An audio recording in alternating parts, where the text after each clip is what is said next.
Someone enviously reports that Shen Yuan has barely entered here and is already dating a second-year goddess. She's from the flight attendant class, and everyone calls him a lucky bastard. Another interlocutor adds that Shen Yuan is not just a freshman, but he has a whole monopoly, and almost all the freshmen are crazy about him. Shen Yuan bitterly acknowledges that his luxurious and extravagant lifestyle has come to an end due to the disaster. She ruined 3 of his family's travel companies and left them with $1 million debt. He says his old fake friends were leaving one after another. Everyone avoided him like a plague, and now his parents and sister are huddled in a rented apartment. When Shen Yuan invites Lao Zhan to the internet cafe, he coldly replies that they are not that close. Does Shen Yuan really still consider himself to be the same rich man? The hero understands that in the current situation, it is worth forgetting about those carefree days.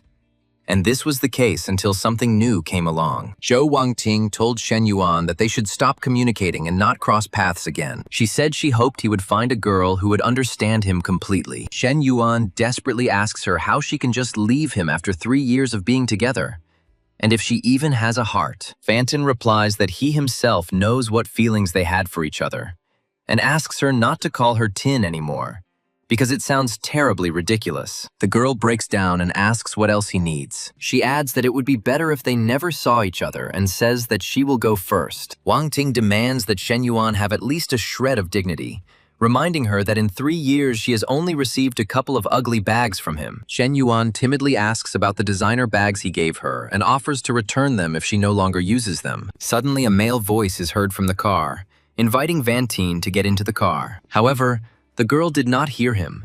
She continued to speak angrily at the guy, asking how he could do it there. The protagonist said that since she can't bring them back, then their old wishes can be made true. The driver turned to the girl again and told her not to be angry, and then kindly asked Shen Yuan if he wanted a lift. Shen Yuan bitterly notes that Ting sounds ridiculous from him, but normal from the other guy, and refuses the offer. The guy in the car reassures Shen Yuan, saying that he is a good guy, and he replies that there is no need to worry so much because he really doesn't have far to go. Shen Yuan asks the new suitor to take care of Wang Ting in the future. The guy replies that Shen Yuan shouldn't worry because she's in good hands. The stranger adds that men are obliged to give them only the best. Shen Yuan suddenly starts listing Wang Ting's intimate preferences, including Okamoto 01 condoms. He also recalled the uniform of a police officer and a nurse, to which the listener exclaimed indignantly. Shen Yuan says with a smile that maybe Zhou Wangting made the right choice. He hopes that her decision will lead to an ideal life. The hero reasons that everyone should strive to live the life they deserve. The system displays the parameters of Shen Yuan's character.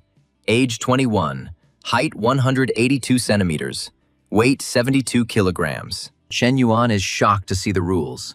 To get a triple refund, you need to spend your personal savings. He tries to pull himself together and convince himself that this is just a breakup and nothing to worry about. Professor Mi tells him that he is a guy and should behave like one. She advises remembering the phrase that once they break up, it's final. Shen Yuan notices the numbers above the professor's head and realizes that the system is real, after which his spirit is revived. He encouraged himself by saying that this was not the end, and Professor Mi asked sympathetically if he was okay. Professor Mi reminded him that she had a real advantage and asked if he had already thought about a scholarship. She asked to send the documents as quickly as possible so that she could help him. Shen Yuan replied that a couple thousand yuan was a drop in the ocean compared to his family's debt. It would be better to give the scholarship to someone who needs it more.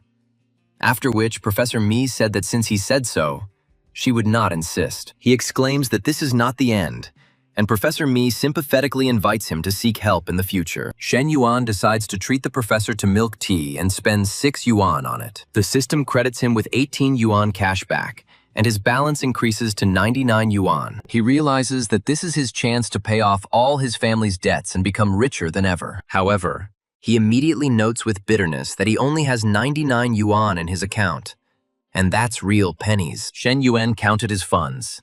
The gold bars amounted to 8,000 yuan, loans 20,000. Money from business 21,285 yuan, plus another 99 yuan in the account, The total amount was 49,684 yuan. He noticed a bag from this year's spring collection that cost 39,800 yuan. The hero decided to say that it was a fake so that Professor Lee would take it with a clear conscience. He understood that in Professor Lee's eyes, he was just a student from a bankrupt family. He should act carefully to give her an expensive item. An hour passed and he was still wondering if Professor Lee had a boyfriend. The protagonist took the bag, deciding to head to the professor right now. After some time, the guy was already standing at the girl's door, timidly knocking on it. Professor Lee asked Shen Yuan in surprise what he was doing here. Shen Yuan apologized for disturbing him and noticed that the professor was cooking. He began his speech by saying that she had taken such good care of him during his 3 years in college. He had taken it for granted before, but today he realized how valuable her support really was. He said that he wanted to give her a gift as a token of gratitude and asked her to accept it. Professor Lee exclaimed that the bag looked very expensive and refused,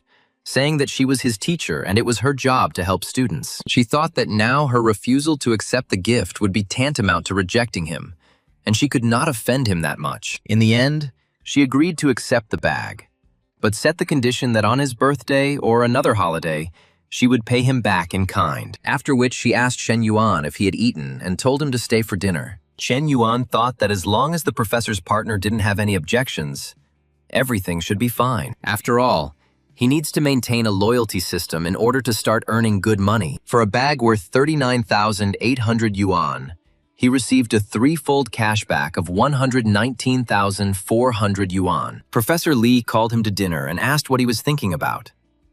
Shen Yuan was surprised that dinner was only for two and asked what about her boyfriend. Professor Lee was surprised in response and said that she didn't have a boyfriend, asked the guy for help, and the hero began to untie her apron. He declared that he would fix everything now. Li Meng's younger sister entered the room and indignantly shouted, "What the hell is he doing?" The girl, frightened, assured that they had not done anything like that. The elder sister introduced her younger sister to Shen Yuan and asked why she was so late today and whether she would have dinner. Li Meng timidly greeted her. Shen Yuan lied that he had already eaten dinner before coming and was about to leave for the dormitory. But Professor Lee doubted it, because a minute ago he was ready to sit down at the table. The sister indignantly declared that he was just her student and called him impudent. She added that no normal student would suck up to a professor like that and told him to just eat. Shen Yuan wondered who he should spend money on now, since his relationship with Professor Lee was still that of a teacher and student. His neighbor Huang Haibao came up to him and asked Dao Huan what had happened to him. It turned out that the goddess Huang Haibao, named Fang Minghui, went to the cinema with the cursed Li Jianpeng. Fang Minghui turned out to be an excellent second-year student in the Faculty of International Trade and an unattainable goddess for poor Huan. Huang Haibao had never had a relationship, and he had never even spoken to her. Shen Yuan chuckled and asked. And that was all the neighbor was indignant at, that Shen Yuan was laughing at him. He threatened him not to joke like that, otherwise he wouldn't know who he was talking about. The heroine named Wang Ting flashed through Shen Yuan's thoughts again. Huang Haibao asked hopefully that she had just gone to the cinema with that bastard, not to the hotel, and that meant he still had a chance. Someone asked Minghui if she knew that Shen Yuan had been dumped by his girlfriend. The interviewee recalled that during his student training, she even bought him drinks, and said that such behavior should not have been encouraged. She added that rich guys don't understand anything and are very arrogant. The protagonist noticed that the numbers above the girl's head were getting smaller and smaller. Shen Yuan asked Mao Huan if it would bother him if he started dating Fang Minghui. Mao Huan responded ironically that Shen Yuan was no longer the rich man he once was, and where did such conclusions come from? Shen Yuan was delighted and said that he was glad to hear it. Fang Minghui asked in shock what Shen Yuan wanted from her. Shen Yuan invited her to dinner at Xing Sushi restaurant the next day, and said that he wanted to take a walk after dinner and choose a gift for his sister. Fang Minghui was surprised that he was inviting her, and asked if he had that kind of money, since the minimum per person in this restaurant was 1,000 yuan. She said in confusion that she had just been to the cinema with Li Jianpeng, and now she was going to a restaurant with Shen Yuan. And how could that be possible? Her friend advised her not to worry, saying that Shen Yuan, although a little arrogant, was still a handsome man. Li Jianpeng is just rich, and if Shen Yuan's family gets rich again, he will become cooler than that idiot Li. The friend added that she had nothing to lose. It was just a regular walk and dinner, and she promised to help with the answer. It seemed like the girl had no choice, so she agreed. The next evening, the waiter announced that the order for 2 was ready and wished us bon appetit. Fang Minghui said that she heard about his family's plight and that he didn't need to spend so much. Shen Yuan replied that it was quite tasty and the aroma was trustworthy. So it was worth it, he added, adding that he had always wanted to invite her to dinner, but there had never been the right moment. He noticed with horror that the sympathy level was dropping again, from 69 to 68 to 67. Then he decided to change the subject and asked if she remembered their trip. At that time, she often bought him things and they chatted at night on WeChat, and he said that he always remembered it. Fang Minghui asked him with a touching expression, "Didn't he forget?" And the sympathy level began to rise from 67 to 68. Shen Yuan told himself to control himself, and the likability level rose to 70. 40 minutes later, the waiter presented a check for 2,920 yuan. But with the discount for special customers, it came to 2,774 yuan. Fan Minghui was amazed at herself, because 3,000 yuan was her monthly allowance, and he had just spent almost everything they gave her. She remembered Li Jianpeng arrogantly saying that they would eat at the school cafeteria first. Next time they'll dine out. And she was outraged that his family had enough money, but he was still so stingy. Shen Yuan saw that the sympathy level had risen from 72 to 76, and everything was going swimmingly. He marveled at the amazing feeling that he had earned several thousand yuan just from one dinner. Fan Minghui hurried him, saying that they still needed to stop by the shopping mall to pick out a gift. At the shopping mall, Zhou Wangting was surprised to see Shen Yuan and asked what he was doing there. She was indignant that they had only broken up yesterday, and today he was already hanging out with a new girl. Li Jianpeng hypocritically suggested that Shen Yuan take a stroll through the shopping mall, window shop, and nothing more. Wang Ting rudely asked Shen Yuan what he was doing here and who that girl was. Shen Yuan replied that it was a coincidence, and they came to get a gift for his sister. Li Jianpeng mockingly said that it would be better to go to the market and choose a toy there. Wang Ting said that she wanted to warn the girl not to let Shen Yuan fool her. Shen Yuan sharply asked what business it was of hers and who he was fooling. Li Jianpeng rebuked Shen Yuan, saying that he shouldn't talk to a girl like that, especially his ex-wife Wang Ting, and urged him to act like a man. He added that everyone is aware of his family's bankruptcy and debts, and there is no need to pretend to be rich. At this point, a new task was activated. Spend on a person of the opposite sex with an affection level above 60. Also increase the level of negative emotions in others.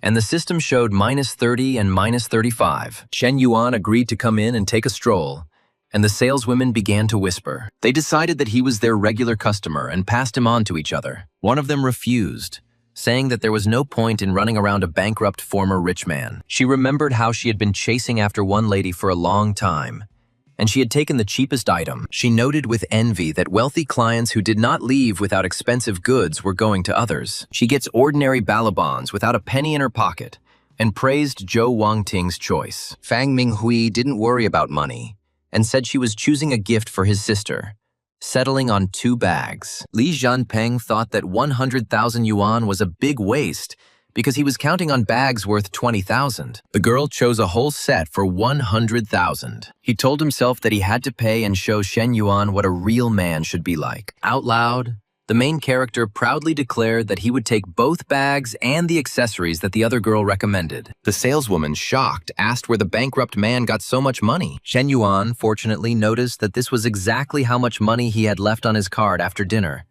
and said that he would pay by card. The saleswoman was delighted, thinking that she would be wasting her time, but he bought 2 bags and even accessories. Wang Ting exclaimed that she never thought that Mr. Shen would be more generous and careless than before. Li Jianpeng demanded to know where he got the money, since his family was bankrupt, and asked if he had taken out a loan. The heroine mockingly remarked that a man should not only be cool, but also generous, and that this should cost 600 to 700,000 yuan. Wang Ting asked him not to let him say that, but Li Jianpeng muttered that he bought it on credit and couldn't say anything about it. He screamed into the phone in a panic, asking who had given permission, because he had said that projects worth $1 million could not be decided without him. After the call, Li Jianpeng wished Shen Yuan to take care of himself and disappeared. The level of negativity dropped to -45 and to -35. Shen Yuan said that there was no need to continue this circus.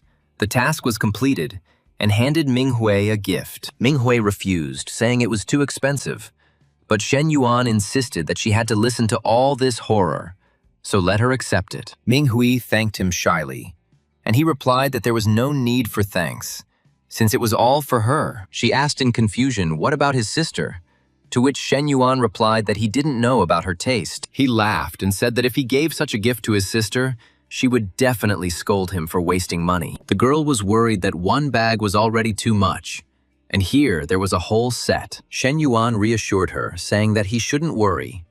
This was just the beginning, and they had a long time ahead of them. The system congratulated me on completing the most challenging task, announcing that 15 points tripled the amount spent. Shen Yuan realized that Ming Hui was now his money tree, and decided to take good care of her so that her affection level would never drop again. He suggested to Ming Hui that they go back since it was already late, and thought that even if he really wanted to, he shouldn't force her to have sex. Returning to the dorm, the neighbors said with surprise that they did not expect him to get ahead of them. They demanded to be treated to dinner, but not in a cheap restaurant. They started discussing loudly so that Shen Yuan could hear them, and suggested inviting the whole group and having a real party. The protagonist's neighbor called Li Jianpeng a damn upstart, who wants to brag about it after watching a movie with Ming Hui. The guy reassured him, saying that his glory was numbered and he would not meet with Fan Ming Hui. The neighbor didn't believe it, reminding them that they had both gone to the cinema, and it was unknown what had happened between them. She didn't agree to go on a date with Shen Yuan today,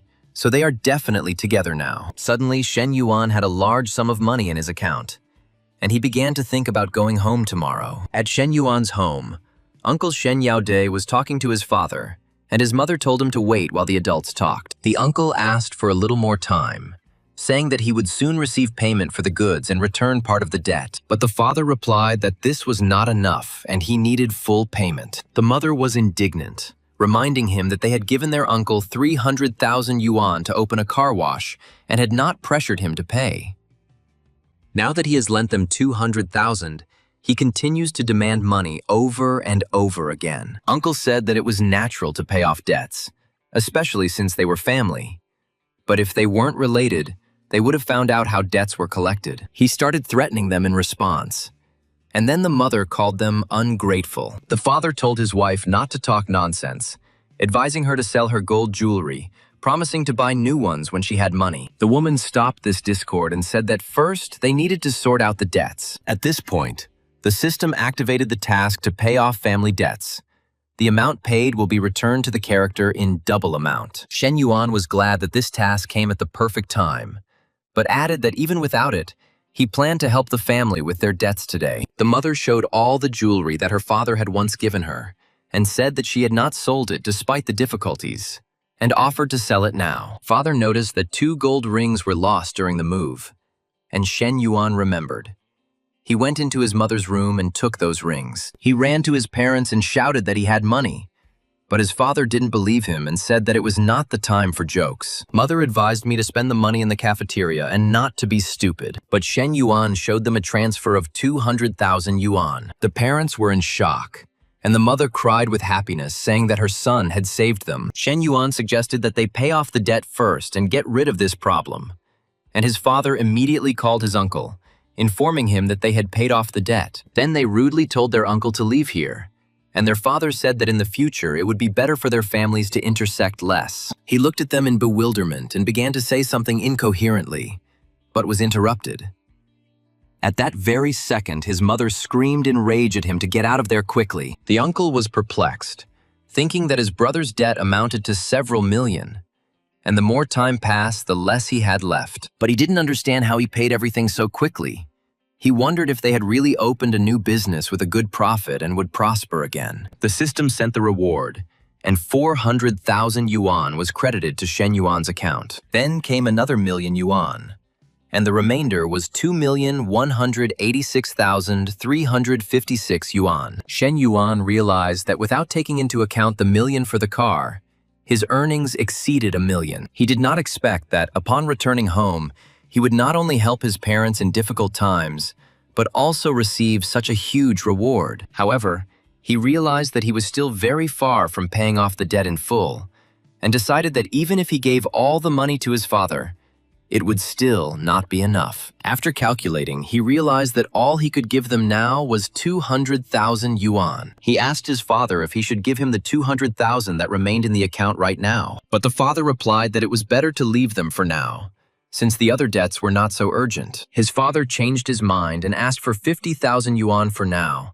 and Shen Yuan recognized his old man with a smile. At that moment, the teacher approached him, and the hero asked what she was doing there. The girl replied that there were no classes after lunch today. Then the guy asked if he could invite her to dinner. He wanted to pay her back for last time. Shen Yuan greeted Li Meng, but he thought to himself that the professor's sister was like a sworn enemy to him, and it was better not to get involved with her. He remembered his college business and told the professor that he would be busy in the evening, so dinner would have to be postponed. Li Meng told her sister that she told her that this guy had impure intentions. Professor Li replied that it was just a normal dinner, and even if he was up to something, she wouldn't be so easy to deal with. Shen Yuan remembered the rides with Zhou Wangting with the air conditioning on, and even just remembering that made him feel so relaxed. He thought he had some savings to buy a car, and it would be disrespectful not to take advantage of such a gift from the system. Shen Yuan asked Ming Hui if she was free tonight to go out and look at the cars. Ming Hui happily agreed, saying that she had no classes. Her neighbor excitedly shouted that they were already going for a ride in the car. That was progress, and asked if they were planning to come back today. Ming Hui told her not to talk nonsense since they weren't dating yet. The neighbor praised her for finding a rich and capable guy, and Shen Yuan's time would soon come. An hour later, at the dealership, the salesman greeted them and asked which model they were interested in. The salesman was surprised to recognize Shen Yuan and called him Mr. Shen. Shen Yuan recognized the salesman as the man who had chased him around in high school and was surprised how he had ended up here. Ming Hui asked who it was, and her former classmate introduced himself and said that they were in the same class. He offered to look at the cars and asked which model he was interested in, and Shen Yuan replied that he would like to look at the M9 model. The seller pointed to a test car and said that we could look at it, sit in it, and try it out. The seller chuckled to himself that the simplest M9 costs 500,000 yuan, and with all the fees it costs more than 600,000. He remarked out loud that Ming Hui was as beautiful as ever, and said that she had always been his goddess. The seller boasted that he was no longer that young man, but now an elite seller, earning more than 10,000 a month. He has a car worth 200,000, and smart girls these days choose guys like him. He invited Ming Hui to chat tonight, but Shen Yuan interrupted him and asked him to arrange a test drive. The seller was indignant that he was trying to ask Ming Hui out on a date, and Shen Yuan was interrupting him.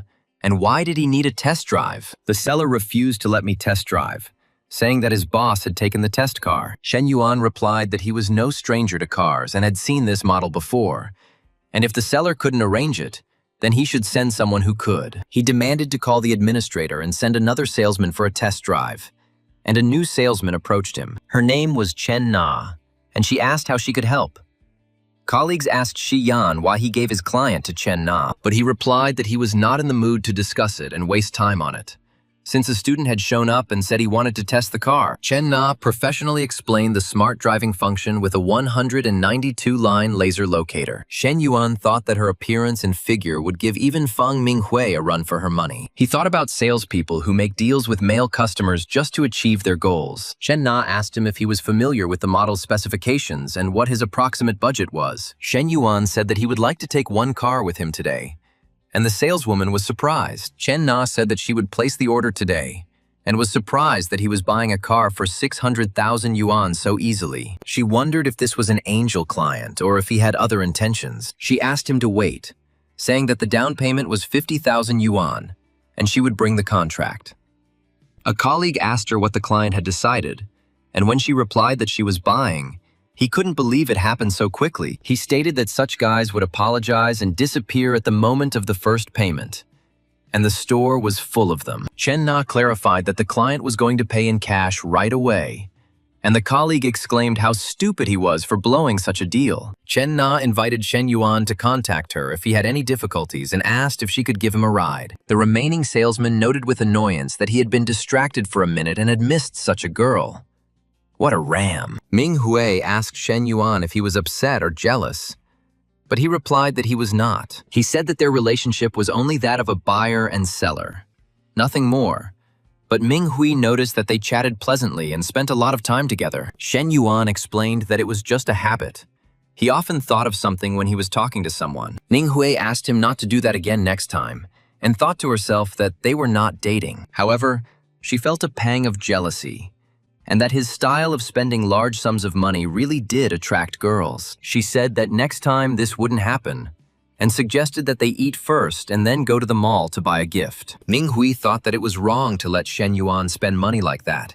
In case he thought she was too greedy, Shen Yuan thought it was normal for a girl to have several bags, preferably different ones for each day of the week. Besides, the expenses on girls pay off threefold, and the more the better. He asked Ming Hui if she wanted something hot or cold to drink, and she became embarrassed. She replied that she wanted something cold, and Shen Yuan was surprised by her expression and wondered what she had just thought of. He remembered that the last time he had been with Zhou Wangting was 2 months ago, and he thought it would be a good idea to empty everything. 3 hours later, Ming Hui noticed that Shen Yuan was taking such good care of her and had spent more than 140,000 yuan in 2 days. The system credited 252,000 yuan to his account, bringing the balance to 2,254,000. Shen Yuan realized that the system was not mistaken in its calculations, and spent 50,000 on the car and 50,000 on his dad. He also received a normal cashback, and he has 1,600,000 left in reserve. Shen Yuan suggested that Ming Hui not return to the dormitory today. Half an hour later, they found themselves in the Grand Magnate Hotel, in room 808. Min Hui told her friend on the phone that she wouldn't be back today and, if they asked, to say that she was staying with her parents. The main character, coming out of the shower in just a towel, asked the girl if she was ready. Ming Hui looked at him with embarrassment and mentally apologized to her friend, justifying herself that he had given her a lot. She admitted that she still hadn't showered, but Shen Yuan said he liked her smell. The main character hovered over the girl, and she asked him to be gentle. Half an hour later, she was surprised to notice that it wasn't as scary as her friend had said. Shen Yuan admitted that he had no idea that Ming Hui was so good in bed. He was very pleased, but he was completely exhausted and needed to do some exercise. Otherwise, he had become weaker over the past 2 months. Ming Hui asked if they should do it again, and Shen Yuan asked to rest for a while. But Ming Hui said that she wanted it now, stroking the guy's hand. The next morning in the dorm, Shen Yuan remembered that the system refunds money even for paying off debts or credit cards. His roommate asked him where he had been hanging out last night and said there was a faculty party that evening and asked if he was going. Shen Yuan saw in the group chat that bastard Li Jianpeng had bought a car and suspected that he was the one who asked to organize this party. He said that if he went, it would only be for the sake of this bastard's personal show. But if he refused, he would lose 2,000 yuan. Li Yuhan wrote to him that it had been an eternity since their last meeting and invited him to have dinner and drinks together that evening. At the private Dragon Lounge and Nanjing restaurant, Li Guangyao asked who else they were waiting for while starving. Someone replied that all the big brothers had already gathered, to which Li Guangyao remarked that important people were never late. Li Yuhan asked for patience a little longer, saying that there were fruits and snacks on the table, and Shen Yuan would be there soon. One of those present doubted whether it was worth inviting Shen Yuan since he was from a bankrupt family and no longer part of their circle. Li Yuhan sharply replied that he was the one paying the bill today, not the other person, and Shen Yuan was his friend for life. Li Guangyao called someone a bore and complained that he didn't agree to be his boyfriend but still continued to grope him. He was delighted, imagining who he had sold his soul to if he had such a gorgeous girlfriend, especially in the obligatory skirt and white blouse, which no man can resist. The main character apologized for being late, and someone asked why the hell he was so late. He explained that there was traffic jam on the road, and the taxi driver decided to go around the busier sections. Someone advised him to complain about the driver, and another sarcastically noted that everyone here had luxury cars, but she had arrived by taxi. The guy introduced his girlfriend Chen Na, who works as a saleswoman at a luxury car dealership. He said that if anyone needed a new car, They should feel free to contact her. Chen Na was surprised to recognize Mr. Shen, who had bought a car yesterday. Shen Yuan didn't even greet her, and she decided to pretend they didn't know each other. 40 minutes later, Li Yuhan said he wanted to upgrade his bar and asked his close friends who wanted to invest. Someone pointed out that the Li family earned tens of millions of yuan. And did he really need those 700,000? It may be that his previous businesses failed one after another, and his father now refuses to invest. Another said that he could not possibly participate in something like this, because in order to save up 700,000, he would need to save for at least 2 years. Li Yuhan thought bitterly to himself that these guys always used his card to pay for food, drinks, or other bills. One of them said he doesn't think there's a need for investment right now unless it's a liquidity issue. He offered to invest a few thousand in the bar, and after he made some money, he would return the money to them. Another recalled that they were all familiar with such investments, and Li Xiao's business, everything was a failure. Li Yuhan replied that he wanted to cooperate and do business with everyone, to make money. But if everything leads to borrowing money, then what's the point? He said that he underestimated these brothers, especially Li Guangyao, who just sat there. Li Guangyao suggested just drinking and having fun. Chen Yuan told Li Yuhan that he saw their faces after his family went bankrupt. He asked how he could continue to rely on them, since they were all parasites who simply squandered their parents' money. Nothing more. He said that if they want to have fun, let them have fun. And he went. And added that if these 700,000, someone started making fun of Shen Yuan, and Li Yuhan told him to move away and cool his head, because Li Xiao is not in the mood to listen to his nonsense. He replied that he was older and had more experience, and there were things that should only be done according to one's abilities. Li Guangyao added that he could remind Shen Yuan how he got there and offered to pay for his taxi fare there and back. Chen Na thought to herself that Mr. Shen wanted to invest 700,000. And why did everyone think he was just talking nonsense? After all, he just bought a car for 600,000 yuan yesterday. Isn't it normal for such a person to invest money in his friend's business? The hero said that he had already transferred 700,000. Let him check. Li Guangyao asked what happened and was shown the translation from Shen Yuan. He couldn't believe his eyes when he saw how many zeros there were and asked to count them. And he counted 5 zeros.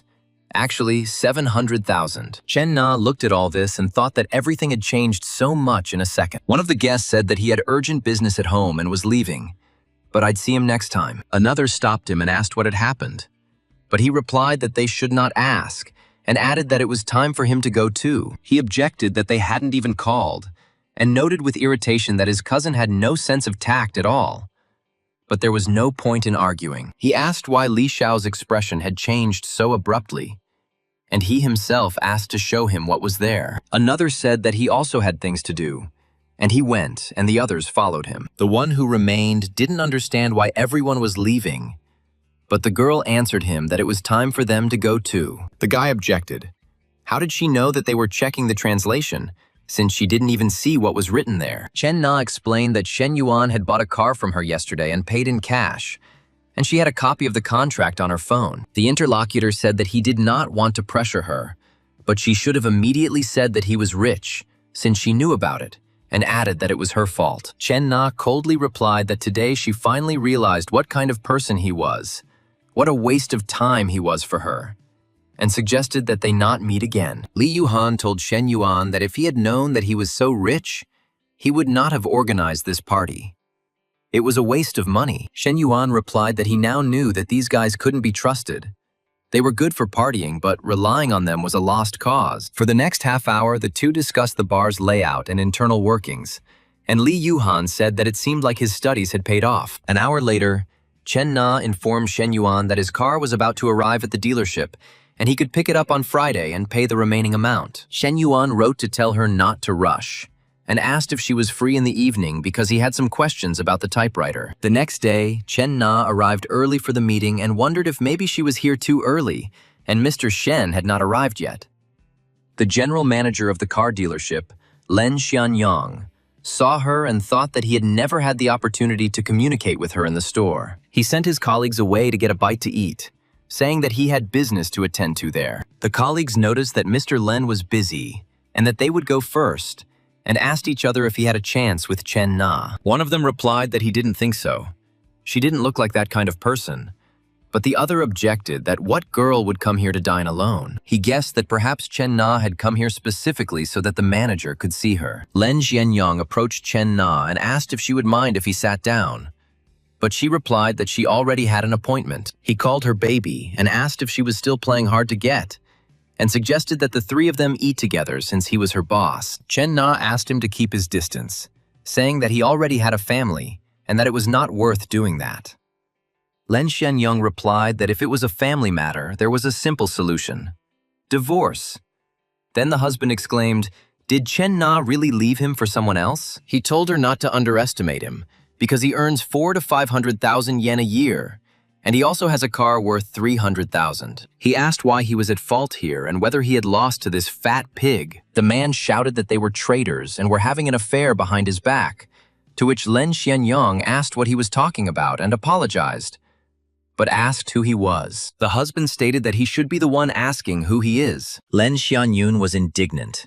Where did this dog come from with his fists? The main character asked in surprise what was going on here, and realized that he had been caught cheating, although he could have been in the fat man's place. Chen Yuan told Chen Na that they had better leave here and ignore them. Chen Na admitted that she had only dated Xie Haiji for 2 weeks, but at that dinner, she realized what a rotten person he was and dumped him right then and there. Chen Yuan replied that it was good that she realized this early on, and there shouldn't be any problems now. But Chen Na said that this was not all.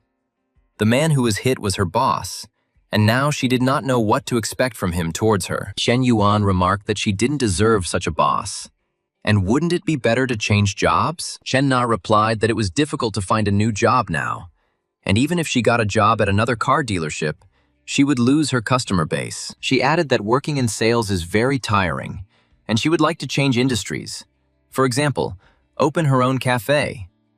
Shen Yuan asked if she wanted to receive an investment, and thought that in addition to the 700,000 yuan for Li Yuhan, he also had cash back. Chen Na was delighted, and said that she would then immediately quit and work for her investor without a doubt.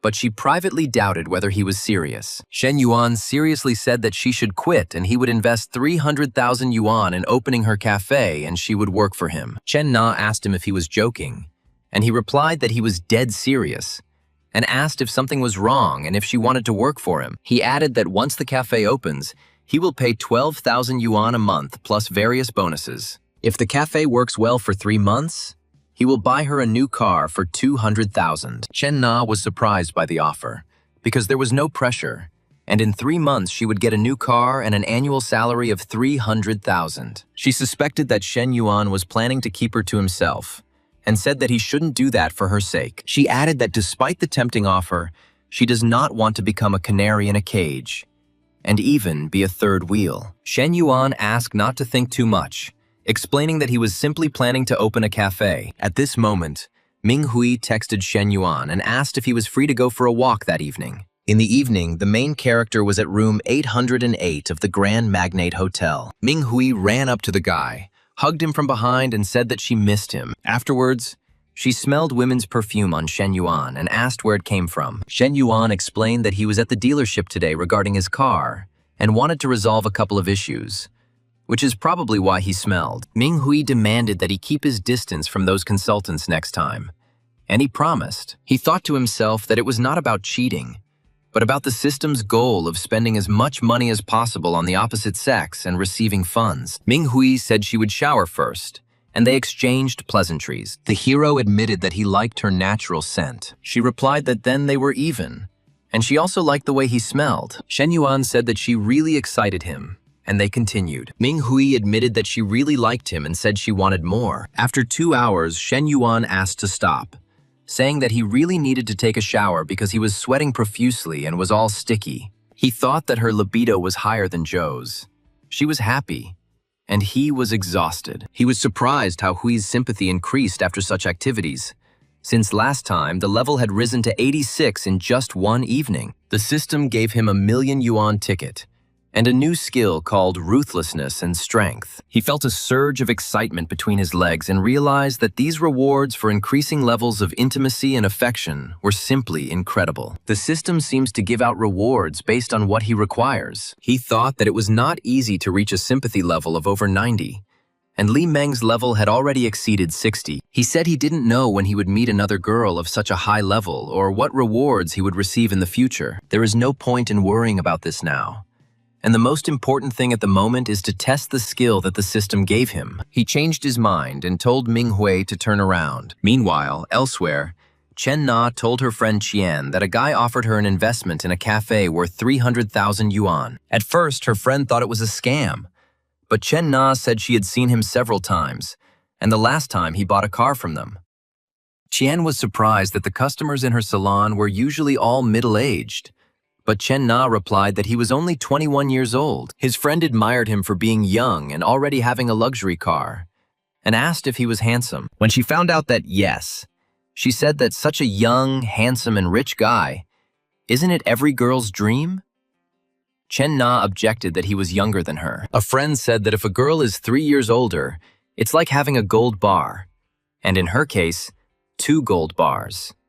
Chen Na said that he had a girlfriend, but her friend replied that a girlfriend was not a wife, and under such circumstances, what difference would it make? A friend joked that if she couldn't make up her mind, then she should hand over this young, rich man to her, and she would endure everything for her sake. Chen Na asked if she had a boyfriend, and she replied that if such a guy tried to keep her, she would immediately be alone. My friend said that her boyfriend had just returned and they would talk later. 40 minutes later, Ming Hui asked Shen Yuan why he was different this time, to which he asked if she liked it. Then he suggested making another attempt, but she was surprised if he still had any strength left. Shen Yuan remembered that she went dancing and suggested that she take the initiative. To her objection that she didn't know how, he said that ignorance was no excuse. She was shocked and called him incredible. The next morning, he thought that there were no classes in the morning and he could sleep a little longer. But then he saw that he had won the 6 million jackpot and told himself that he needed to tell his family immediately. He ran home and shouted to his mother that he was home,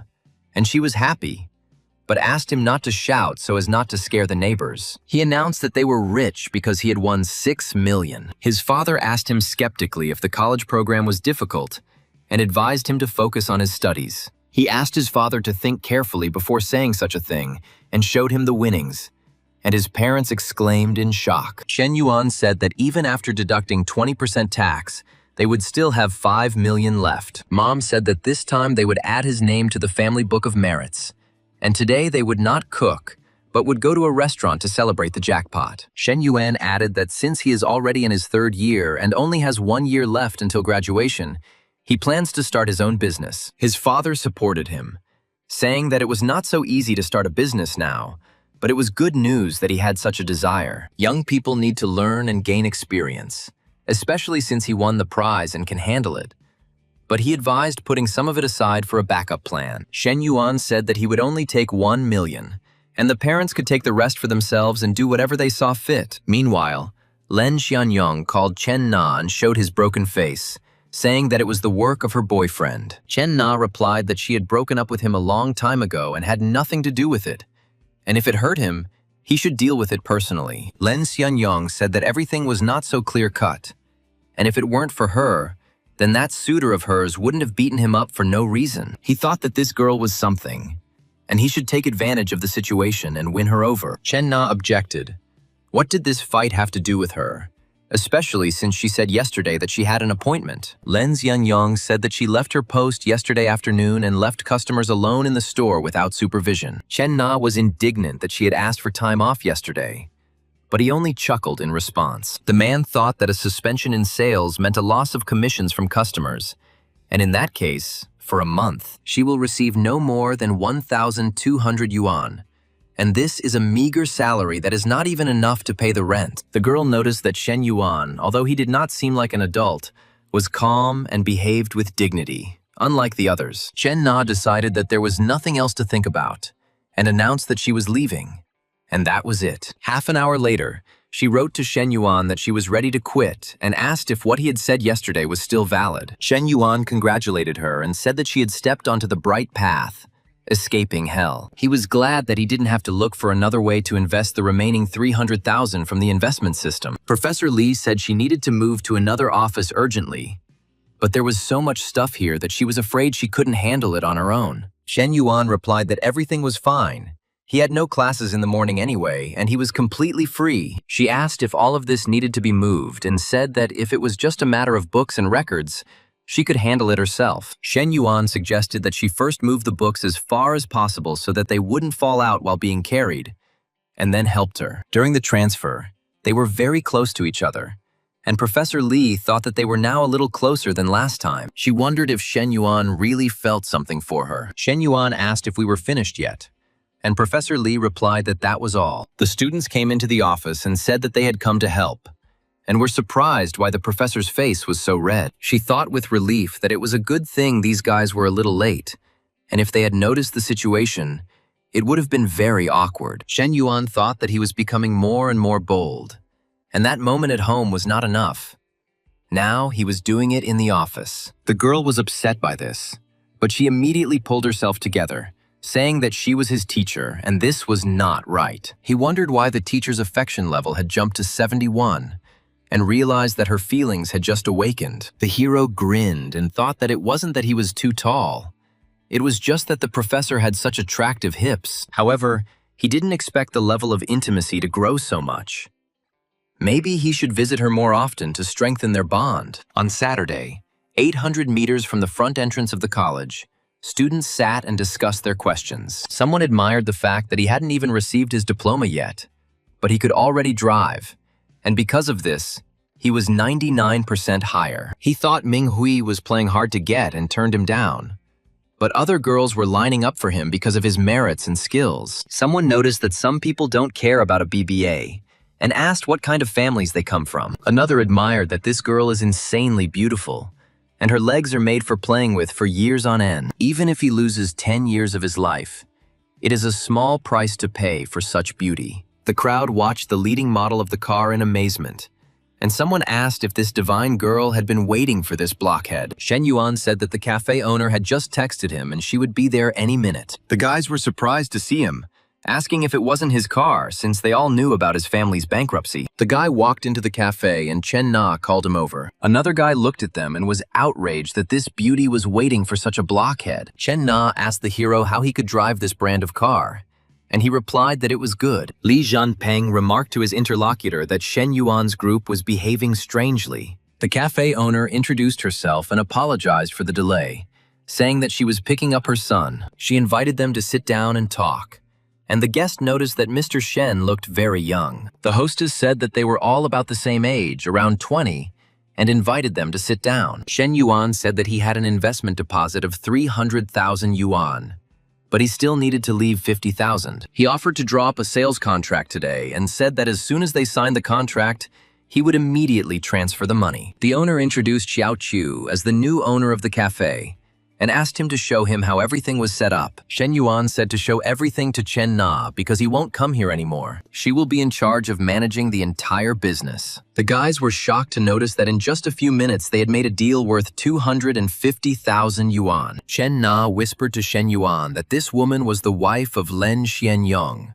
the same guy with whom Xie Haijie had fought. Shen Yuan was surprised by the coincidence and was indignant that, having such a beautiful wife at home, he continued to take advantage of his position. Shen Na said she still has screenshots of the chat where her boss stalked and threatened her. She wanted to bring it all out into the open as soon as she got paid, so the whole industry could know what kind of person he was. Then she asked if she should tell Miss Lin everything, but she was afraid that it would hurt her. Shen Yuan said he didn't think it would be appropriate and explained that once the evidence came out, her boss would immediately understand. We need to think about what a man over 40 years old, unemployed, but with a wife and child to support, will do. He asked her to let him deal with it and promised that he would handle it without harming her. Shen Yuan thanked Chen Na and said that he had just transferred 250,000 yuan to Miss Lin. She has 50,000, of which 24,000 is her salary for 2 months, and the rest is for startup capital for the business. He was surprised that this time the exclusive fund had increased tenfold. Miss Lin said that she had received the payment and it was a pleasure to deal with him. Shen Yuan thought that Miss Ling's hand was so soft as if there were no bones, but at the same time, very fleshy. And maybe this was his wife's charm. He replied that of course he would definitely see her again. Chen Na said that this restaurant was very expensive and asked him if he came here often. But he replied that he didn't come here very often. Today is a great day to celebrate their partnership. He thought she was irresistible, and any normal man would feel the same way. He invited her to sit next to him and asked her to move a little closer, which made her confused. He began to think that in this world nothing comes for free, and everything must have a reason. Does he really want to make money from running a cafe business? Since proper bookkeeping is already an achievement in itself. She warned them that the waiter would come up to them now and that they should stop. But he replied that the food was not served so quickly here, so there was no need to worry. She asked them to stop, saying that someone was coming, at which point the waiter announced that their order was ready. The waiter brought the restaurant's signature dish, and Shen Yuan suggested trying it. The girl noticed that Shen Yuan was indeed handsome, but his only flaw was that he was a real crook. Even around a beautiful girl, he behaves a little distantly. He regretted that he was now on his own and advised not to dwell on it. 40 minutes later, the waiter presented a check for 2,652 yuan with a code for the transfer. Shen Yuan saw that even though the meal cost 2,562 yuan, the system had transferred it to him in triple amount. Chen Na said that she wanted to go back to the cafe to talk to Xiao Qiu and find out more about the situation there, since tomorrow was her first day at work. Shen Yuan said that it was already 8:30, and she finished at 9, and if she went there now, she would only cause indignation. It's better to go home now, rest a bit, and go to the cafe tomorrow with renewed strength. She agreed and asked him to give her a ride home, to which he replied, "Of course." She thanked him for his good work and said that she would send him a report for the day tomorrow. Then she asked if she could drink some water from him. It was okay. He replied that he didn't think it was very appropriate and wondered if he was being too hasty, as that situation in the restaurant had already reached his limit. She clarified that she had broken up with Shi Haiji, and the guy replied that there were no problems then, and that he just wanted to drink some water from her. She wondered if he hadn't said he just wanted to drink some water, to which he replied that he did, but not the kind of water she thought of. At this moment, Xie Haiji came downstairs to Chen Na's house with flowers. He told himself that she should have quit because of him, and he needed to apologize properly, at least for the sake of becoming friends again. And then he will return her to himself again. He noticed that the lights in the apartment were off and she was not at home. Hearing groans from the apartment, he became indignant when he recognized Chen Na's voice. The man shouted that she had said that she had nothing in common with Lin Xianyang, and asked what the two of them were doing there.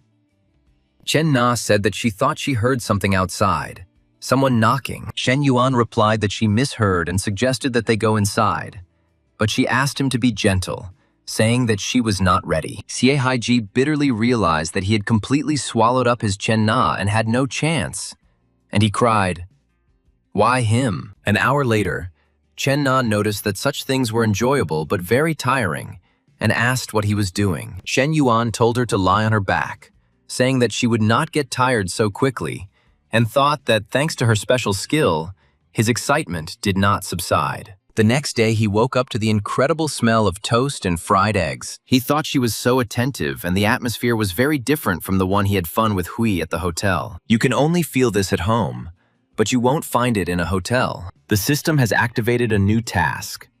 The ideal life should include owning your own home, and you need to purchase real estate. Shen Yuan was delighted that the system had just brought his thoughts to life. Shen Na asked if he was awake yet and said that breakfast would be ready in 2 minutes. Shen Yuan wondered what kind of reward he would receive if Chen Na's affection increased to level 90. The guy asked if he only had breakfast, and they decided that everyone could do their own breakfast. Shen Yuan said that if she had no plans today, how about they take a walk and choose a house for her, and he would give it to her. Chen Na thought that he had already spent 300,000 yuan to buy a cafe, and now he was talking about a house. Shen Yuan asked why she was silent, and if something was wrong, and if she wanted such a gift.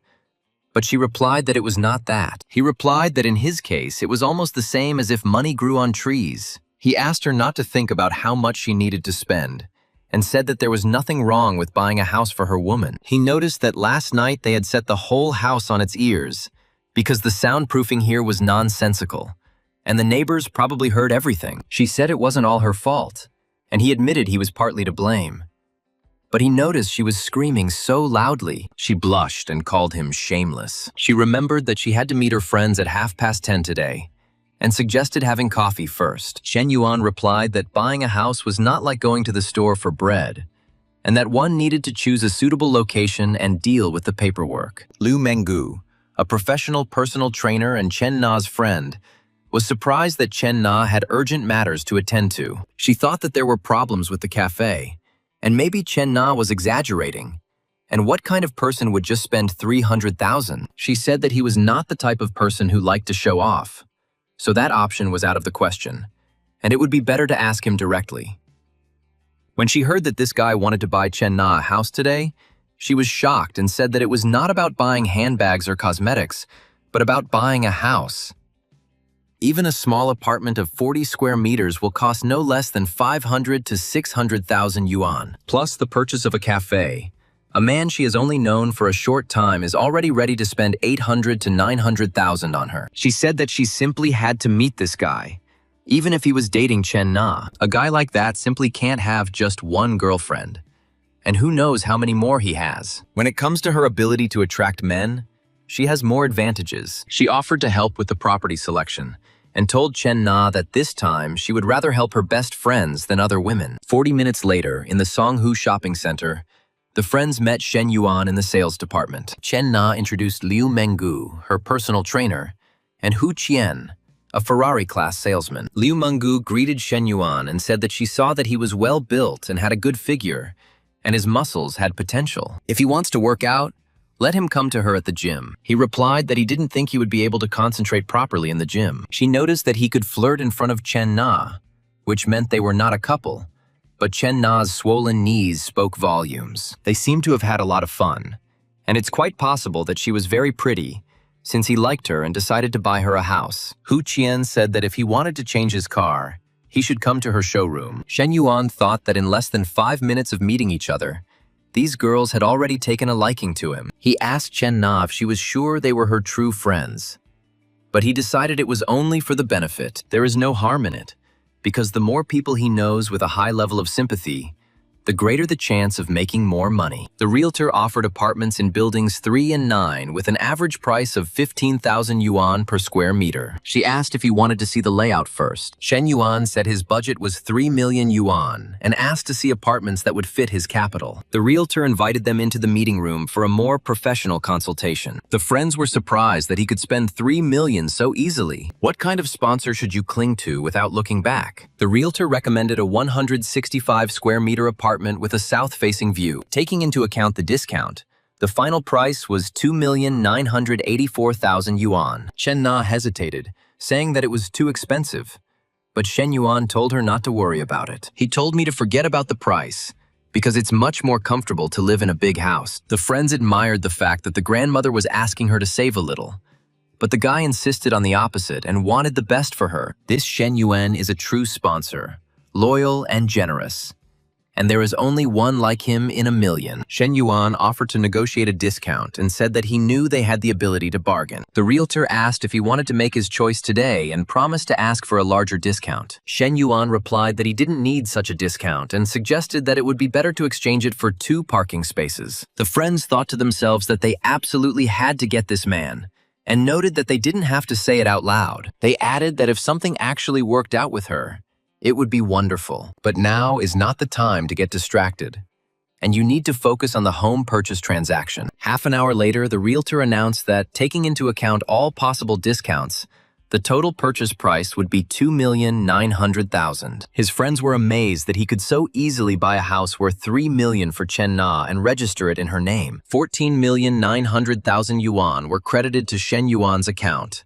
leaving a balance of 15,330,000. The realtor noted with admiration that this was one of 10 super mansions in this city, and Mr. Shen was able to pay cash for the house for Ms. Chen. Although it is quite obvious that they are not a couple, and do not look like they are in love at all, and she would also like to have such a friend. Shen Yuan realized that his balance was over 15 million, and even in his father's best times, their family had never had so much money. He said that if it weren't for Chen Na launching the mission, he would never have been able to become a multi-millionaire overnight. Liu Menggu said that she also planned to buy an apartment in the future, And when she decided to do so, she would need his advice, since he already had experience. She added that if he ever needed training, he could count on her. Shen Yuan replied that it was no problem, but told Chen Na that he had other things to do that afternoon. He won't be able to join them, so let them go get a snack or coffee. My friend suggested that we first look for a place to have lunch and then go to a cafe. They said that today they would definitely force her to fork out money, because she was worth a whole 3 million, and they were dying of envy. Meanwhile, in the college cafeteria, Professor Lee was talking on the phone and said that the report would be ready by tomorrow. She has already looked into a science and technology university, an agricultural university, and even a business school. She declined the invitation for tomorrow evening, saying she would be busy, and apologized to Secretary Liu.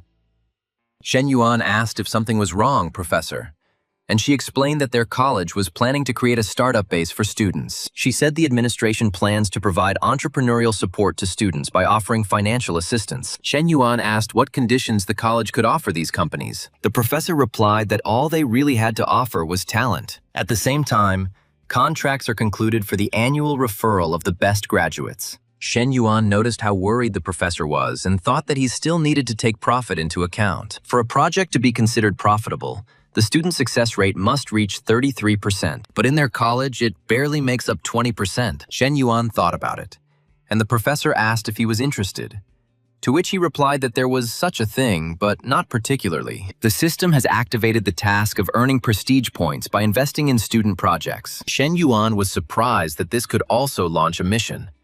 And since he didn't need to worry about profit, this base was simply ideal. He told himself that he was an investor, and it was up to him to decide who should invest and how much. And wouldn't it be great to invest money in shops? He asked the professor who exactly evaluates the students receiving investments, the educational institution or the investors themselves. The professor replied that in theory the college should evaluate students, but they don't have investors right now, so they still have room for negotiations. Shen Yuan said he wanted to become their investor, but with one condition.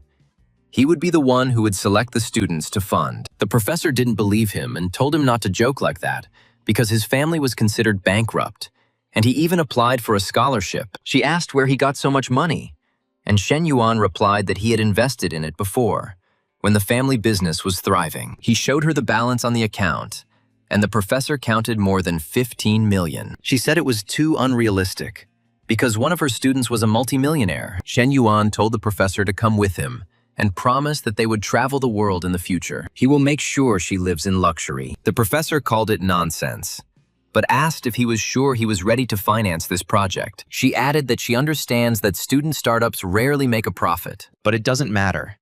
He still wants to contribute to the development of the college. The professor was struck by his seriousness and thought about him, but she pulled herself together. She told herself that this was her student, and asked what she was thinking about here. She said that she would talk about it with the Secretary of State later, but now she had to go.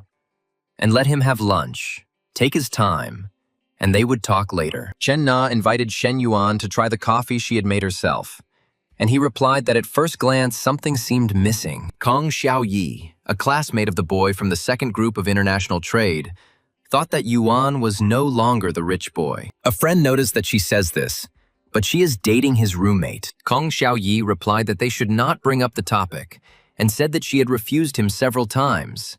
But he continued. Her friend said that at least if she went with Huang Haibao, she would be able to eat for free.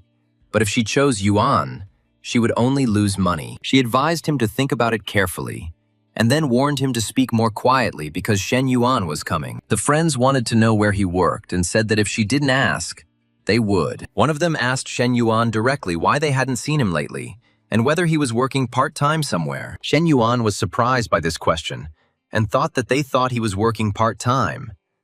But since it was them, he would simply not pay attention. He replied that he worked in a coffee shop and asked if they wanted to take a look, and invited them in, promising to buy them coffee. The girlfriends admired the ash-blonde girl in a long-legged corporate skirt. They also noticed another girl with an original figure, and exclaimed that they were really seeing big, soft breasts in real life. Chen Na asked Shen Yuan reproachfully, "Didn't he say that he had things to do after lunch?" Shen Yuan explained that they had just finished some business and wanted to have a cup of coffee. He greeted the ladies and asked Xiao Qiu to ask the three beauties what they would like to order.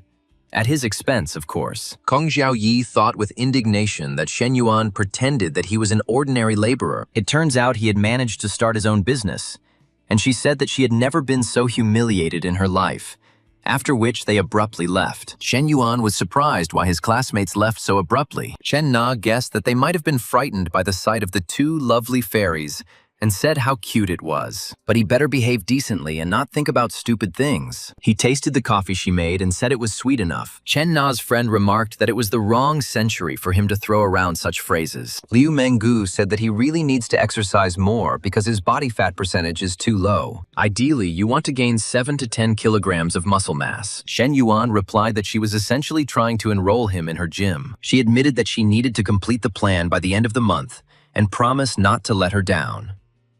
He said he would think about it, and she noted that it was already after 4 and she had to go. Since she has classes at 5, they will see each other next time. Shen Yuan said that she would know everything when she got to the top. The protagonist added that it would be good to improve her skills further. When the girl stood up, the guy thought she was very brave. The hero then took Chen Na by the hand, offering to go upstairs and undergo training. He started to pester Chen Na, but she said that it was not allowed here since Xiao was still here. But he replied that you can't talk to a man here. You can only excite him more. The girl was carrying away a tray of drinks, and hearing a knock, she asked what was going on. Xiao Qiu knocked and said that she had forgotten her bag there and asked them to open it. She asked what happened, looking at the blushing girl. She was outraged that they were doing this in broad daylight.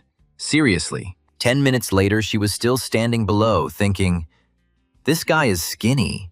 Where does he get so much energy from?" Then she ran away, saying that she would see him next time. Chen Na was afraid that she had definitely heard them.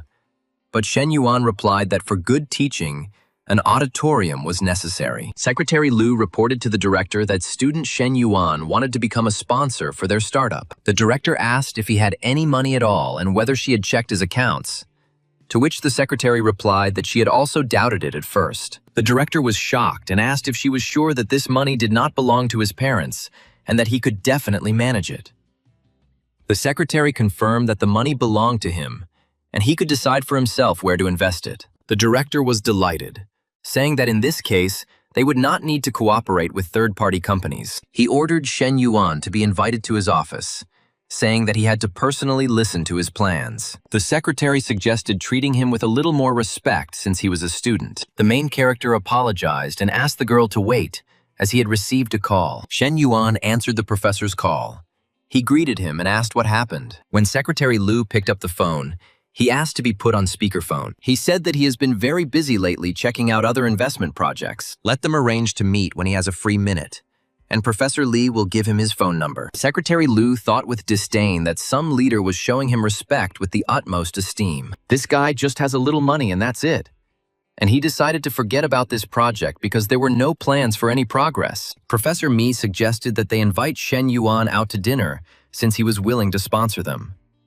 Shen Yuan thought that Na cared about him in literally every way.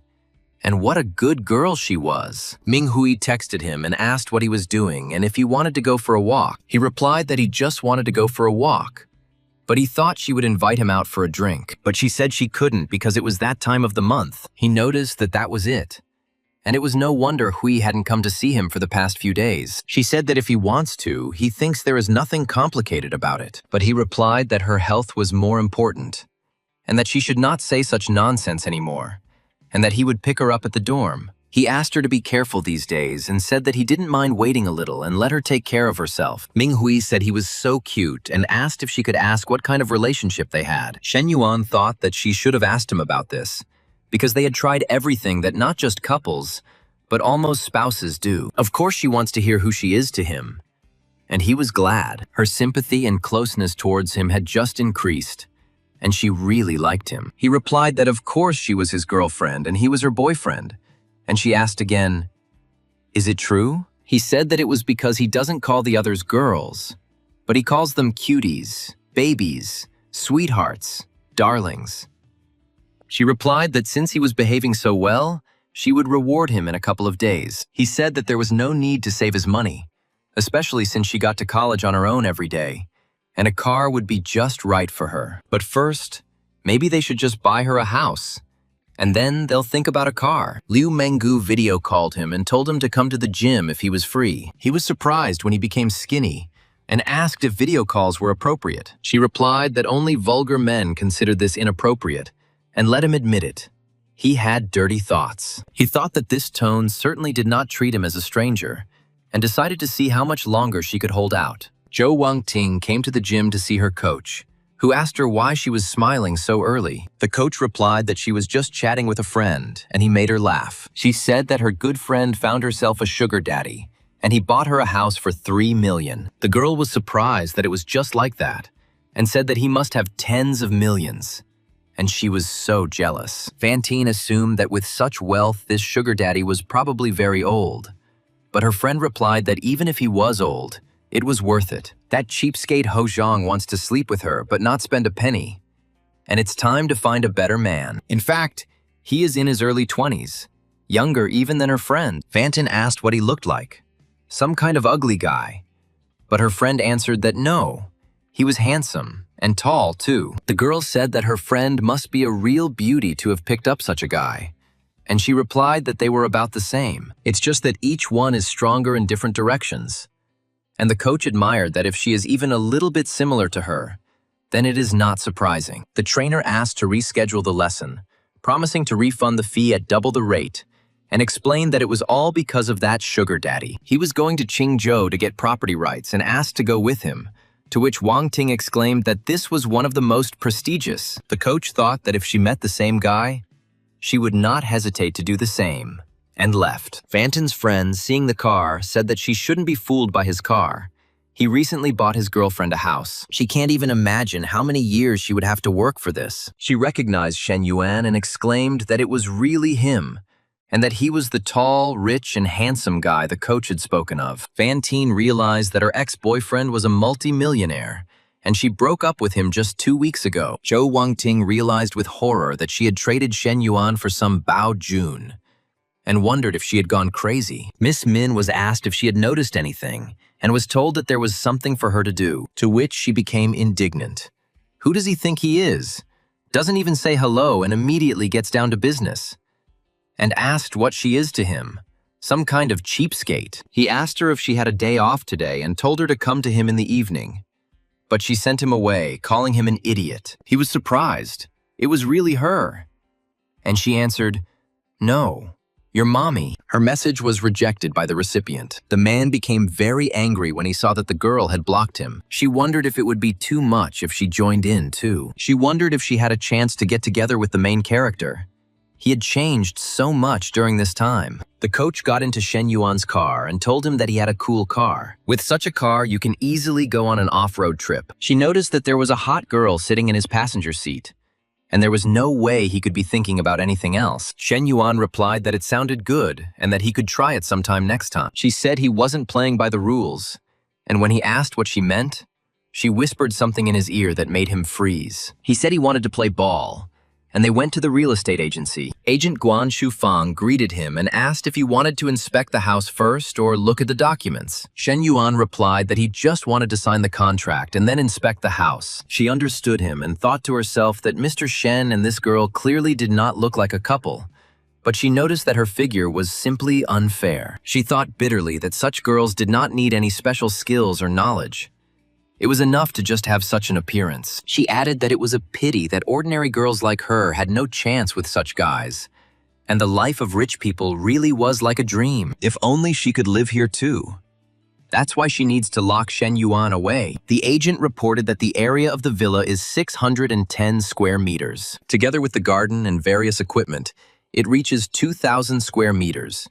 And there is an empty area. The system declared that the ideal life is not just about owning real estate, but also about interior design.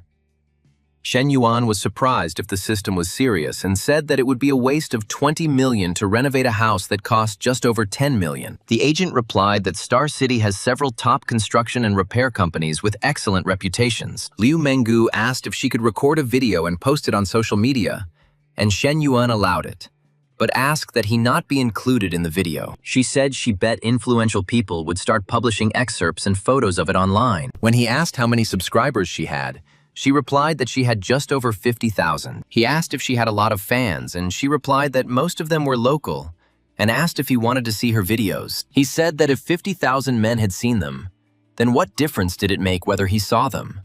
To which she replied that he was not like them. He asked me to send him a link to my account later, saying that he was planning a video review of the bar, and if you wanted, we could film it together. She was delighted and said she would send the link now.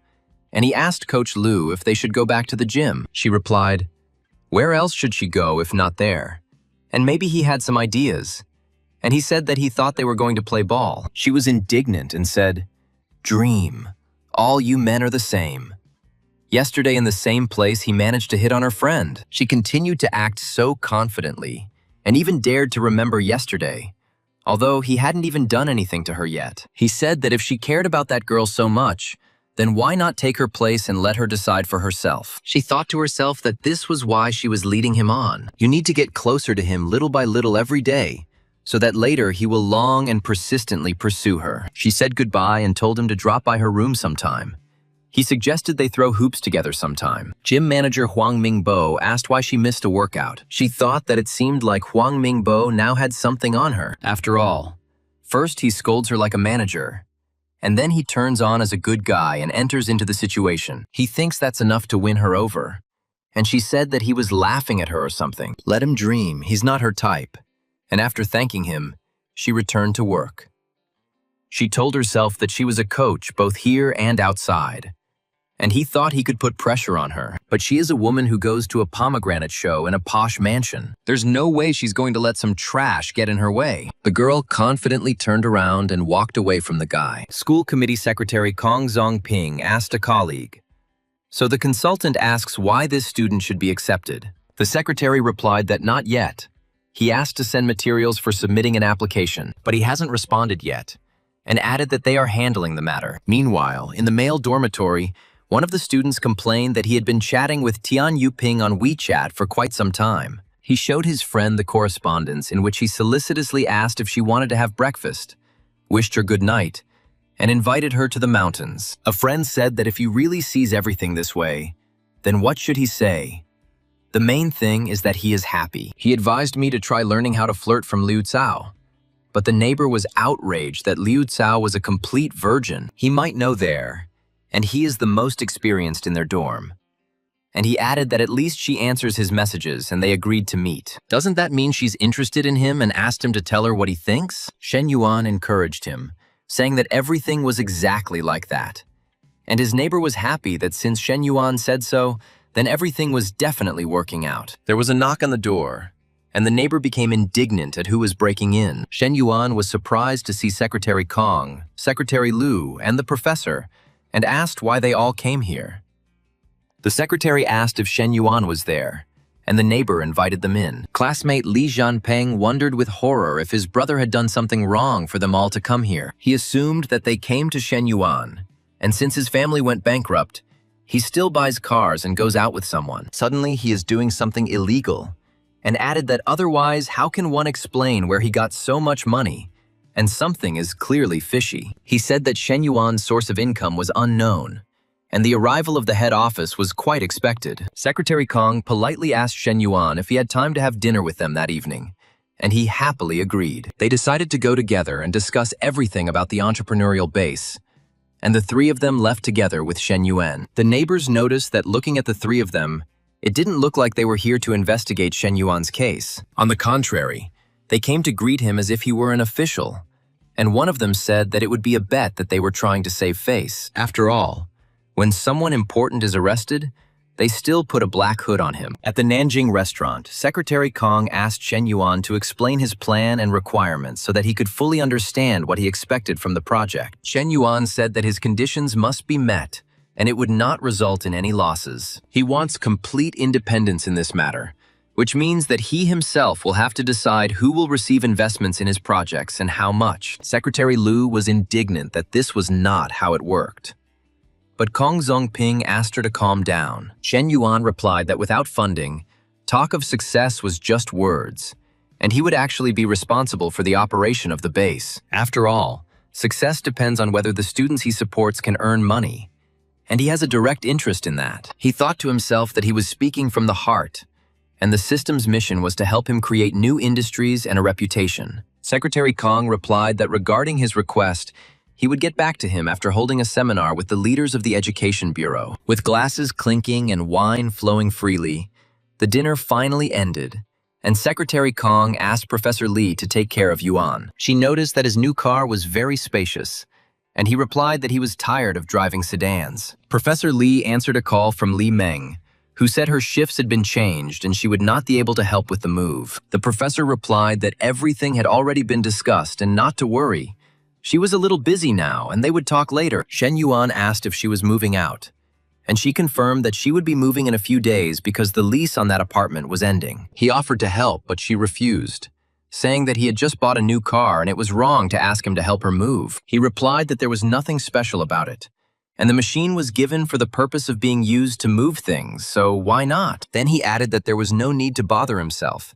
He still needed to buy a lot of things, but he insisted that he was her student. She thought that the cute Shen Yuan was quite thin and had sharp features. If you look at him not from the student's perspective, but from the perspective of the opposite sex, he is very attractive. She suddenly realized that he had hinted at it himself, and his offer to help her move was a sign that he really liked her. She remembered about the bag and asked if he remembered the bag he had given her earlier. The girl said that last time he said it was a high-quality fake, but judging by his financial situation, it must be luxury. She thought it was expected, but it was inappropriate. Firstly, she is older than him, and secondly, he is her student.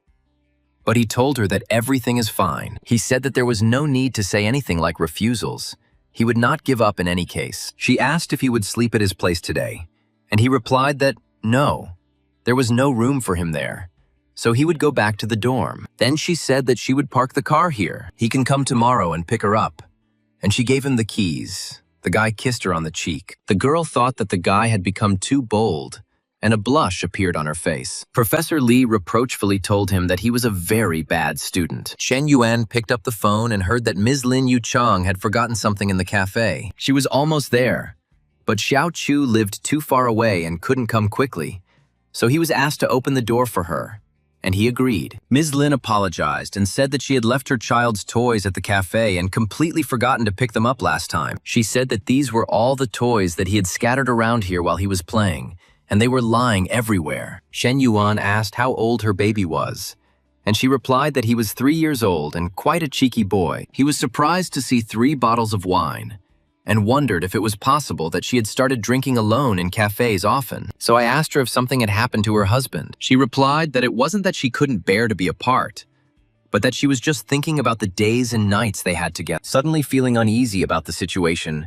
he realized that it was her husband, and if it weren't for the sadness in her heart, she wouldn't be sitting alone in the cafe. He suggested that if she wanted, she could come here often, but she replied that this was probably her last time here. He asked if she wanted to have a drink together, if that was okay with her. The guy said there was nothing wrong with it, and added that he felt depressed, and it had something to do with his family. He said that he knew her husband, Mr. Len Xianyong, who was also the general manager of the car dealership. The hero heard about his antics, and that Chen Na was an employee of this store, and she had to quit because of her husband. She was afraid that there was something between Miss Chen and her husband, but he explained that, no, he just pestered her a lot, and she left. The girl said that it was good.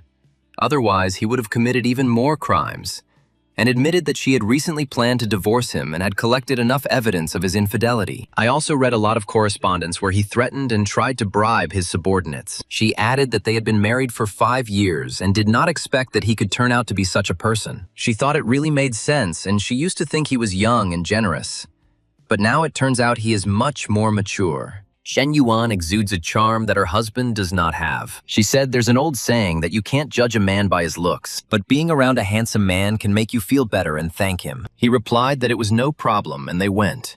And she asked him to be careful and apologize. He wondered why Mrs. Lin was apologizing and that she smelled so good. The main character was surprised at what this kiss meant, and decided that it was all because of the wine. She thought that for so many years she had remained a model wife, without overstepping the bounds of what was permitted. Shen Yuan called Chen Na and said that his dormitory was closed and asked if he could stay overnight at her place. 20 minutes later, she saw how much he had drunk, and he replied that he had no choice at the dinner with the class teachers. She told him to sit for 10 minutes and then take a shower. The girl said that she would make him some tea and help him sober up a bit, but he asked to just hug her first. She asked ironically, and he just hugged him, and he replied that he was just hugging her.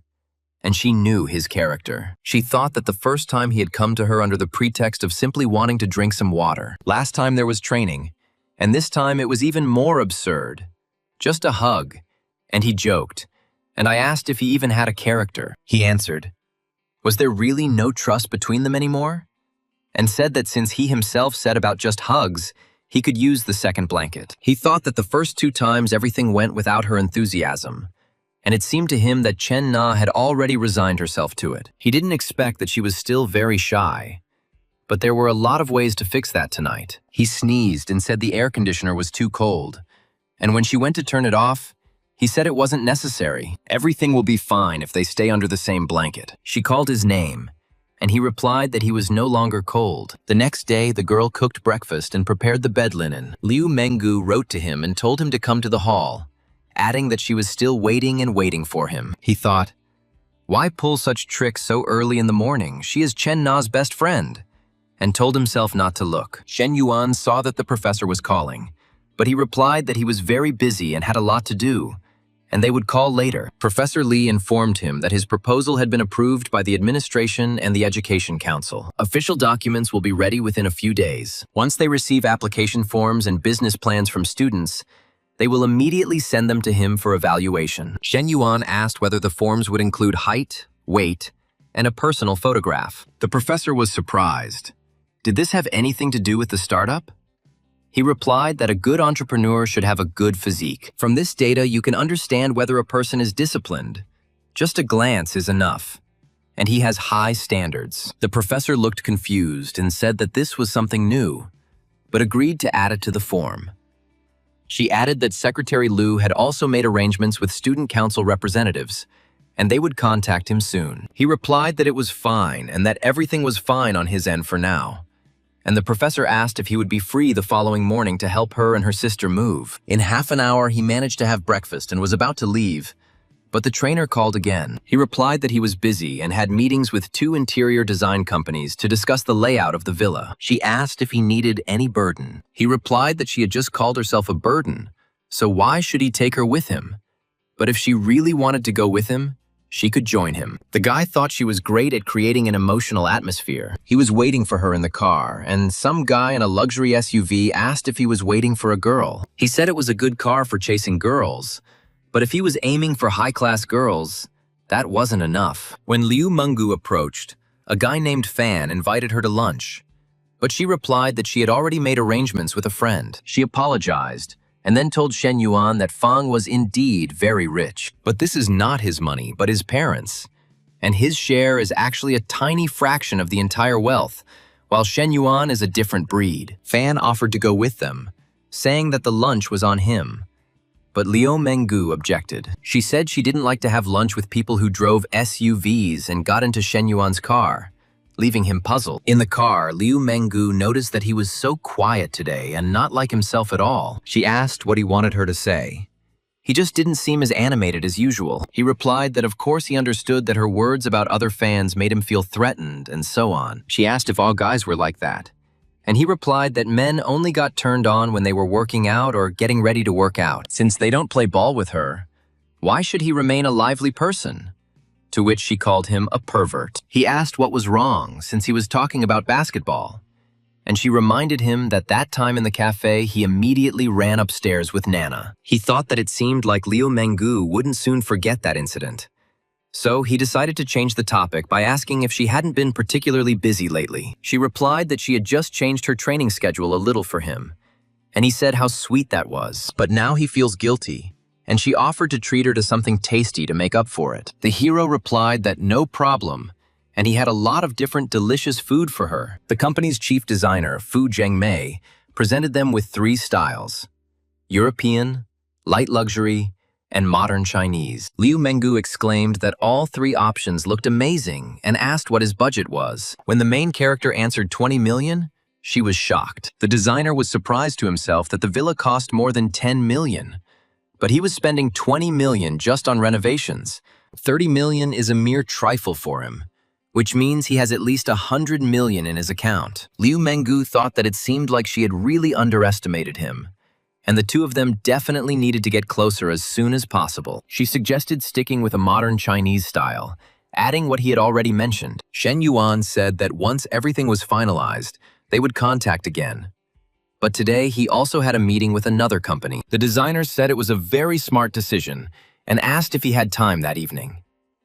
The designer assured him that their director sincerely wanted to get to know him better, and there was no pressure, and he agreed. Director Wan Renming was pleased that the dinner meeting could greatly help in signing the contract. This boy could not be allowed to go to another company, and asked if he was alone, he ordered Su Shu Bi to join them. Liu Menggu said that he turned on the stove and it was so hot in here, but he replied that he didn't feel the heat at all. The hero asked if she was going to go back to work or if she was planning to steal his food again. She said that she would stay with him today, eat, drink, and have fun, and let him be his little shadow. The guy replied that his shadow should follow the rules and follow him both day and night.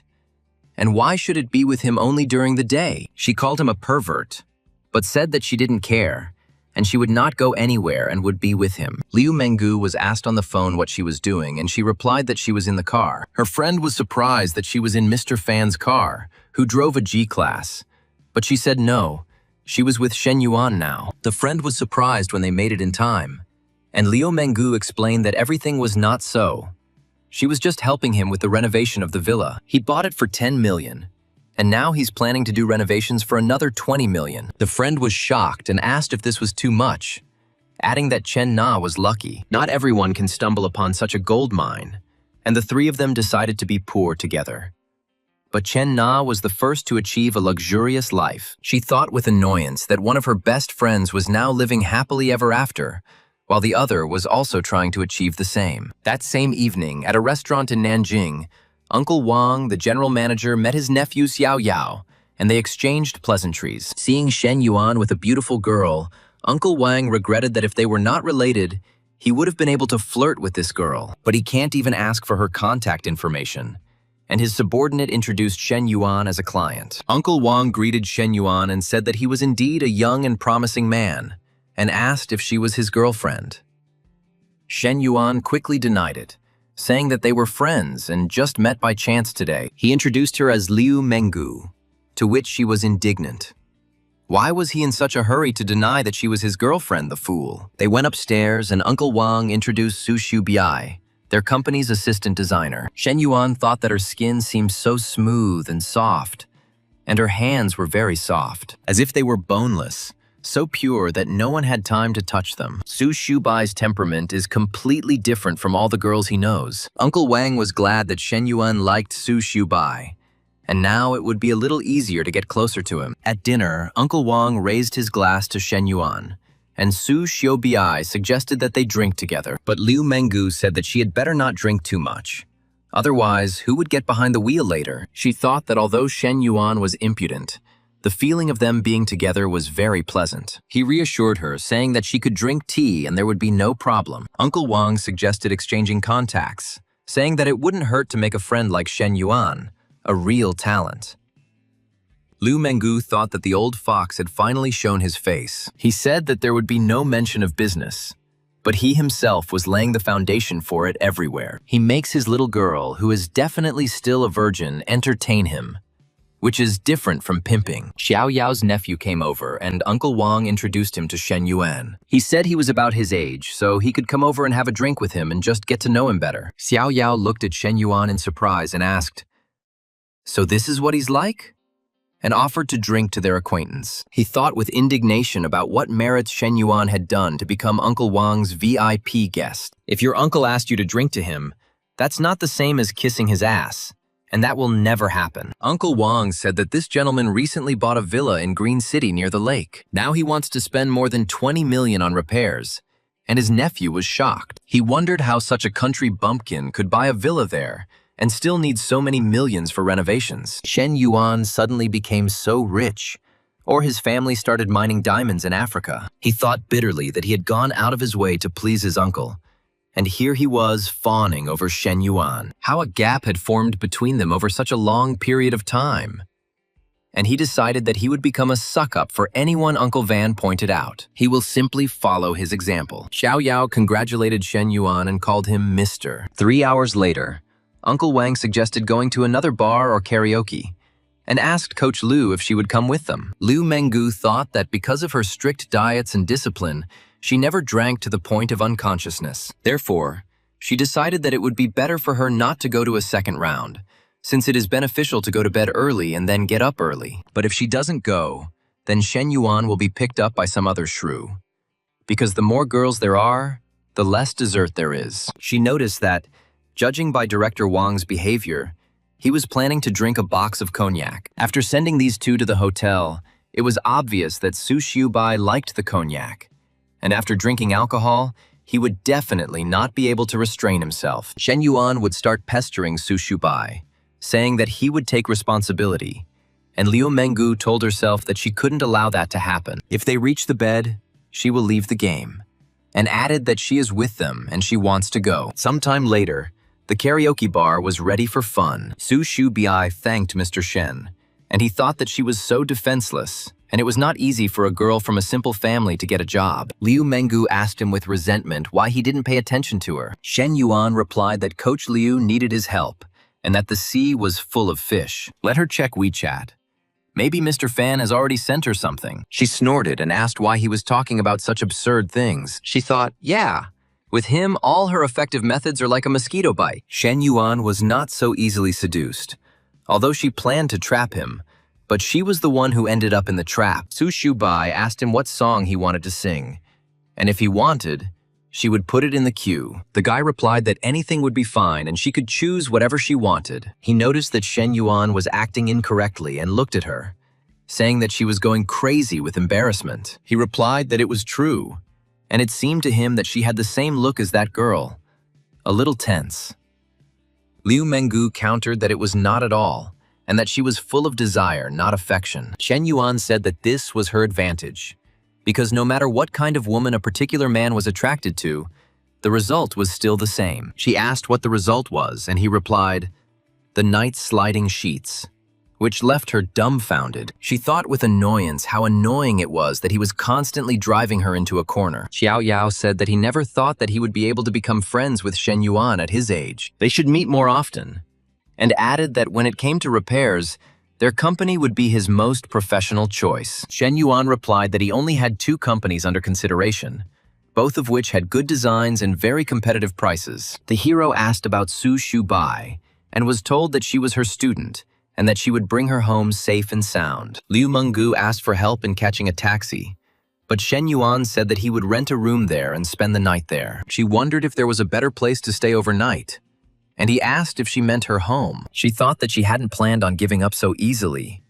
but her instinct told her that if she didn't get him now, he would simply be torn apart. The girl added that no, she was not going to bring a man to her home. She was a strict and proper girl. Shen Yuan was surprised, that's how it was, and noticed that he hadn't done anything this evening. So why was her sympathy level rising? The guy asked where she lived and if he would let her call a taxi. She replied that she didn't want to go home, and when he asked where she was going to spend the night, she became indignant.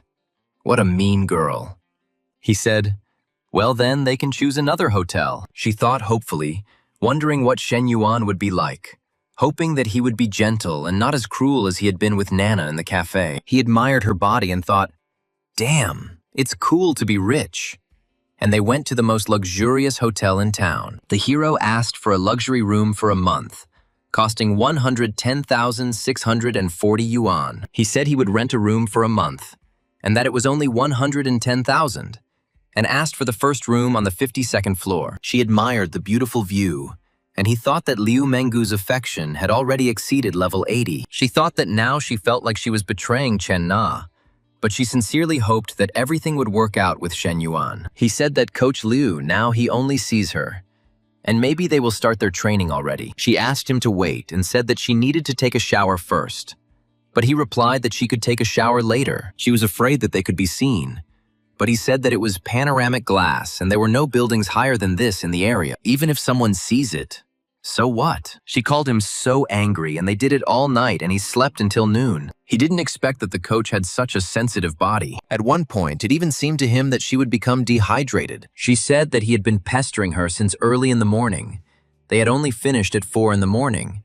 And did he really not care about her at all? She thought she needed to pay more attention to some key areas in her training. She asked him where he got so much strength from and told him to let her sleep a little and they would continue when she had some rest. He said that for good behavior, he would let her sleep a little longer.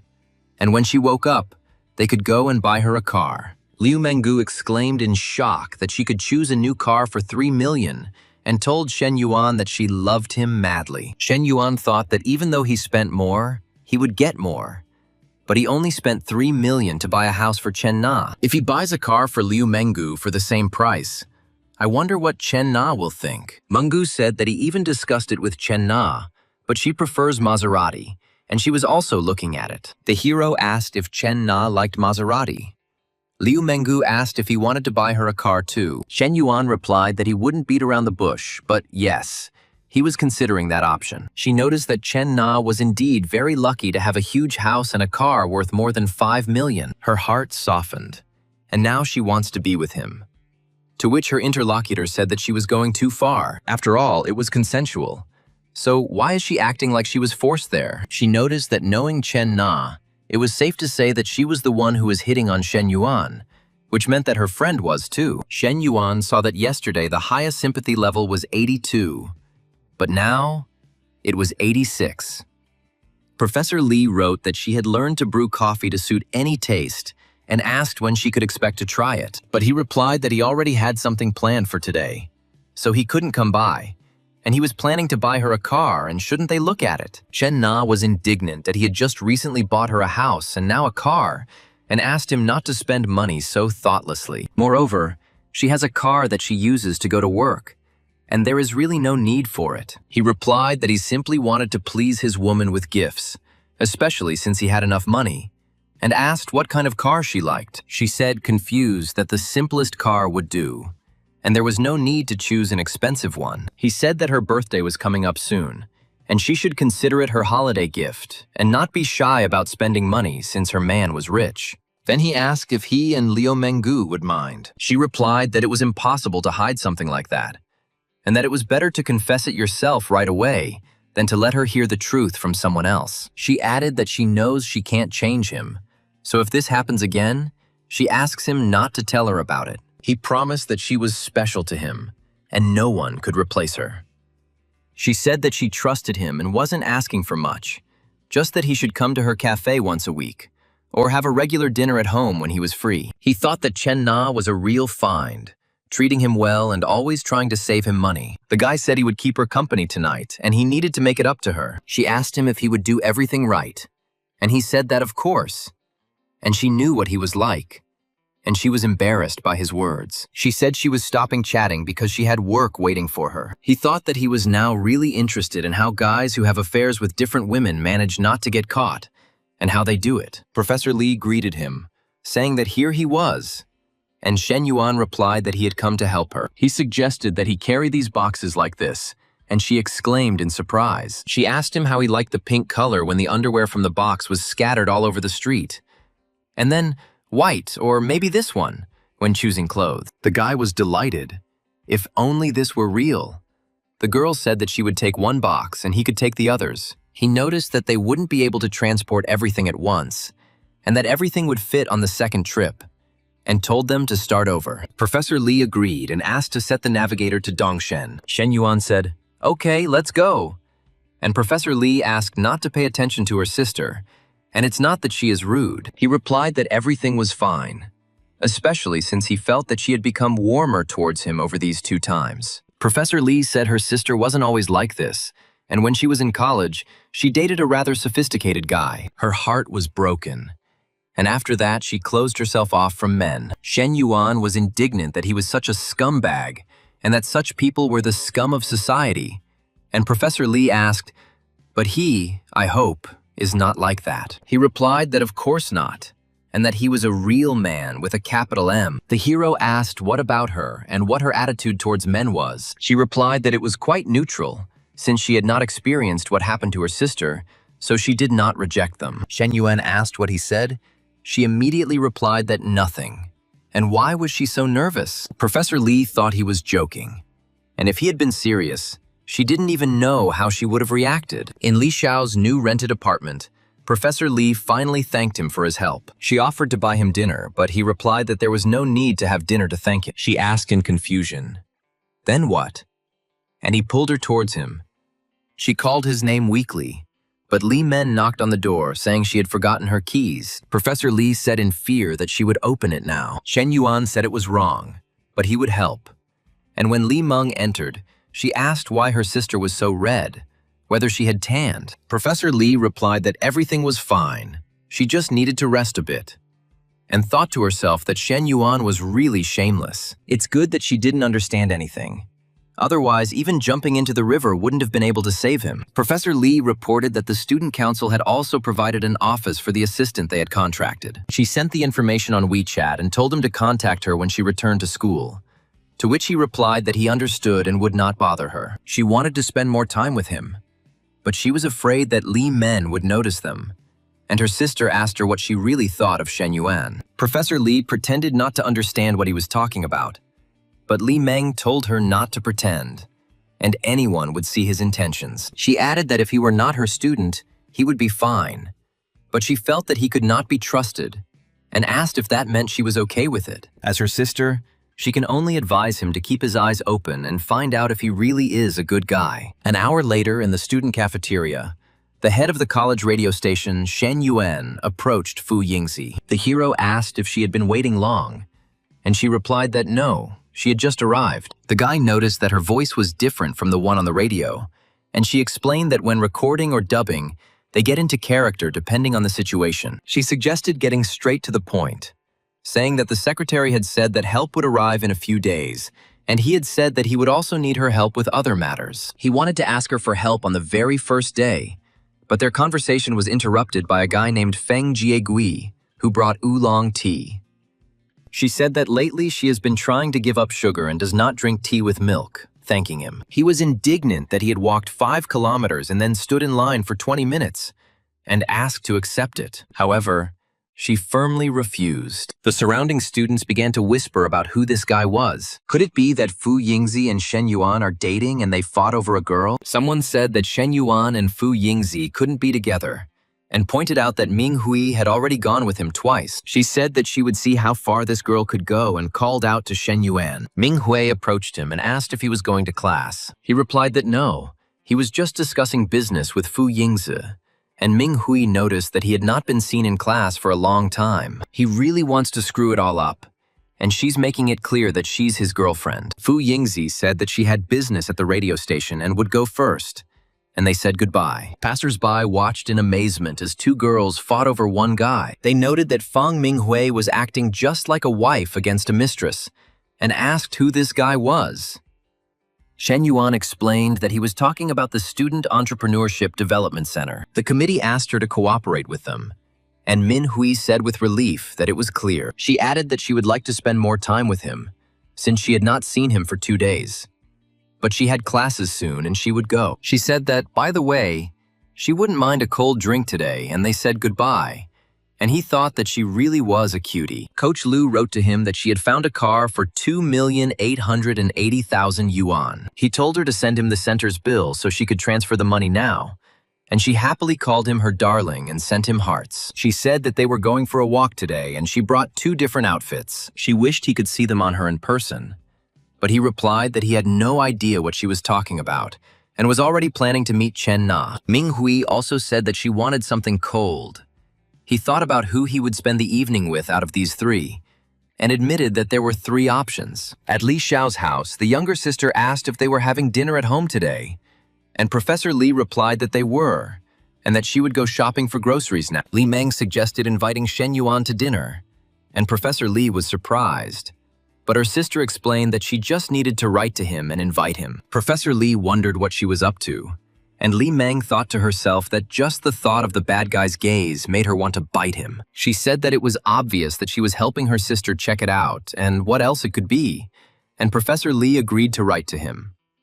Shen Yuan received the message and thought about what kind of peach blossom garden he encountered today. So many girls tried to pick him up that even the master of time management was shocked and decided to politely decline. Professor Lee asked him to come in and make himself comfortable, saying that dinner would be a little later. He replied that he would not be shy and that she could go about her business. He thought that, as expected from a consultant, she quickly brought comfort to the room. He asked where Li Meng was, and Professor Lee replied that she was in the shower, so he immediately headed to the kitchen. She protested, but he said it was okay, and he would just keep her company in the kitchen. She said he was too close to talk. He objected that there was at least another half-meter between them, and asked what he wanted to do. And he replied that nothing at all. She reminded him that her sister was also here, but he noticed that she was in the shower. Girls usually splash around there forever, so she's definitely not done yet. She begged him not to do it, but he didn't listen. And at that moment, Li Meng called out from the shower that she had finished washing and asked if dinner was ready. Shen Yuan reassured Professor Lee that everything was fine and there was no need to panic, and she threatened him not to dare do such a thing again. He said she knew how he felt about her and loudly praised her food, saying Gordon Ramsay would definitely recognize her as his daughter. Li Meng told him to stop flattering. Her sister wouldn't fall for that, and asked how many girls he had had. He replied that there were 2, so what?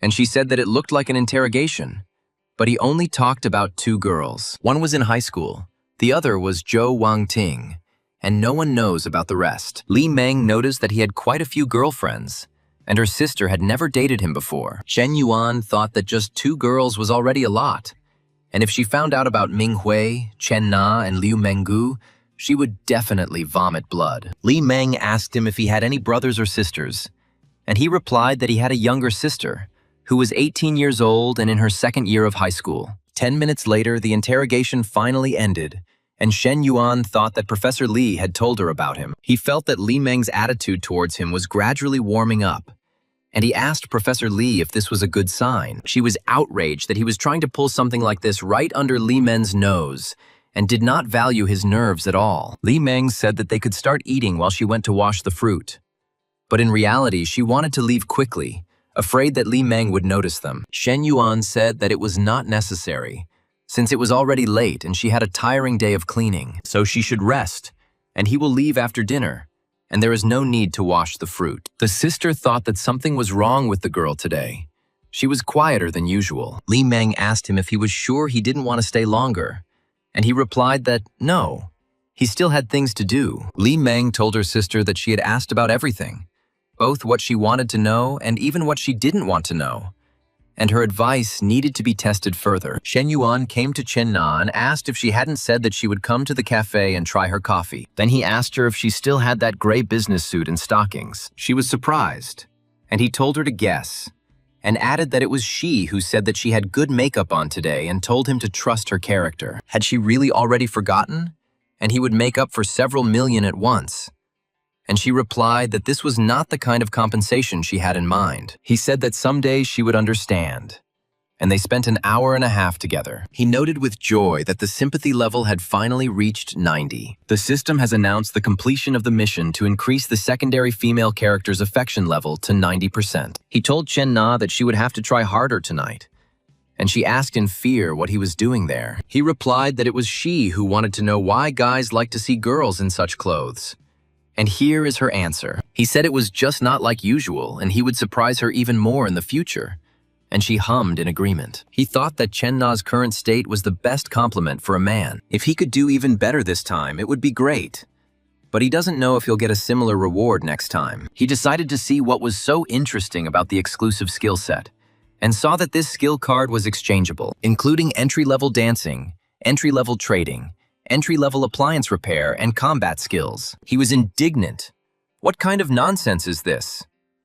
If repairing household appliances is still understandable, then what is a hairdresser anyway? He thought that if he had to choose, it would be a good idea to take fighting skills, because even though they live in a legal society, he has a lot of money and women. However, He wondered if Professor Lee's television were to break down, and with his skill in repairing household appliances, he could come to her. The guy would tell her that everything is ready, and if she has any problems in the future, she should not hesitate to call him. He offered to dry her off, saying that she was tired and sweaty and he would dry her whole body. He thought that it seemed like he had hacked his dad's system, and this reward was more generous than the previous one. This meant that the third reward would be even more generous, and he became curious about who would be next. Who would reach the 90th level of affection? Chen Na said that her father had a stroke due to drinking, and his blood pressure rose sharply. Shen Yuan asked if she was serious and if she had enough money, and offered to transfer it to her. He told her to be sure to call him if anything happened. She said it was unsafe to travel at night, and she would return home tomorrow morning. And he replied that he would go with her. Chen Na said that she could go back on her own, and Shen Yuan replied that it was fine, and if she needed money or anything else, she could say so. She thought that although Shen Yuan cared about her very much, they were not in an official relationship, and it was inappropriate to bring him home. She thanked him, and the next day she left in a hurry, but still made him breakfast. Shen Yuan thought that Chen Na was neither mercantile like Coach Liu, nor possessive like the beauty in his class. Fu Yingzi wrote to him early in the morning and said that the office had already been cleaned, and she had sent him some options for tables and chairs. Shen Yuan asked what they should do next, and she replied that they should stop following her. And it wasn't like they didn't have someone to clean up. She said that he wasn't even on the student council, and that he should stop following her or she would just go crazy. Her stalker thought bitterly that he had been stalking her for 3 years, but lost to the guy she met yesterday just because. He noted that the main thing was that he was also 21 years old, and what that meant, and called her Secretary Fu. She decided that even if she couldn't become his girlfriend, she could be his subordinate or secretary. After all, with such wealth, he clearly has more than one company, and it must demonstrate its capabilities in work, also other strengths and qualities to stay close to Shen Yuan. Meanwhile, at Chen Na's home, her mother tricked her into returning home. He said that his father had a stroke, but in fact, he arranged a blind date with Dong Chi Tao. He manages dozens of people, has an annual income of more than 10 million, and has already bought a car and a house. The mother boasted that Chi Tao had his own company and asked what brand of car he had. He replied that it was not a luxury car, just a 5 Series. And she said that it was not bad and at least it looked good. Dong Chi Tao gave his mother a gift of pure gold worth just over 3,000. She exclaimed that it was more than 3,000, but he said that it was not expensive. Chen Na was outraged that her parents had deceived her and asked if they understood how she felt. The mother replied that they were just worried about her and looked at Xiao Li, who was a year younger than her and already had 2 children. Chen Na said that she didn't want to talk to her mother and wrote to Shen Yuan that she was very angry. It turned out that her father was not admitted to the hospital, and they tricked her into returning home. We set up a blind date, but she'll be back this afternoon. Shen Yuan replied that he was almost off the highway and asked him to send him the location of her house. She was afraid that he would come to her house and asked what he was planning. The mother asked if the friend was a man or a woman, and Chen Na replied that she would soon see for herself. The parents and Dong Chi Tao began drinking wine and having fun, and 15 minutes later, Shen Yuan arrived with a huge number of gifts. He said that this was his first meeting with his uncle and aunt, and how could he come without gifts? He introduced himself as Chen Na's boyfriend, and said that his name was Shen Yuan, and that they could call him Xiao Sheng, and that these were small gifts for them. The parents were shocked, and the mother asked Chen Na why she didn't say anything. Shen Yuan added that Chen Na was his girlfriend, and they would still become a family in the future. The mother asked how much it all cost, and he replied that it wasn't that much, about 300,000. She exclaimed that it was about 300,000, and he said a little. And would an ordinary person say that? Auntie was indignant at the sudden appearance of Chen Na's boyfriend, since she said she was lonely. Dong Chi Tao said in a panic that he had also just found out, and damn, why did Chen Na bring her boyfriend over now? He thought that it was the first meeting, and even with gifts that cost more than 300,000 yuan, he looks like a complete idiot and asks his aunt if she means to say that this guy might be a fake. But she replied that spending so much money on the first meeting with parents, if he was fake, then such an amount was simply absurd. The aunt decided to find out more about him and ask how old he was. He replied that he was 21 years old, and she exclaimed that she was 6 years younger than Chen Na. Now it really looks like a sham. And who would even believe it? He said he was still in college, but he had extra income from investing in finance in some industries. Dong Qitao thought that nowadays, everyone he met could say that he was an investor, but he wouldn't buy it and asked if he had a house. Shen Yuan replied that they had 2 of them, one registered to him and the other to Chen Na. Both houses are in Xincheng, which made Dong Qitao think that he was definitely bluffing. And his aunt said that there was no need to worry, and she would remain calm and let him expose it. She said it was great to have pride, but one shouldn't pretend to be someone he's not. Honesty is the key to relationships, and one house in Xincheng costs over 1 million yuan. Even if he could afford to buy it, he would never buy a house for a girl before marriage. Shen Yuan told Chen Na that the house would be ready soon, and he would send her 1 million yuan to decorate it. If it took more, and he thought they probably thought he was a fraud, so he needed to reassure them. Chen Na was surprised that home improvements wouldn't cost that much. But 1 million yuan was deposited into her account, and she counted 6 zeros. The parents were shocked, and Dong Qitao bitterly admitted that, damn it, it was true, and he just transferred 1 million like that. He doubted him, and how rich he was if he could easily transfer 1 million to improve his home. He dodged the bullet, and if his aunt hadn't intervened first, he would have received a brutal slap in the face from reality. Shen Yuan said that it was just pocket change, and if there was too much, he could spend the rest as he wished. Dong Qitao thought that it seemed like he had lost and it was time to end here, and he wondered if he could return the liquor and expensive cigarettes. He added that even if the blind date failed, one shouldn't just waste the trip, and this rich man could become a useful contact. Chen Na's parents were delighted and said that they were now at peace. There is no need to be so attentive. To which Shen Yuan replied that for sure, and he cares about her very much from her side. At this moment, Chen Na's sister ran in and greeted her brother-in-law. The hero noted that she was very similar to Chen Na, less mature, but younger. He thought that the genes were the same. But why did she seem plumper? And were her parents biased? He proposed a toast and thanked his parents for raising Chen Na. He said he was very lucky to have such a wonderful girl and suggested that they look at the house and car together after dinner. Dong Qitao thought with horror that he had not only bought a house for Chen Na, but also for her parents. And what kind of son-in-law was he like in his dreams? The father said that they were no longer young and could barely drive a car. And why did he buy such an expensive one? In response to the talk about the empty house with an area of 280 square meters, Chen Na replied that she would now return home more often. Chen Na asked him why he did that, and he replied that she was his woman and he had to do that. But he had a question. He asked if her parents would allow them to sleep in the same room, and she replied that when they fell asleep, she would come to him. At 11 o'clock, she called his name and asked if he was asleep. He replied that how could he sleep without really being with her, and noticed that she was not dressed, and she really understood him. She said that she was waiting for him.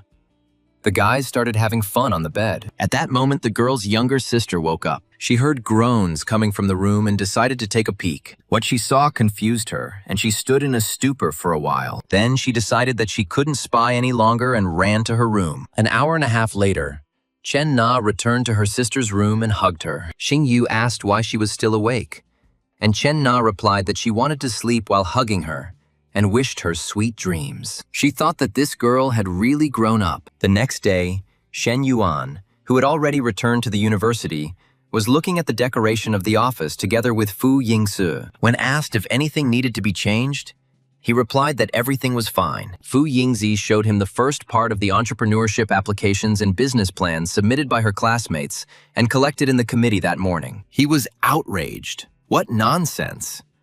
And now, even photos for ID are edited so heavily. He said he wouldn't look at the photo and would focus on the business plan.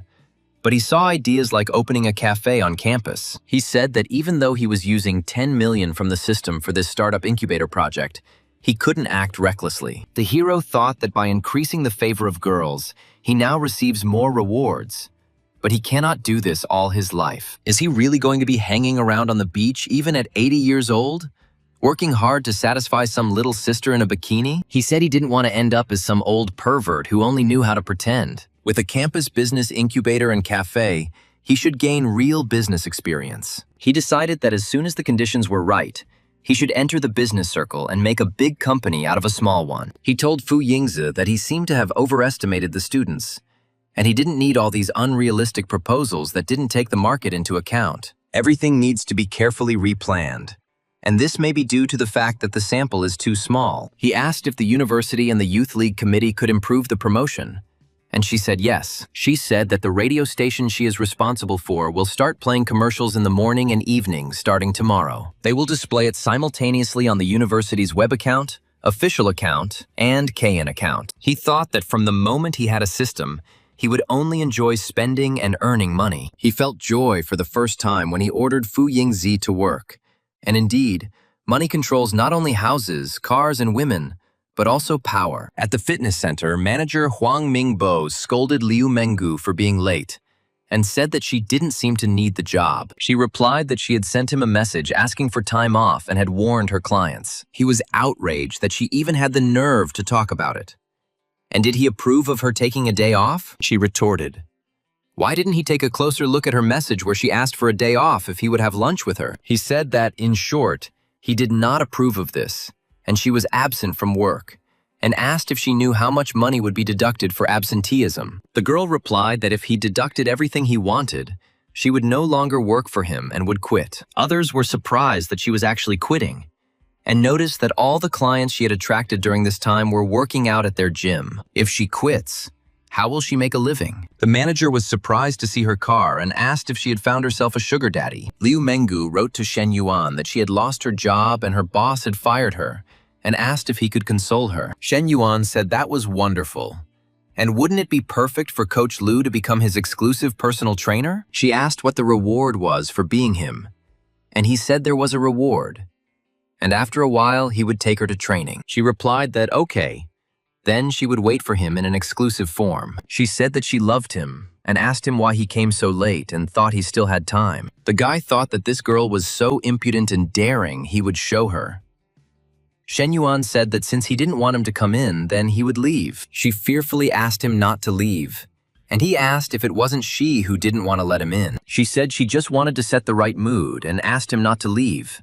And he replied that then she should beg him. She asked why her intentions were not sincere, and he said that he felt a little sincerity, and added that he would not leave for their sake. Liu Menggu called Shen Yuan daddy, and asked if he would punish her for her disobedience. He asked her to repeat what she called him, and she said daddy again. He replied that he really liked the sound of it. Today, her daddy will turn up the heat. And they continued. They had fun for an hour, and Liu Menggu said that money aside, Shen Yuan was already quite attractive. He said that didn't she want to become his personal trainer? And he was ready to continue and not to relax. She wondered how he could be ready for the next round so quickly, since it was impossible. And they had fun for another hour. She told him not to make things up because she heard everything in the cafeteria. Can his strength be compared to the current one? And he said that 50% of the strength, but he definitely wanted to use all 120%. And the difference from last time was too big. He discovered that he had developed a brutal skill called the divine technique of endless and relentless work. Coach Liu said that with such a height, it was impossible for him to weigh only 70 kilograms.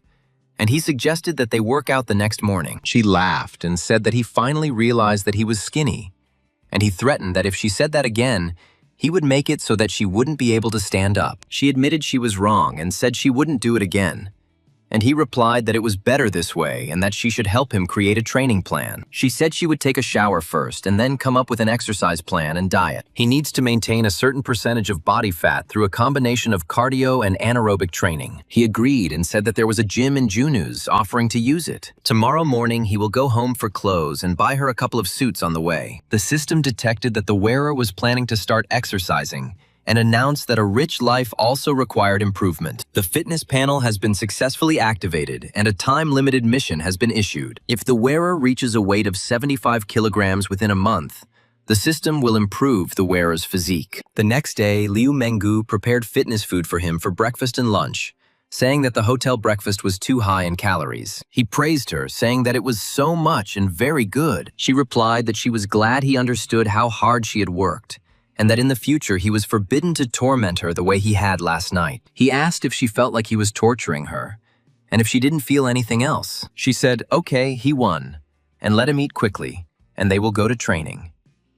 At the gym, men admired Liu Mengu's amazing body and said that she had an absolutely amazing body. They asked each other to stop staring at her, otherwise they would get an erection. One of them was outraged that such a weakling, who didn't have a single muscle, could get such a cool girl. It's a huge loss. And why shouldn't he consider it? Hao Zhang noticed Shen Yuan and thought that it was him. And who was that girl next to him? Wasn't he shopping for bags with another hottie last time at the mall? And he's already found a new girl. And he knows how to have fun. He walked up to Shen Yuan and said, "What a coincidence," and asked why he didn't take the same girl he went to the mall with. It seemed like they were very close, and he bought her a lot of things. And he tried to question him and make her angry, but Shen Yuan and Liu Mengu remained unperturbed. And Hao Zhang said that enough was enough. And why was he sticking his nose where it didn't belong? Are they really that close? Hao Zhang said that Shen Yuan is not who he claims to be, and is playing both sides at once. He asked not to let him fool him. The girl replied that even if he were dating 3 people at once, she would happily stay with him. And it was none of his business. He said that Shen Yuan bought that girl 2 bags that cost more than 100,000. It was better for him not to interfere where it wasn't wanted. But she replied that it was his money. He can spend it however he wants, as long as it makes him happy. If he is happy, then she is happy too. And added that Shen Yuan bought her a car worth more than 2 million yuan. Hao Zhang asked in confusion what was the matter. And this girl knows that he is cheating on her, but is still happy. And what kind of relationship do they have? Liu Mengu asked him to move away, saying that his face was distracting from the training. She called him a terrible freak. And Shen Yuan explained that Coach Liu was his personal trainer and assistant. She understands her place very well. So why should she worry about such things? Next time, if he wants to cause trouble, it's better to find out everything in advance. She said it was time to continue and praised him after 2 hours. She said he did a great job and the movements were very precise. However, they will still have to increase the intensity tomorrow. He replied that he increases the intensity at night, and she during the day. Is this revenge? But she said that today, he was getting acquainted with the movements and exercise machines. Naturally, after this, you need to add weight, once the muscles have relaxed enough. The girl suggested that they quickly go back and take a shower. He said there was another place that needed to relax, and she reproachfully called him a hooligan and asked, after they showered together, the coach asked him if he would be returning to university that evening. He said that his evening was already scheduled, so he invited her to stay there for the night. But the girl objected that the spacious room made her feel uncomfortable when alone. He didn't argue and asked her to repeat the address, and she called him daddy again, after which the affection score increased. Hao Zhang continued to watch Shen Yuan and walked towards him together with Fu Yingzi. She apologized for the fact that he had insisted on his own way, and followed her after the meeting in the cafeteria. He added that the girl asked him to stop, but he ignored her requests. Shen Yuan and Fu Yingzi remained in the room alone, closing the door tightly and drawing the blinds. Hu Zhang was indignant, not understanding what they were doing there, or why there were blinds in the study room. He thought bitterly of his Fu Yingzi, refusing to believe what was happening. The protagonist started a conversation and inquired about the company's progress. Fu Yingzi reported that she had already placed banners and posts on the official account, on the Weibo account, and on the Clown account. The views were good, but the new business development plan will take more time. She expressed a desire to launch another advertising wave to further increase her popularity. Shen Yuan ordered that his name be associated with the business database so that exchange students would know of his financial involvement. He suggested publishing several posts about how an unknown person had invested 10 million into the university's startup base. This funding was provided by a student of their own university, and also about the existence of a super handsome rich man, but without disclosing his identity. The young man promised to gradually build up public interest so that he could appear in person when anticipation peaks. He thought that although he didn't understand Shen Yuan's desire to be the center of attention, it wasn't his concern. She admitted that she had initially really hoped for a romantic relationship with him. But now, it seemed like he already had a partner. Fu Yingzi explained that internships would start next semester, and it was difficult for students at a private university to find jobs, so she thought that if she followed him, she could earn more than in a regular job. He noted to himself that the girl turned out to be quite reserved, as befits a student. If she had said she wanted him, they could have just let things go. Then I asked how much she meant, and she timidly said, 8,000 yuan.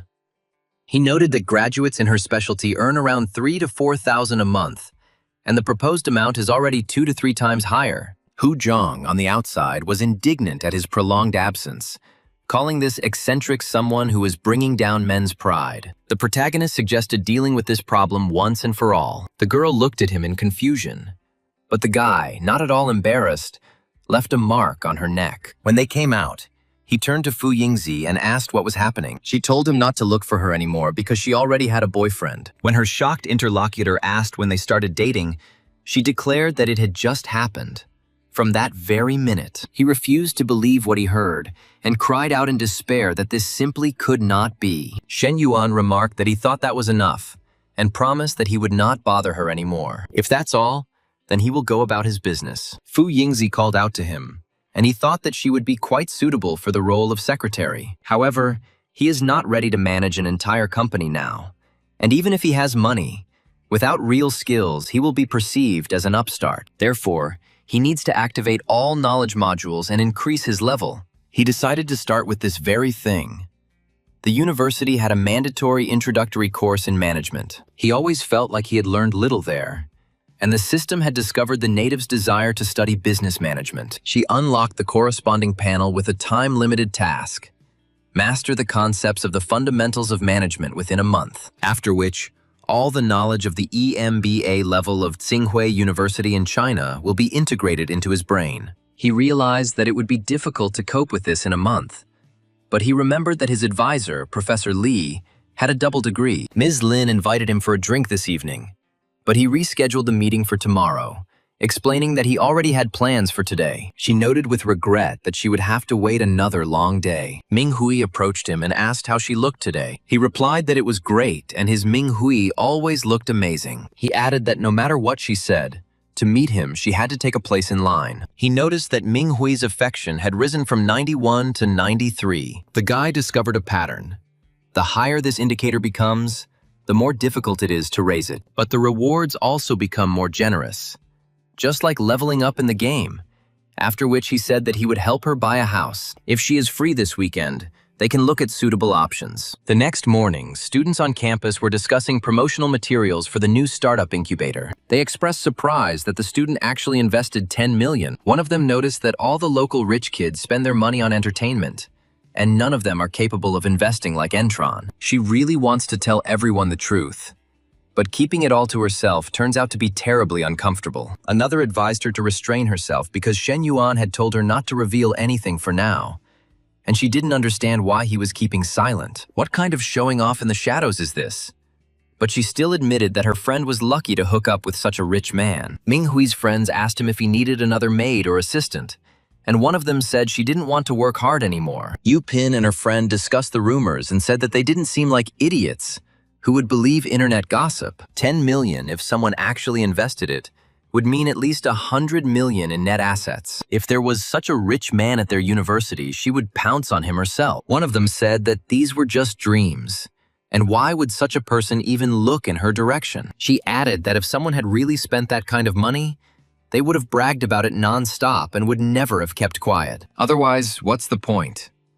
After which she glanced at Shen Yuan, who didn't have much money. Shen Yuan continued to put his plan into action. He immediately asked Professor Li to help him seriously take up the study of the basics of management. When she asked him what he had in mind this time, he assured her that he was truly committed to learning. She warned him that he should understand that things would not go as they had last time, and he made a promise. After which, she asked him not only to memorize the material, but also to connect it with real-life situations. The girl noted that this would help a lot. He replied that he understood and would begin memorizing it immediately. But after a whole hour of classes, he was looking at her, not at the book. She asked why he stopped and why he was looking at her, telling her to look at the textbook. The protagonist objected that she was much more interesting than this book. She reproached him for being at it again, and reminded him that he hadn't promised to come only for the sake of studying. He replied that he was serious about it, but he also wanted her to be his girlfriend. These goals do not contradict each other in any way. He noticed that her little sister was sleeping in another room,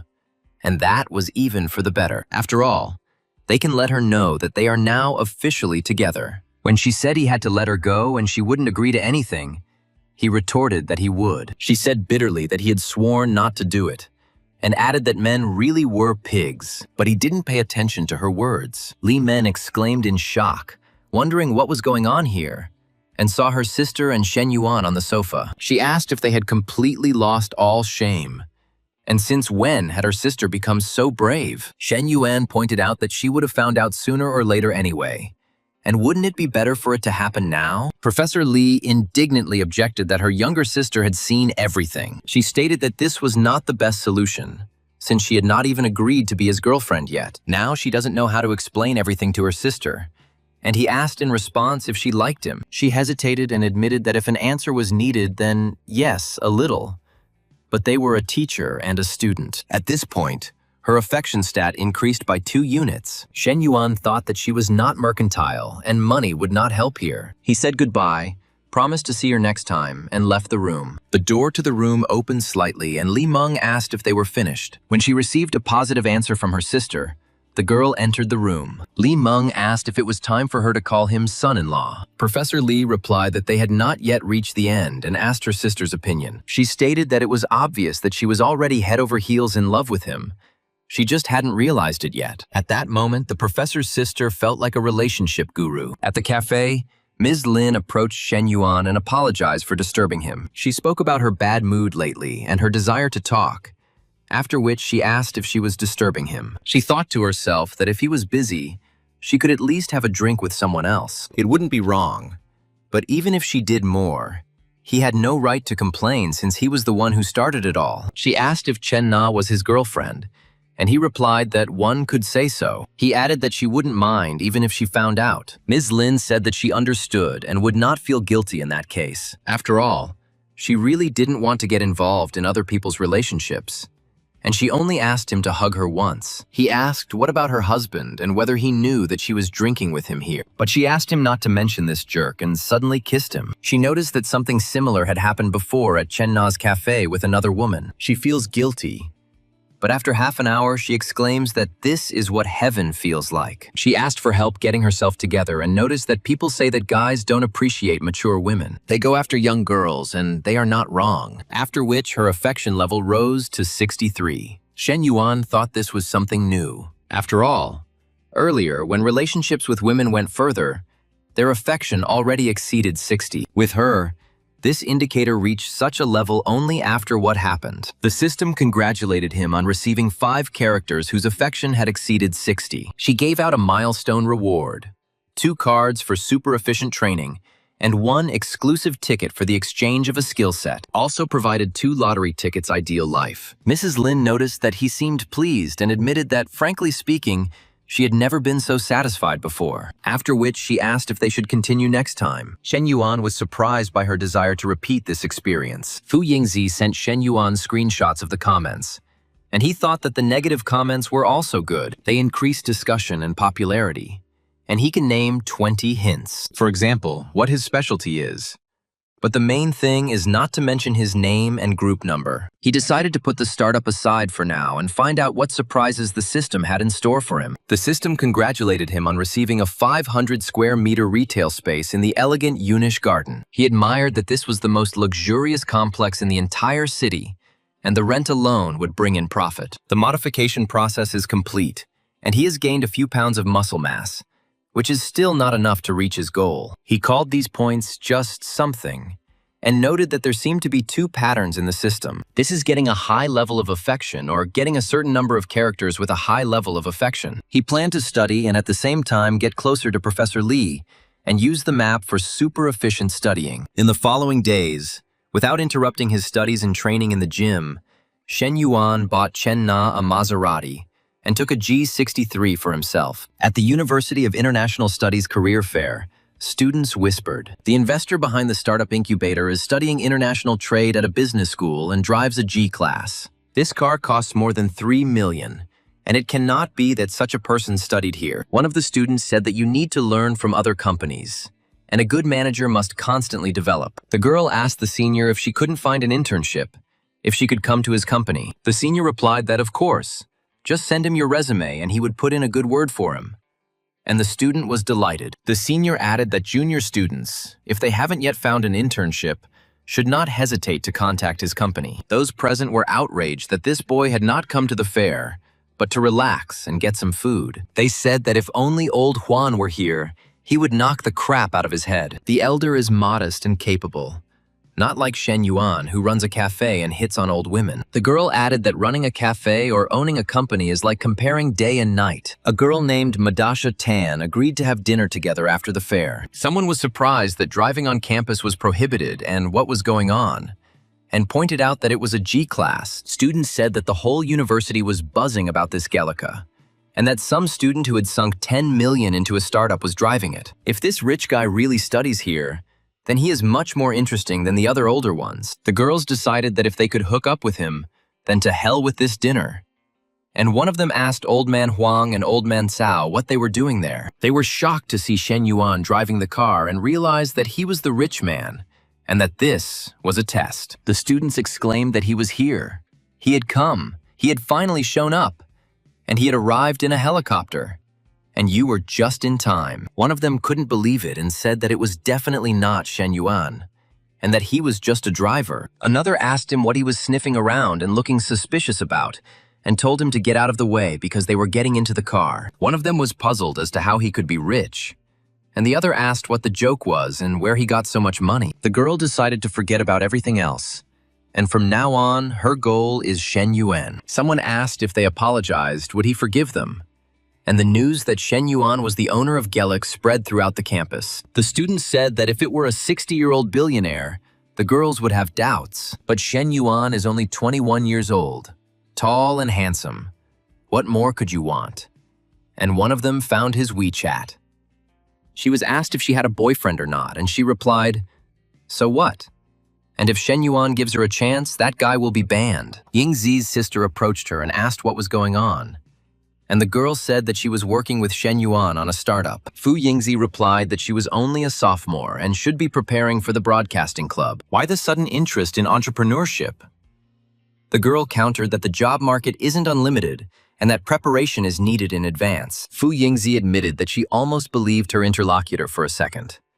But to be honest, Zhang Qingchang was not called the little dragon girl for nothing. She was 168 centimeters tall, had a perfect figure, a sweet face, and great energy, and she would be a perfect fit. She immediately pulled herself together, wondering what she was even thinking about, as if she was choosing concubines for Shen Yuan, and told herself to pull herself together. The students continued to discuss the rumors and claimed that no one in their specialty drove a G class. There isn't even such a person in the entire university, and the author is clearly lying.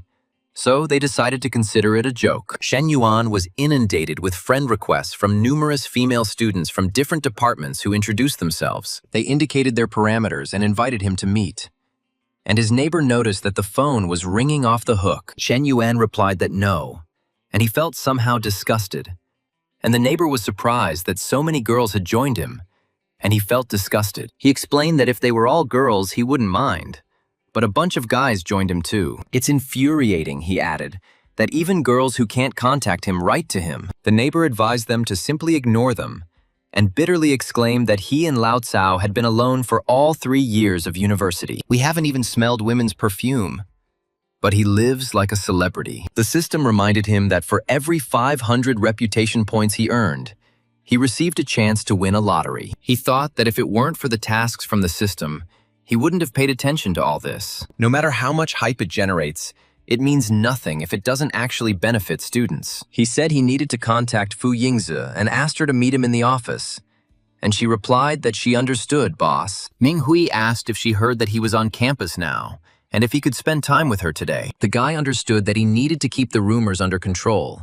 After which he said that he was leaving and that they shouldn't wait for him. As soon as the girl saw the main character, she threw herself on his neck and said that she missed him. She started saying that he was a celebrity now, and every girl on campus knew him. Shen Yuan asked if it was true, and she confirmed that even his personal information had been leaked online. He remarked that it seemed like people were having a really boring life, and that guys should know how to protect themselves, right? The hero agreed, but asked how the closed window related to this. The girl answered because she could do something too, and asked if he wanted to. However, the guy said that not now. He had a meeting. Ming Hui asked him to stand up, and he made a dissatisfied sound, and she asked him if it was like that and if he liked it. Fu Yingzi, who was guarding the door, heard suspicious sounds and realized that this did not sound like a business conversation at all. She thought that her boss was clearly an unusual person, and as a secretary, she had to guard the door so that no one could hear what was going on inside. But they're still not finished, and her legs are already falling off. Ming Hui coughed, out of breath from running. A girl walked past her, and she realized that she was sure that she had heard everything. She must understand that Shen Yuan is only hers. Fu Yingzi walked in and asked the boss what he wanted to talk about, and he praised her. He said that everything has been going great for her lately, and the buzz is gradually growing, and everything is happening on its own. He said that with this momentum, they will have a lot of applications for the startup incubator. When selecting, these applications need to be filtered first. They needed practical projects, and she replied that it was all thanks to his leadership. She couldn't have planned all this on her own. He asked what the selection criteria were, and she asked again. He replied, to choose those who reflect the new image of their university. Although it is not elite, they have one big advantage. She asked what it was. The hero said that their students were very beautiful, to which she was surprised, and he was serious. After all, the boss spent so much money just to find a girl. He explained that they were offering an opportunity, and since they would have many applicants, why not choose the ones who were good-looking? She asked if she could leak the answers to preferred candidates so they could get through, and he called it a smart idea. He wondered what the difference was between him and the ancient official who offered beauties to the emperor. Wasn't he betraying his education? But he immediately decided that it would be better if these girls got involved with other guys. It's a mutual choice, and if they're not suitable, they simply won't be considered. Besides, she is paid 10,000 yuan a month, and loyalty is also part of the job. Then she asked to be allowed to present the first candidate. Fu Yingzi said that the girl was about her age, maybe a little older, but then she began to smile shyly and apologized several times. She clarified that she was 19 years old, a second-year student, and her nickname was Little Dragon Girl. Shen Yuan asked with a grin, so he would become a dragon rider. Madame Lin asked Shen Yuan if he had time this evening. Would he like to have a drink? And he thought that last time she said that they would continue next time. He didn't think it would come so quickly. He asked if she was sure she just wanted a drink. She made an appointment for 9 o'clock in the evening, and Shen Yuan responded immediately. She didn't think that after 2 drinks something like this would happen to him, and she even felt that thrill of first love again. The girl hoped that time would fly by quickly, and that it would already be 9 in the evening. Professor Li asked him to give her and her sister a ride to the shops, but he replied that he had to pick up someone, and there were no more seats. She asked if he could add them on WeChat so they could hang out together next time, but he replied that he was sorry. But his WeChat contact list was full and he couldn't add any more people. The students watched this scene and remarked that this is what it means to be rich. He just brushes off girls they can't even dream of. One of them said that he is just a little taller, more handsome and richer, and that's why so many girls are throwing themselves at him. Another one countered that he was a little richer, and that this G-class car costs 3 million, and perhaps they will not earn that much in their entire life. Another student said enviously that with a car like that, you can forget about girls, and he would also like to go for a ride. At 9 o'clock in the evening, Mrs. Lin asked if there was trouble at home again, and said she wanted to ask him something. And he said, "Let's go." She asked him if he believed in love, and said he should answer yes or no. He replied that in high school he really believed in love. That tremulous feeling associated with his first love was true love. He added that after the breakup he never felt that way again. Not with Zhou Wangting, not with Chen Na, Liu Menggu, or Ming Hui. Something was always missing, and she noticed that his answer was too vague. She started talking about her first love in high school and that thrilling feeling. But then she switched and said that she called about repairing the air conditioner. They asked the girl when it would be convenient. They could agree on a time, and they would come to her. Shen Yuan asked her if her air conditioner was broken, and she confirmed that it had been broken for several days. He said she didn't need to call a repairman, and he was pretty good at it. She was surprised, and he confirmed that he knew and asked if her husband was home. And she answered that he was not. She thought that Zhang Sanyun said that he would not be home tonight. The child is with his parents in the village, so bringing Shen Yuan home, even if it is to repair the air conditioner, seems a little strange to her. Before bringing him, she was afraid that he might do something. But now, He really only came to fix the air conditioner. She began to doubt her attractiveness. She said that her head was a complete mess and she would go take a shower to calm down. She thanked him, saying that she would quickly take a shower. After 15 minutes, she was surprised that it actually worked. She thanked the guy again, saying that she didn't even know how to thank him. He asked if he wanted to thank her, then let him come here. The woman was afraid that Zhang San-yoon might return at any moment, but the man replied that this would not happen. And then she asked why. He stated that from now on, if something broke in the house, she should contact him. He will fix not only things, but also her heart and her body. She gave herself completely to this moment and thought that, in comparison to it, her relationship with her husband was a waste of time. The husband himself turned out to be pathetic and worthless. A passerby remarked with disgust that it was disgusting. It was her husband. He added that this woman behaved so arrogantly during their meeting for drinks and even refused him for the sake of big money. The girl realized with horror that the sound was coming from behind the door. She realized that Zhang San-yoon had unexpectedly returned home. Mrs. Lin panicked, thinking that if her husband found out the truth, she would lose all her advantages in the divorce and division of property. He might lose everything. But Shen Yuan calmly said that he would close the door himself. Zhang San-yoon asked irritably why there was no one in the house and the air conditioner was left on. Does she really think electricity is worthless? He called her a useless fool who does nothing all day. She can't even cope with simple household chores and can't pour him a glass of water.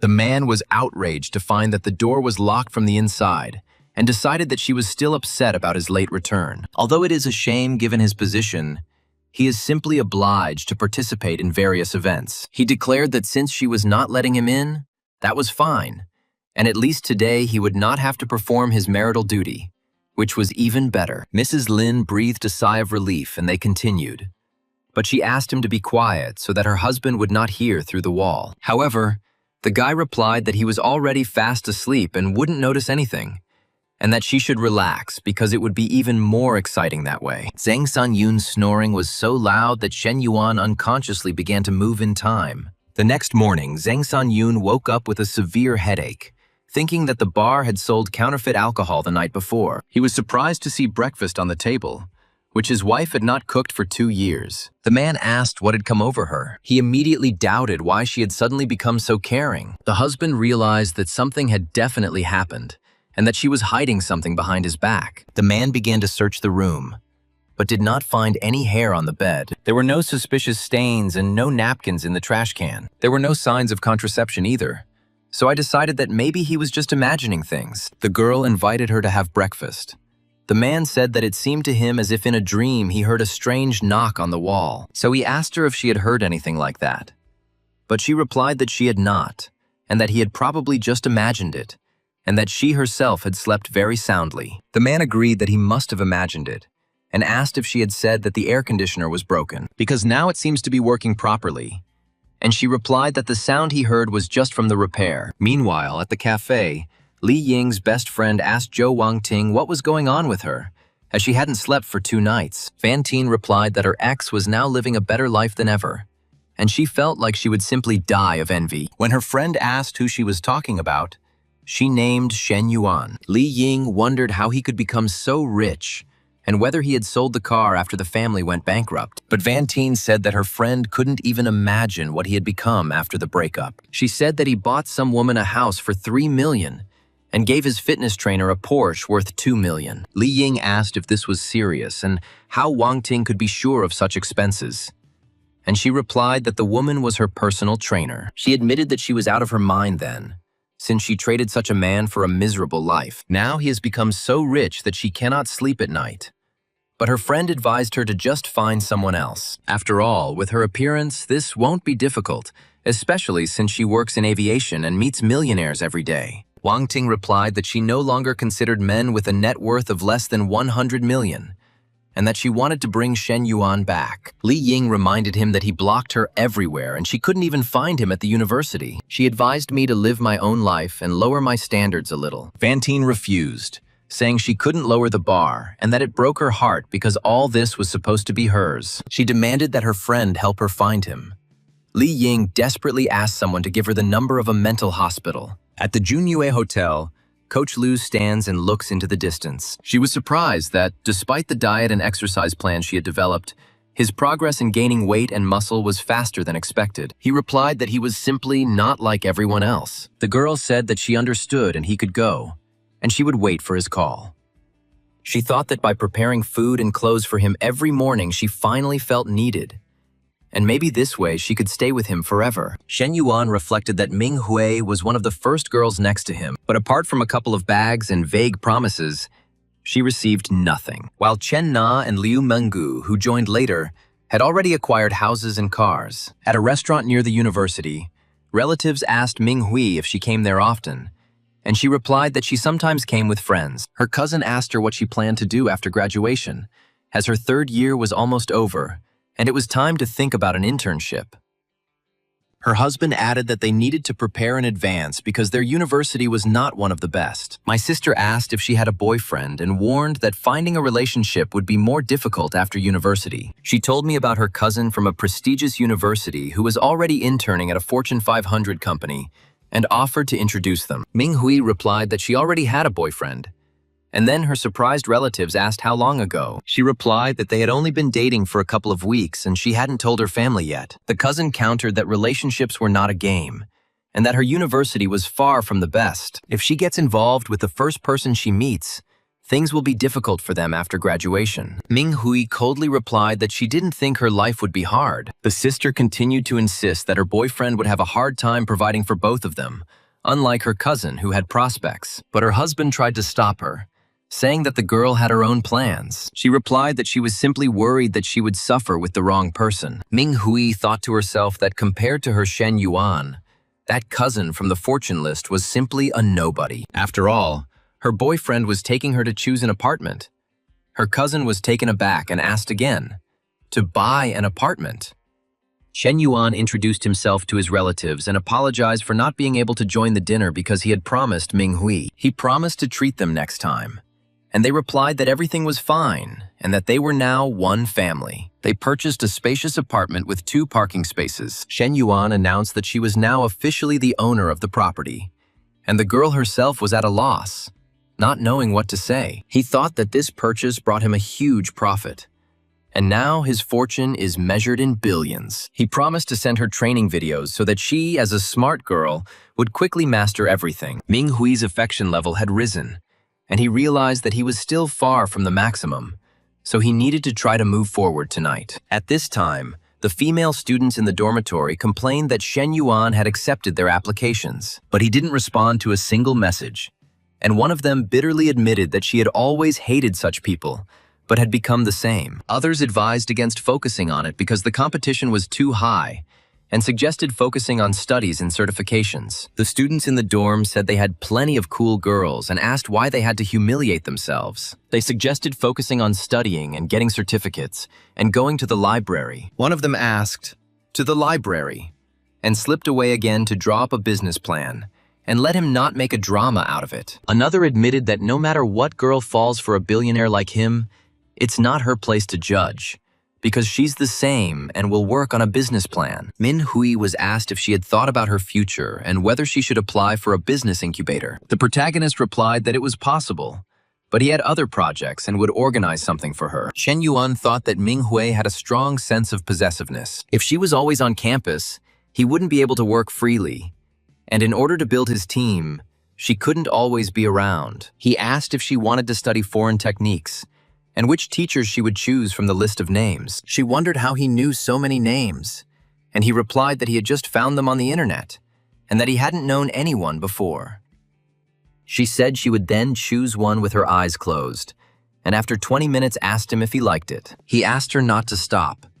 She was surprised that she could learn this. She asked if she continued like this, would he want to be with her even more? The next morning, Li Yuhan urgently called him, saying that there was no time for talking. He will reset the location and let him come here quickly. Shen Yuan asked what was going on, but he had already hung up. Li Yuhan reported that they had changed locations and he was now in Suyun Cave, and demanded that Shen Yuan leave immediately. Shen Yuan was indignant that he had almost arrived, and his friend was only now talking about changing places. Li Yuhan said he had just started his shift, but his friends had invited him here, and to be honest, He wasn't particularly interested. He told me not to apologize and to quickly drag my ass back to my place, promising to wait at the bottom of the cave. Shen Yuan thought that Suyun Cave was not far from Professor Li's workplace, and he wondered if he would stumble upon it. Li Yuhan said that waiting outside was boring as hell, and asked if he wanted to go up to do some maintenance. But Shen Yuan replied that he was out, and that he had a better technician from the university, and this place was not even close to being comparable. Li Yuhan was surprised to see his car and asked where it came from. And Shen Yuan replied that he meant where it came from. He just bought it. Li Yuhan admired that he was rich because he was buying himself a Gelik, and that it was the car of his dreams. Shen Yuan asked, more to the point, why he called him here. And Li Yuhan said that he was a co-owner of the bar and wanted to kick the ceiling. Li Yuhan suggested that they discuss everything inside. And when the girl asked if it was Shen Yuan, he saw Professor Li with horror. He exclaimed that only he could be so lucky. And she said what an unexpected and pleasant meeting it was. Someone present asked who it was, and another replied, "Cuties." The hero told them to wait, and asked if they were going home to cook, and if he could come and help. The girl indignantly told Shen Yuan that he had no shame at all, and he came to such a place. Shen Yuan replied that she was mistaken, and that he was just waiting for someone. Li Meng said she thought they would buy that excuse, and her sister liked him. She even bought him a gift as a thank you for that bag. And he came to a place like this and told him to get lost. Shen Yuan cried out in despair. What a nightmare. They were so close. But this confusion arose. Li Yuhan asked if she was his new girlfriend and if he should explain everything to her. But Shen Yuan replied that no, and that she was upset now and would not believe his words. What happened really hurt the professor's feelings. Li Yuhan apologized and said that he didn't expect this, and asked who she was, and that he had never seen her before. Shen Yuan replied that she was his consultant and that she also taught business English. They went into a cafe where Chen Na met them, and he ordered an iced Americano and a vanilla latte. Li Yuhan said that he had definitely seen this girl before, and then remembered that she was the girl from the Nanjing restaurant. She is Li Guangyao's cousin, and asked if she was not a salesperson at the 4th store, and why she was here. Shen Yuan replied that it was simply mutual sympathy. Li Yuhan said that he was dating both the teacher and the other guy's girlfriend, but Shen Yuan ordered him to stop and said that they would talk about business, and he would hand over the management of the bar to him. Li Yuhan was surprised that it happened so suddenly, and was not sure that he could cope without his advice. Shen Yuan said he believed in him, and added that when friends do business together, the friendship can crumble due to disputes over ideas and other things. He won't let this happen, and Li Yuhan promised to do everything and not let him down. Chen Na served coffee, and Li Yuhan noticed that Shen Yuan's t-shirt was wrinkled. Chen Na corrected her, and Shen Yuan said that they were so cute. Today, after hanging out with his brother, he got a taste of life. Chen Na offered to take her younger sister Xing Yu to help out at the cafe for the summer. Shen Yuan said he didn't mind, and she replied that she would go take a shower because she had been busy all day and was now all sweaty. Shen Yuan thought that he should call Professor Li and explain everything, but she didn't pick up the phone or respond on WeChat, and he said how resilient she was. Meanwhile, in Li Xiao's apartment, Li Men said that she was so annoying and was still calling. She suggested blocking him so that he wouldn't continue to bother her. Then she added that Shen Yuan was a scumbag, and she shouldn't cry because of him.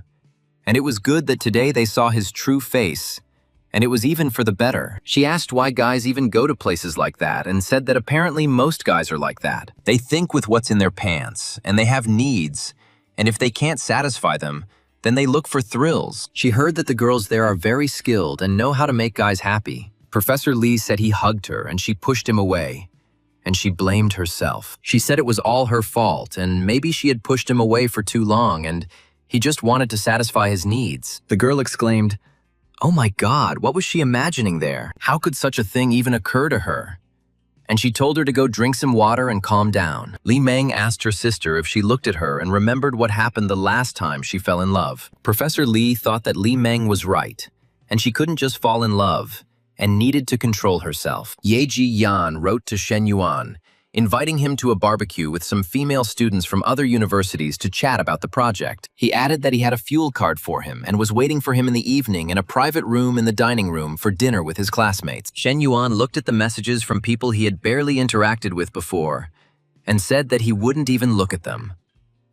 He noticed that one freshman had sent him so many messages asking about the weather, saying good morning and talking about fallen leaves. Chen Na asked him if she should go inside, and then noticed that he seemed more fit. She asked if he had been exercising lately, and he said yes, and suggested they move to the sofa. He asked her if she could ride a horse, and she said no. He said let her climb in, and he would become her free exercise machine. Next time they could go horseback riding. And she asked if the horseback riding he was talking about wasn't the same thing he wanted to do now. He confirmed it and suggested that I sit on it and try it myself if I didn't believe him. He praised her, saying that she definitely had the talent to become a horsewoman. The next day, students crowded into the office of the university's Youth League committee with startup applications and commercial proposals. Fu Yingzi was surprised that almost no one had applied for the startup grant before, and asked why there were suddenly so many female students. During training, the main character received a call from the secretary's little girl. She reported that she had received the first applications, 653 in total. When Shen Yuan asked about the ratio of boys to girls, she replied that there were 628 girls and 25 boys. Shen Yuan told her to take care of the selection.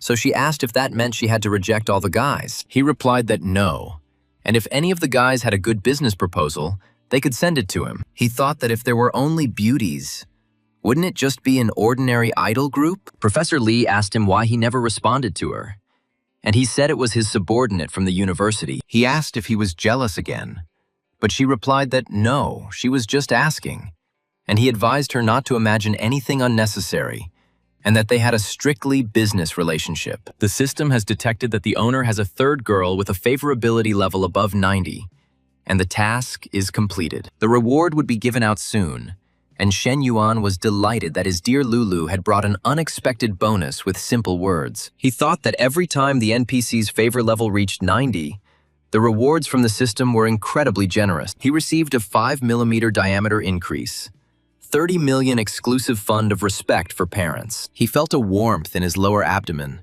and the sensations were so distinct, he called his dear Lu to come to him for a second. When she asked what was wrong, he said there was no time to explain and called her to go upstairs. She got scared and said something was wrong, and he asked what it was, and she said he seemed different, or she was just imagining it. Do exercises really help with this too? And he asked.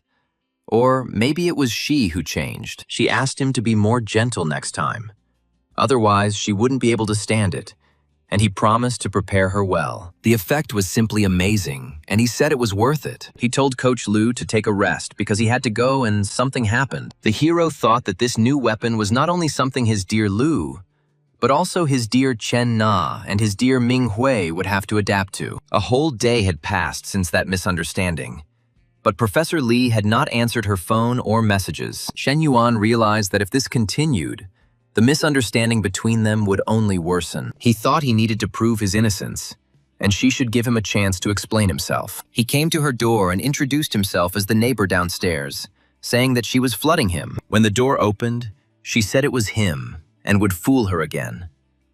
But he asked to be let in. Shen Yuan said he thought they needed to talk, and she misunderstood yesterday. But she objected that she had misunderstood, and he had gone to such a place without telling her that he had done nothing there. She said that she didn't believe him and didn't want to listen to any more excuses and told him to leave. And he explained that the guy from yesterday was his childhood friend. He asked him to meet to discuss something, and when he was almost there, he suddenly changed the location to that club. Professor Lee thought that his words sounded very convincing, and both the reason and the evidence were very compelling. He said, how could he even go to such a place for fun? And she completely misunderstood him. Her favorability level, which had dropped to 61, began to rise. She apologized and said she hadn't thought things would be that way, and he didn't expect the consultant's favor to be restored. The guy said it was okay since they had sorted everything out, and he was a little thirsty and asked if he could have some water. She asked suspiciously if he was at it again, and wanted to pull this trick on her again. After all, his previous misdeeds were still fresh in his memory, and he replied that he really wanted to drink. She asked if it was true, and he replied that it was an honest pioneer's story, and she said that then he should wait a little. After a few tens of seconds, she handed him water, keeping her distance. He wondered why she was acting like he was a wild animal, and whether he had lost all trust, and that was how the consultant saw him now. Someone passing by remarked that the young man should not be in such a hurry, and that perfection does not tolerate haste. The hero turned to the lady, saying that only the impatient would eat hot food, while the dull-witted would eat other people's leftovers. The guy thought that in the end this trip was not in vain, and he managed not only to dispel the misunderstanding, but Lee also agreed to become closer. Su Shu Wei called via video and said, "Mr. Shen, the plumbing and electrical work is complete and ready for handover." She asked when he could come, and he replied that he was free now and would be there soon, and that she should wait for him. Half an hour later, she answered sheepishly that, no, not really. He asked why she was so excited and he wasn't going to eat her, and asked her to show him everything here. He thought that when it came to her knowledge, she instantly became collected. That's what a professional is. And she reported that waterproofing, plumbing, electrical work, and backfilling with underfloor heating were all done. The next step is to choose the style of floor tiles, and the patio design is also made according to its requirements. He said it was very good and he felt calm because she was in control of the work. It was already late, and the hero offered to treat her. She apologized and said that she had something to do at home that evening. Suddenly, a heavy downpour started, and he said that it was pouring down, and suggested that they go inside. She agreed, clung to the guy, and accidentally tripped. The girl looked at him with embarrassment. Her face flushed, not knowing what to answer. The hero just stood there and looked at her with a playful smile. They then moved towards the building, not wanting to get wet in the rain any longer. Then the girl screamed at him not to look because her wet clothes were sticking to her body. He replied that he had tried, but the sight was too conspicuous. He said it should help her avoid catching a cold, and she thought she had never been this close to a guy for such a long time before. Her whole body tingled and she wanted to push him away. But Mr. Shen was an important client. He asked her why she was looking at him, because he was handsome and she thought he was a narcissist or just wanted to joke. Why should she answer at all? And the teachers never taught her this. The protagonist wondered if she was too innocent, since she couldn't stand even the slightest teasing. Half an hour later, the rain stopped, and Shen Yuan offered to take her home. She agreed, thanking the protagonist in advance. 40 minutes later, the girl pointed to her house, thanked them for giving her a ride and being so generous. The guy asked if he could come in for a while. The man thought he knew about her family's plight, but he didn't think it was that bad. She replied that he could come in, but she had to help the family with the cooking, so she wouldn't have time to entertain him. The neighbors noticed his car and whispered that this Geländewagen was worth about 3 million, and that he was probably Su Shu Wei's boyfriend. One of the women was glad that the girl had finally settled into a good life and would no longer live in poverty. Su Shu Wei entered the house and her younger brother greeted her, saying that her sister had returned, and she asked if he was hungry. Shen Yuan asked if this was her brother, and she told the boy to call the guest elder brother. The mother came out of the other room, said that everything was fine and she just went out for a walk. Then she asked who this person was, and her daughter replied that it was her friend Shen Yuan. The woman greeted the guest and noted that he had bought too many gifts and that he shouldn't have spent so much. But she invited him to come in, and Shen Yuan went in, and Su Shu Wei went to cook. After some time, she asked her brother to pour some water for her older brother. Half an hour later, dinner was ready, and the younger brother said with delight that his sister's food was the best. The mother remarked that this was simple home cooking, and next time she would definitely cook something more decent. Shen Yuan replied that she was too kind, and he was more than satisfied with what Su Shu Wei had prepared. Mother said that if he likes it, he should eat more. She thought to herself that it was amazing that at such a young age her daughter had such a unique aura and had already become a pillar of support for the family. After dinner, Shen Yuan got up and was about to leave, but Su Shu Wei asked him to wait, saying that he had bought too many things. She wanted to return the money to him, but he asked her to give him her phone number for a second, and transferred 50,000 yuan to her. The man thought that this money meant nothing to him, but it could temporarily improve the life of her family. But he wasn't sure if she would be able to accept them calmly, since he didn't see any signs of affection above her head. The hero decided that if she refused, he would deal with it later, and he was tormented by a vague feeling that what was lost was returning. Fu Yingzi reported that the list had been sorted, and 12 out of 653 applications had been selected, of which 11 were girls and 1 was a guy, and digital files and photographs of the girls were sent to him by email. He praised her for her excellent work and promised a bonus within a month. The neighbors asked the mother if the guy who came was Su Shu Wei's boyfriend, but she replied that she didn't know. The daughter didn't tell her anything. They noticed that he seemed incredibly rich, since his car cost about $3 million. One of the women said that if the girl got together with him, her life and that of her brother would improve dramatically, and the mother should convince her. But she replied that it was about her daughter's future, and she didn't want to be a burden to her or force her to be with someone she didn't like. It's her life, and she doesn't know what that girl is thinking. But that guy is definitely interested in her, since he brought so many gifts. The mother entered the house, and the first thing she asked was what her daughter's relationship was with him. Su Shu Wei replied that he was a major client of their company, and that he had come to inspect the construction site today. When it suddenly started to rain, he gave her a ride home, and nothing happened between them. The woman asked if the client was interested in her, and the daughter replied that he had indeed been acting strange today. But the last time they had dinner, he had a beautiful woman with him, and she was probably his girlfriend, although she didn't know for sure. The mother asked her daughter what she thought of him, but she replied that he was just a client and asked her not to continue. The mother said that she understood and that she heard what the neighbor was saying, and that her daughter should not take it to heart. She added that her father was no longer with her, and that it was their daughter who was now providing for their family, and that she and her brother owed so much to her. She just hopes that her daughter will be happy in the future, and she doesn't have to marry a rich man for their sake. Su Shu Wei replied that she knew, and that her mother should not worry when at that time the protagonist was in bed with another beauty. Fu Zhengmei from Guanting Decoration called Shen Yuan and said that he finally answered the call. When Shen Yuan asked what the matter was and whether it was urgent, she apologized and asked if it was convenient for him to talk now. We will talk about her student, Su Shu Wei.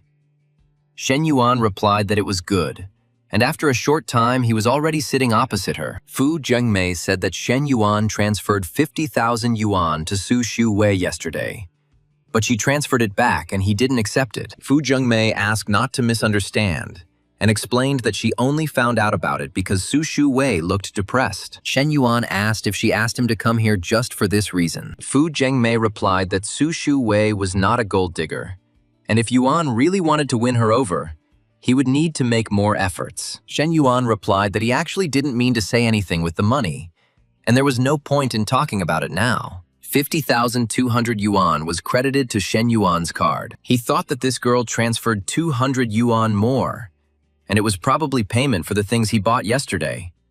How stubborn she was. Fu Zhengmei thought that it would be great if Su Shu Wei got together with Shen Yuan. Madame Lin asked Shen Yuan if he was free that evening and would like to have a drink at a cafe. Shen Yuan replied that he was free and suggested that they simply go to her home. Madame Lin was afraid that her husband might come back, but Shen Yuan said, "Isn't it better this way?" And she agreed. Shen Yuan said that he had not eaten anything and would need energy to fix the air conditioner. Mrs. Lin replied that she would cook him dinner. He asked what she would cook, and she replied that by 6 o'clock in the evening, Mrs. Lin made a soup with pork kidneys and eucommia bark. Shen Yuan thought that she had even specially prepared such ingredients. And, as he thought, mature women knew more. The hero asked if she had ever cooked such soup for her husband. Mrs. Lin replied that no, never, and this was her first time. When asked when her husband usually returns, she replied that it was around 9 in the evening. Shen Yuan said that means they have about an hour and a half to spare. Shen Yuan said that although it was her first time making it, it turned out very delicious. Mrs. Lin replied that if he liked it, she would cook it for him more often. Shen Yuan said that it was absolutely wonderful, and he was very glad that Madame Lin had the courage to make such a decision. He added that although he would not mind playing the role of a lover again, her happiness was more important. Mrs. Lin thanked Shen Yuan and said that it was because of him that she made this decision. Shen Yuan asked her not to put the blame on him and pointed out that it was not he who broke up her marriage. A man passing by the hero recognized Shen Yuan's car and thought that he was the same rich man who bought Chen Na's car. He wondered what Shen Yuan was doing here and called it strange. The girl's husband saw the soup and said that Mrs. Lin was becoming more and more caring every day. Lin thought to herself that this soup was not for him. Chen Na said, "Well, it's hot. And why didn't she turn on the air conditioner? The fan won't make it cooler." Mrs. Lin replied that she was not hot and had nothing to be afraid of, and she just thought that Shen Yuan's scent might have remained in the room. Shen Yuan said, okay, he understood, and since he had eaten the soup, he would go take a shower, and then they would have a good time together. 10 minutes later, he couldn't open the door and thought that Mrs. Lin had fallen asleep. Fu Yingxi revised the selection plan based on Shen Yuan's words. Now there were 2 guys on the list, and the girls were mostly past or current campus goddesses, especially the eldest Yayu from the flight attendant class with a height of 175 centimeters. Everyone from seniors to freshmen were delighted. There was also Aisha, whom everyone called Little Dilraba, plus Zhang Man from the Star City cosplay scene. The student who made the list was outraged that these girls were the best beauties of their university. He thought that Shen Yuan was inspired by entrepreneurship. How naive he was. He asked why Shen Yuan included him in the list of participants and whether he was a eunuch. Fu Yingxi stood there and thought that now all that was left was to wait for the boss's next move. Mo Zhenwan greeted Shen Yuan and said that he was glad to finally meet a fellow countryman. He was surprised that the class president needed help starting a business. Mo Zhenwan added that he came from an ordinary family and therefore had to seize every opportunity to rise up. Shen Yuan asked, did he remember that person's name was Mo something? Mo Zhenwang reminded him that his name was Mo Zhenwang. Shen Yuan explained the reason why both candidates passed the pre-selection. Their business plan turned out to be down to earth and not just empty words. He added that opening a store in a school required practicality and the ability to take into account the daily needs of students. Shen Yuan remembered that one of them wanted to open a fried food shop, and the other, a fruit shop. One of the students confirmed that he wanted to open a fried food shop. Shen Yuan noticed that there was no such store at the university, so he would fill the empty niche. He also noted that the space provided by the startup incubator was located directly below the women's dormitory. Hearing this, both students truly felt like they had been chosen. Shen Yuan praised the secretary for his excellent work and said that he had not had high hopes, but he had managed to find a few gems. One of the girls asked the younger one if she had forgotten anything, since the interviews had already ended. She replied that she would like to discuss something with Mr. Shen, and the secretary asked the boss what to do. The girl asked the elder if she could find out if she had been refused, she complained. And during the interview, his gaze never left the 2 girls. The senior replied that the final list would be known after the final exam. The girl asked if she had a chance at all. The elder replied that he hadn't given it to her. The girl realized that the fact that Shen Yuan let her in was her chance. She said that she already had a junior accountant certificate and an international certified public accountant certificate. She was preparing for the junior economist exam and said that although she had no practical work experience yet, she could handle it. The girl assured that she could be a cashier, prepare financial reports, and organize transaction data. She asked if it wouldn't be better if a senior, experienced accountant did the job. She asked herself how many times in life would she have the chance to go all in?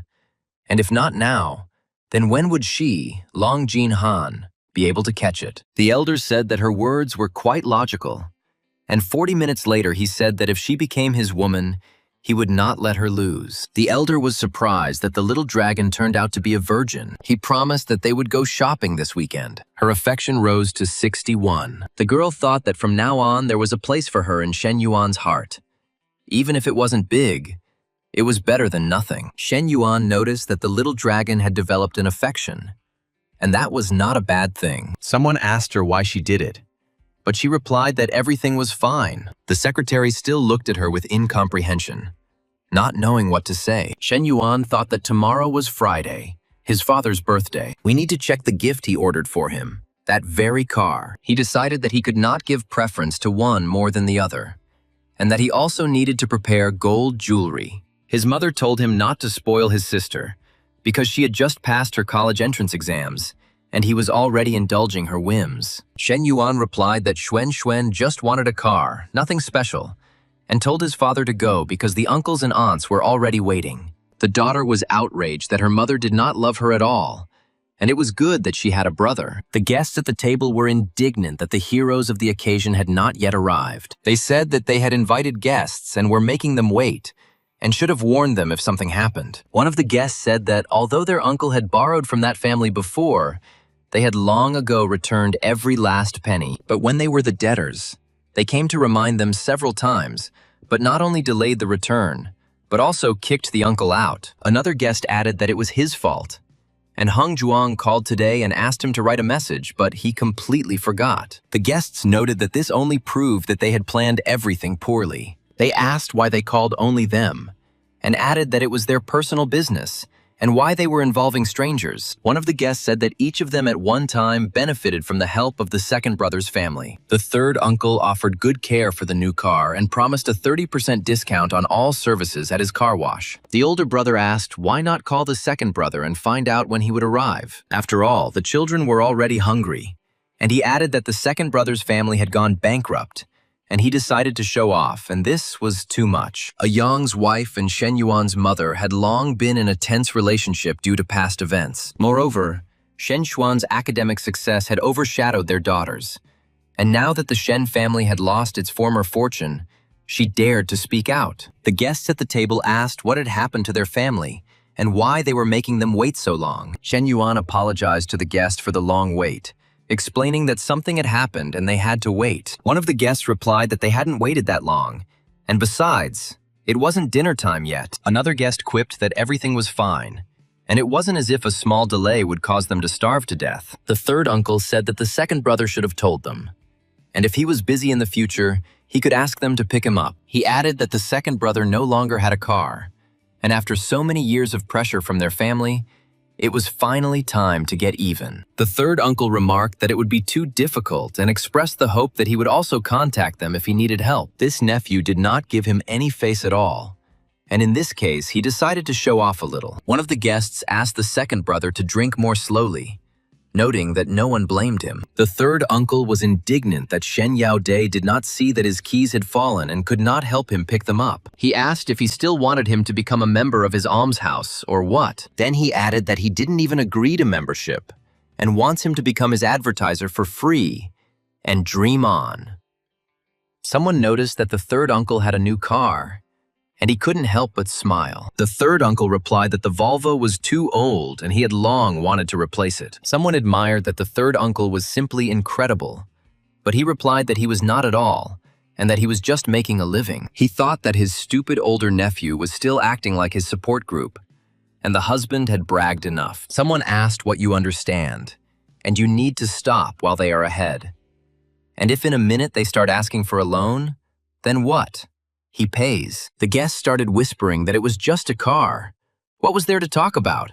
And did the second brother really have a Maybach? When asked if he bought the Maybach, Shen Yaodai replied that he was simply basking in the glory of his son. The guests were outraged that there was a limit to jokes, and that he was taking them for fools. They asked if this was even possible, and noted that who among them did not know that Shen Yuan was terribly wasteful. Not to mention that he is still studying at university. Someone told Lao Shen that he really had titanic patience, and third uncle acted like that. But he didn't say anything in response. Lao Shen replied that he actually asked him not to buy such an expensive car. But he didn't listen, and he could spend 3 million. The guests were shocked by the 3 million figure, and asked where Shen Yuan got so much money that he could buy a car on a whim. The restaurant worker apologized and said that the silver Geländewagen was blocking the road for other cars and asked him to park the car. The guests noticed that the second brother's family not only bought a Maybach, but also a Geländewagen. The two cars together would cost about 6 million. And then their family.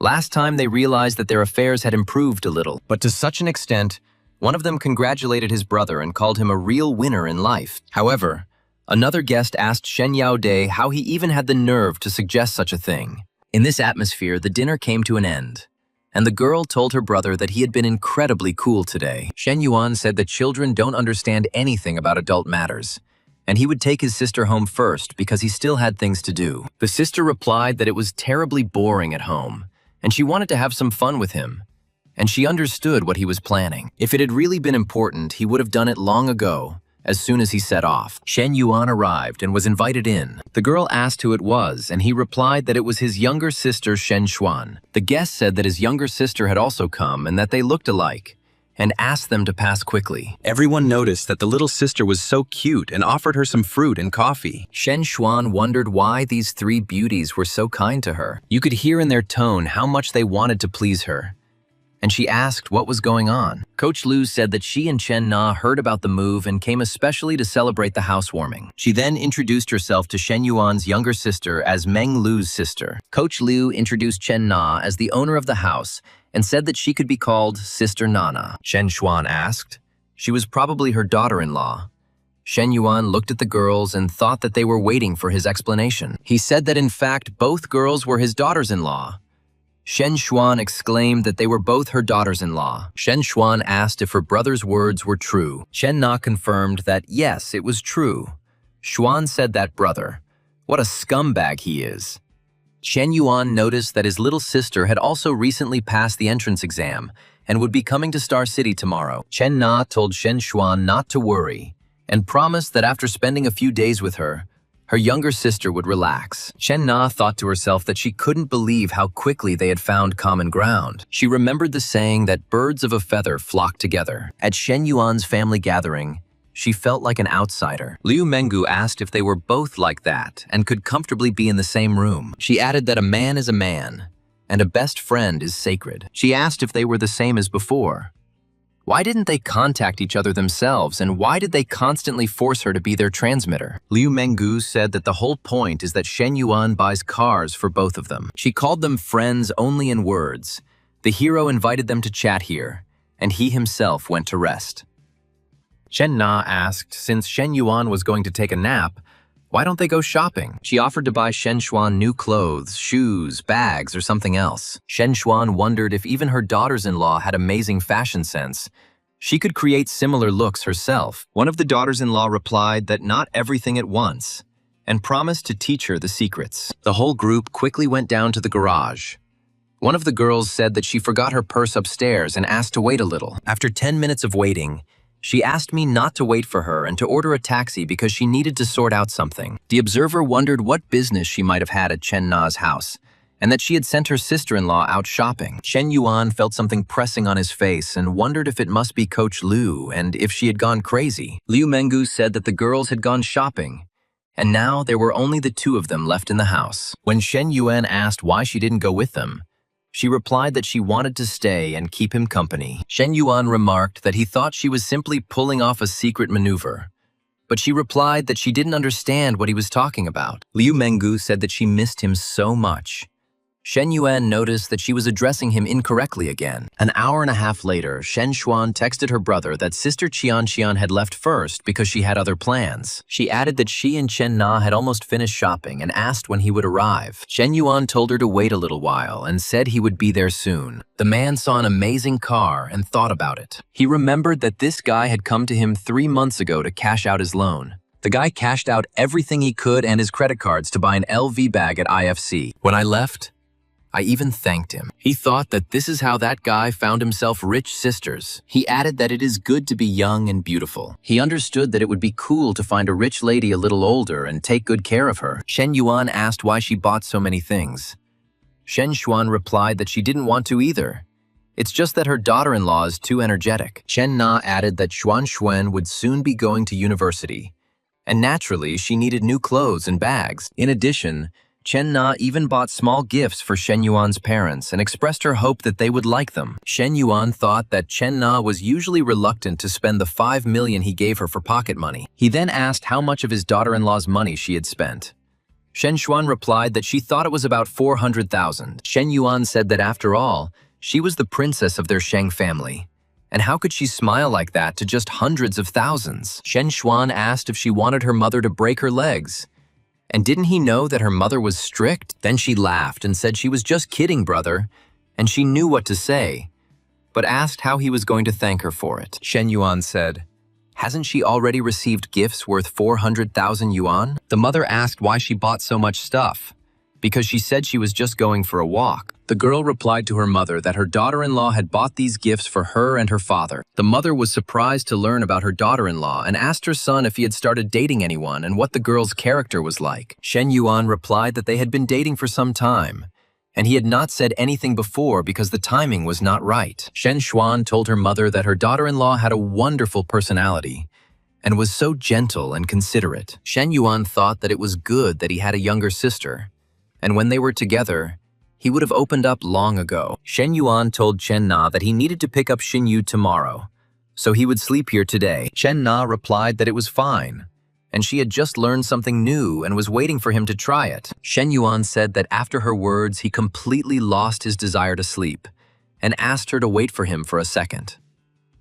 The girl asked him if he felt it when she dropped to her knees. The guy replied that he not only felt it, he was on the verge of losing control. The next day, the mother said that her son-in-law had announced his intention to hire an assistant for his sister, so there wouldn't be much left for her to do. The mother asked what kind of helper she was talking about, and said that there was no need to waste money, and that they could do the washing and cooking themselves. She asked Xin Yu to be reasonable and not help her sister anymore. Chen Na told her mother that Xin Yu would go early to get used to it, and nothing would happen around her and Shen Yuan. The mother was surprised that her son-in-law had a new car again, similar to a Geländewagen worth 2 to 3 million. The protagonist asked Xin Yu if she did well on the entrance exams and where she was accepted. Xin Yu replied that it was Star City. The guy said it was good because there would always be someone in Star City to look after Xin Yu. Besides, her sister left a room for her. Xin Yu thought that since there would be a room in her sister's house, it would mean that she would be able to do it again in the future. But out loud, she said she thought it was a bad idea, afraid she would disturb them. Shen Yuan answered with what exactly, and said that her sister was often bored at home alone, and she should keep her company. Xin Yu thought that her son-in-law was not much older than her, and he always spoke so softly to her. Thanks to him, her parents and her own ideas quickly began to change, and changed completely.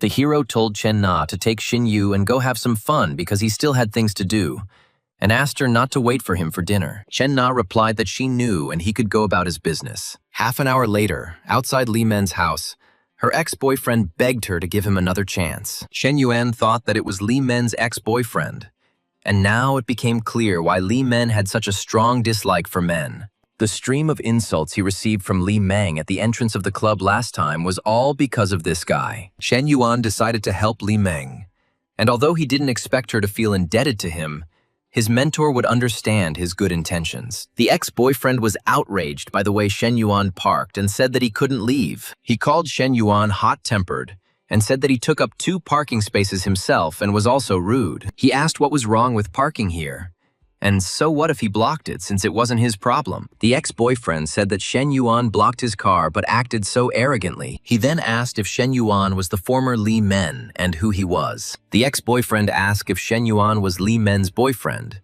He said that now it was clear why she refused to meet him. Shen Yuan thought this guy was funny. And wasn't this the same trick he used to piss off Zhang? Shen Yuan said that it was fine, and he had never thought of obtaining Li Men completely, and one body would be enough for him. Li Meng's ex-boyfriend was indignant. Wasn't it understandable? He said that he and Li Meng were together in college and for 2 years after that. Shen Yuan called Professor Li and said that the consultant needed to come to him and asked her to wait for a minute. Li Meng told Lu Bing not to dare come here again because her sister had absolutely no desire to see him again. Shen Yuan said, "Let's go." Lu Bing was surprised. Wasn't Shen Yuan Li Men's boyfriend? Shen Yuan told Lu Bing to mind his own business and asked if he hadn't heard that it was possible to have 2 sisters at once. Shen Yuan then bid him farewell, calling him a country bumpkin. Lu Bin was indignant, not understanding whether this was true. He thought that rich people could really do whatever they wanted, and one guy could have 2 sisters who served him. Professor Li asked Shen Yuan what nonsense he had just said, and what he meant by his words about having both sisters at once. Shen Yuan replied that he only said this to stop Lu Bing from pestering Li Men anymore. Otherwise, it would affect her mood as well. Professor Li said that Shen Yuan was turning everything upside down again, and asked who his daughter-in-law was. She added that after his outburst, Lu Bing would probably no longer bother Li Men, and she would be able to move forward faster without him. The main character told the girl to go with him to the IFC shopping center, have dinner together, and go to the cinema. She replied that she would not go to IFC because it was too expensive and she couldn't afford it. So I suggested just going to design. Shen Yuan said that expensive or not, he would pay. At the store, the saleswoman offered to try on an item, and Professor Li asked for a small size. But the saleswoman doubted that a small size would suit her with such breasts, and suggested a medium. Shen Yuan asked how about this option. The saleswoman pointed to the fitting room and said that if she needed anything, she could call. Shen Yuan asked Professor Li what happened. Shen Yuan replied to her to relax and said that he would just help with the lighting and go out. She hurried him. Shen Yuan thought the view from behind was simply breathtaking. Professor Li asked for help with lighting. Shen Yuan said that he understood that she was worried, but there was no need to rush him because if he broke the clasp, they would have to pay. The girl asked to stop. They could hear from outside. The guy said, "A small question. She prefers it when he calls her teacher or consultant." Professor Lee replied that it was neither one nor the other, and that on a date he should just call her by her first name. He said that this was the first time he had said her name like that, and that she should remember this feeling, because she will remember it too.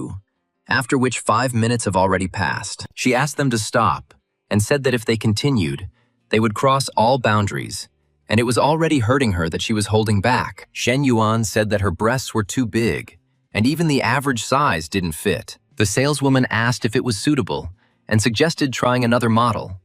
But Professor Lee refused. Shen Yuan promised that he would behave well next time. Professor Lee's favorability level rose to 75. The guy noticed that shameless flirting actually increased the level of affection. The saleswoman recognized Shen Yuan and said that this was Mr. Shen. He has a new girlfriend again, and this is his third. Someone corrected her, saying that it was actually the fourth, and that we shouldn't forget about the first one.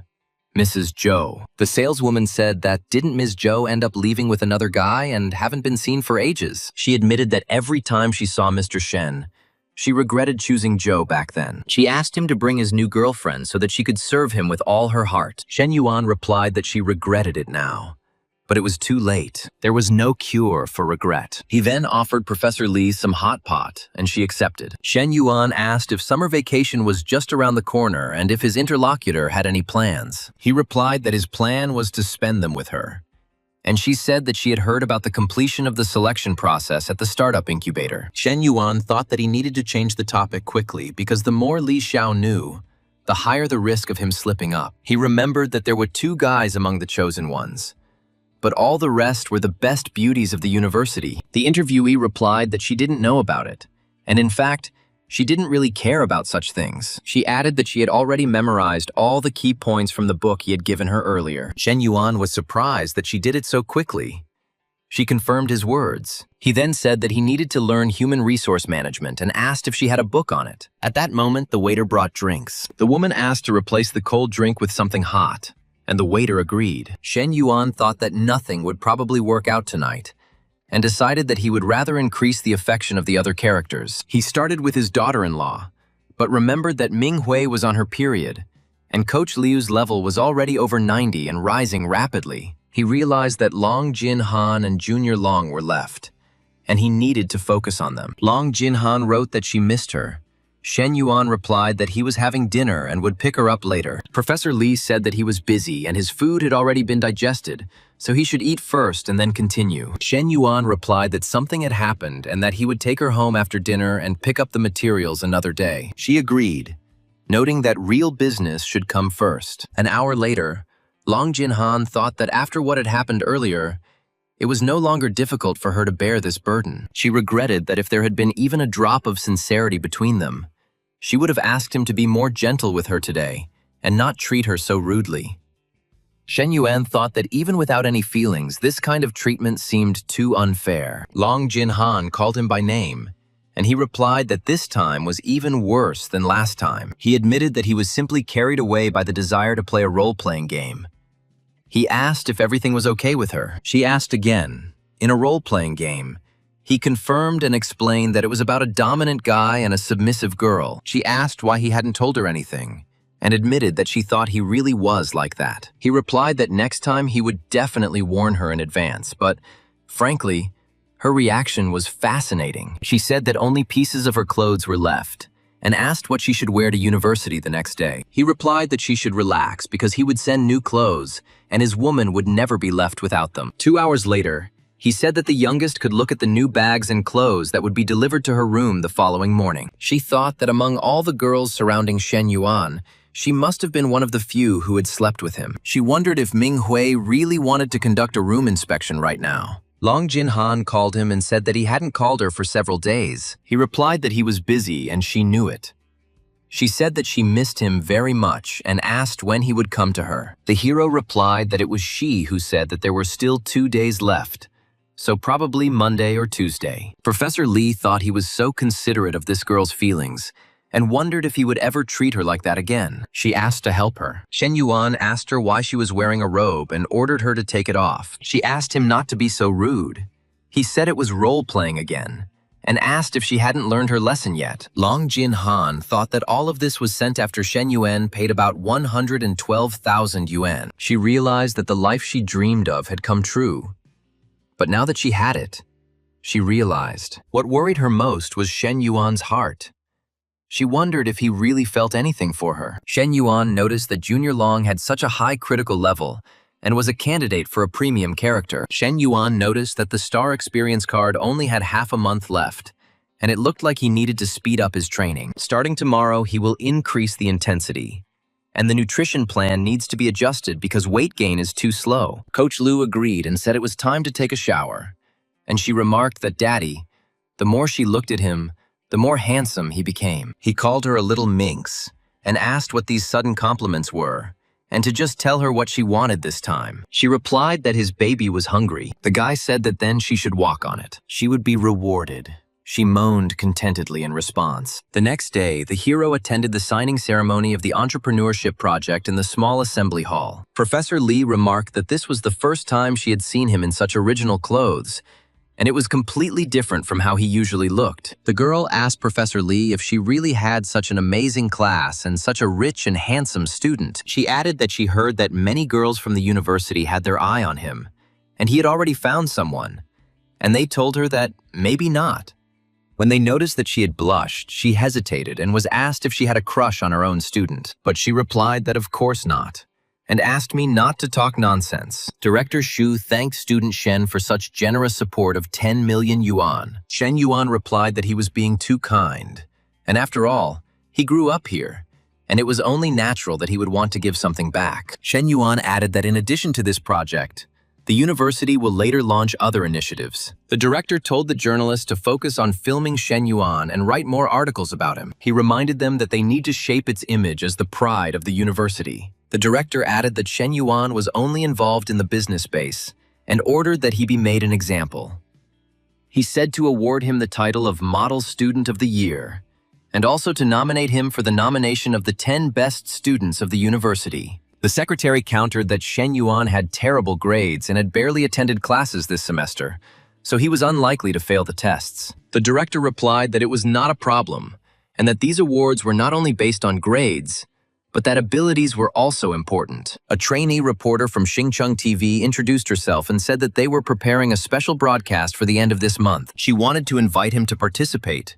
Shen Yuan replied that she should leave his contact information first. Shen Yuan thought that his supervisor was here, and if she misunderstood, things could turn out badly. He decided to avoid any suspicion and suggested discussing the details on WeChat.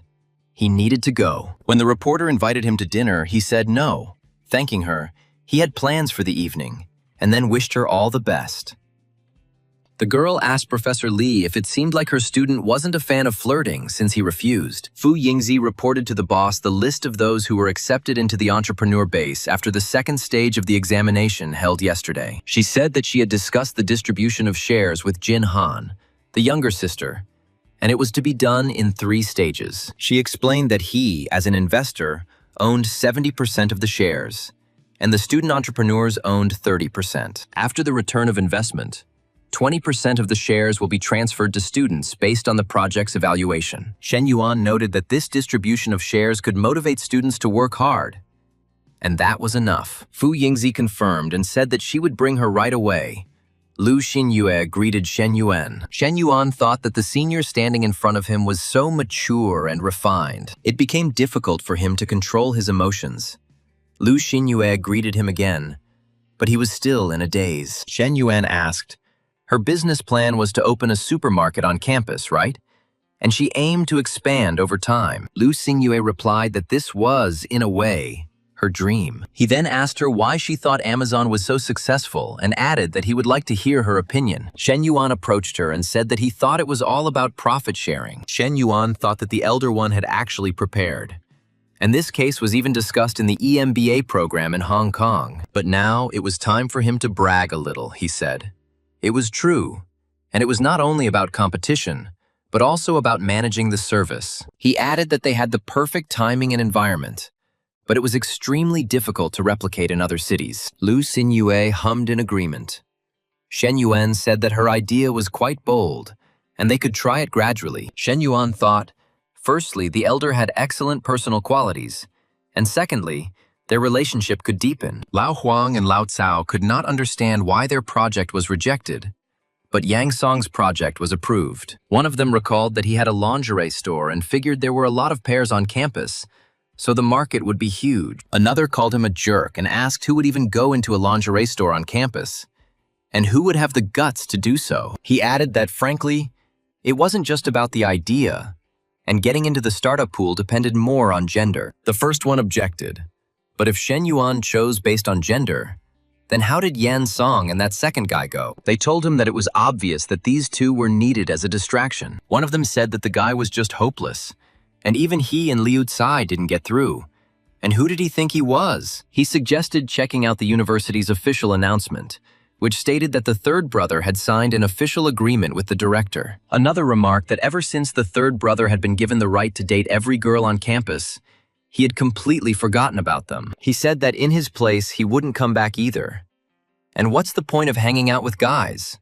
And he would also change girls every day. He added that, frankly speaking, if a third brother appeared in the dorm now, every guy in the group would turn green with envy. One of them asked why, and they explained that it was because of the startup incubator's list of candidates. The protagonist thought about solving problems as they came, and the first thing he needed to do was build a good relationship with this elder. He asked her to say something in Japanese. The girl asked what exactly she wanted to hear. The guy answered, "Whatever," the girl said. "Konnichiwa." When the guy asked what it meant, she explained that it was hello in Japanese. He asked for something else, and she said, "Arigato." The hero asked, "What is this?" The girl replied, "Thank you." The hero asked for more. She said, "Suzukete kudasai." When the guy asked what it meant, the girl explained that it meant, "Please continue." She realized that he probably wanted to hear phrases from those very films and said, "Yamete" and "Yamete yo." Shen Yuan thought that this was it, and swore that if any Chinese guy heard this in real life, such a buff would drive him crazy. It seemed to him that the older one liked it too, and everything was going much better than he thought. Shen Yuan told the secretary to come in. Fu Yingzi said that according to calculations, the investment in the seniors project was 220,000. Lu Xinyue agreed. Shen Yuan thought that they would see how everything went, and then it was necessary to test how capable the elder was in practice. The system congratulated the bearer on the successful investment of 10 million and issued a reward. Shen Yuan was surprised, thinking that this was the loyalty system, and what would happen there? And for some reason, he was nervous. He obtained 100% ownership of Jingfu Health Management Company Limited in Xinheng City. Shen Yuan was amazed. The system was simply something, and the whole company fell right into his hands. Ming Hui said okay. They made an appointment at a cafe. Her friend asked if she was going to meet Shen Yuan. Ming Hui confirmed that her friend asked if she had seen the list of participants in the startup incubator, which included 5 gorgeous girls. Ming Hui replied that she didn't care. She said that Shen Yuan must have had his own reasons for keeping it a secret. Ever since she started dating him, she realized that he was different from others, and there was maturity behind all those things. Her friend asked her to stop already. 2 girls asked for a ride to Zhenghua Street. Shen Yuan thought that there was something wrong with these girls, and they were seriously so shameless. First the cafe, now the auditorium. And wasn't he crystal clear? They still had illusions. He decided that, damn, he needed to be even more direct and said, sorry, but he wasn't going to Zhenghua Street. The girls were outraged that he would die or something if he gave them a lift. And here you have a billionaire, and he didn't even look in their direction. One of them thought that if Shen Yuan was a mountain, then she was stuck at the foot of it and couldn't even find the path. For the first time in her life, she felt so helpless. Shen Yuan thought that his reputation and influence in the university were growing rapidly, and he even received an interview invitation from Xingcheng News. Everything seemed to be breaking, but it still wasn't enough. He decided to use Jingfu Health as a springboard to establish himself in the business world and pursue his ultimate goals. Shen Yuan ordered coffee while waiting for the girl and asked Xin Yu to make him a cappuccino. Xin Yu agreed, calling him son-in-law. Xiao Chu asked him to keep an eye on her because she was so afraid of messing up. Xin Yu wondered why she stuttered and blushed while talking to her next. Xin Yu thought, sand in her sock, And considering the boss's reputation, was it really true that they had such a relationship? Shin Yu offered her son-in-law to try her drink, saying that it was the first time she had made it, and her son-in-law replied that he thanked her. Shin Yu hesitated, but her son-in-law said that for a first attempt it turned out very well. Then Shin Yu added that she had also learned how to make American-style coffee. She decided to ask her son-in-law if he wanted to try it. Shin Yu said that she would return to her work, and her son-in-law agreed. That same evening, Ming Hui said that she was there and added that she missed him so much. The guy replied that he also missed her very much. Min Hui asked, but he didn't miss her as much as she missed him. He answered how was that possible and said that he missed everything about her. Ming Hui asked, so he just missed her body, right? He replied that her body was also a part of her. So the expression I missed everything connected with you was quite appropriate. In the morning, the guy thought that Min Hui was usually so bossy, but she didn't say a word about the startup. She seemed to have become much more grown up and mature, and he decided that this was good and wanted to see what was going on with the Jingfu Health Company. That same day, the company's CFO, Lu's sister, announced that 2 days ago their former boss, Shi Wen Quan, had cashed out all the money. She said that the new boss would come with a new team, and those present should be ready to pack up and leave at any moment. The former owner of Jingfu Health, Shi Wen Quan, said his friends had all been notified and he was leaving the Jingfu family. He thanked everyone for their support over the years. The new owner introduced the new boss, Shen Yuan, and expressed hope that everyone would continue to work hard under his leadership. The employees whispered that this was probably the new boss next to President Xi. They noticed that he was so young. He looked to be about 20 years old, and were surprised that he was able to buy such a large company. Shen Yuan said he was glad to meet him and introduced himself. He announced that today was a handover meeting and that there were no other work assignments for now. He ordered that, except for the HR director and the CFO, who were to stay, everyone else could go home. President Shen asked what his instructions were. Shen Yuan asked to send him the reports by mail. He then called his secretary and said that the project to create a startup base was almost completed, and the work could be entrusted to Jin Han. He told her to come to work at his company, Jingfu Health, tomorrow. Fu Yingzi was surprised and exclaimed, "Mother of God!"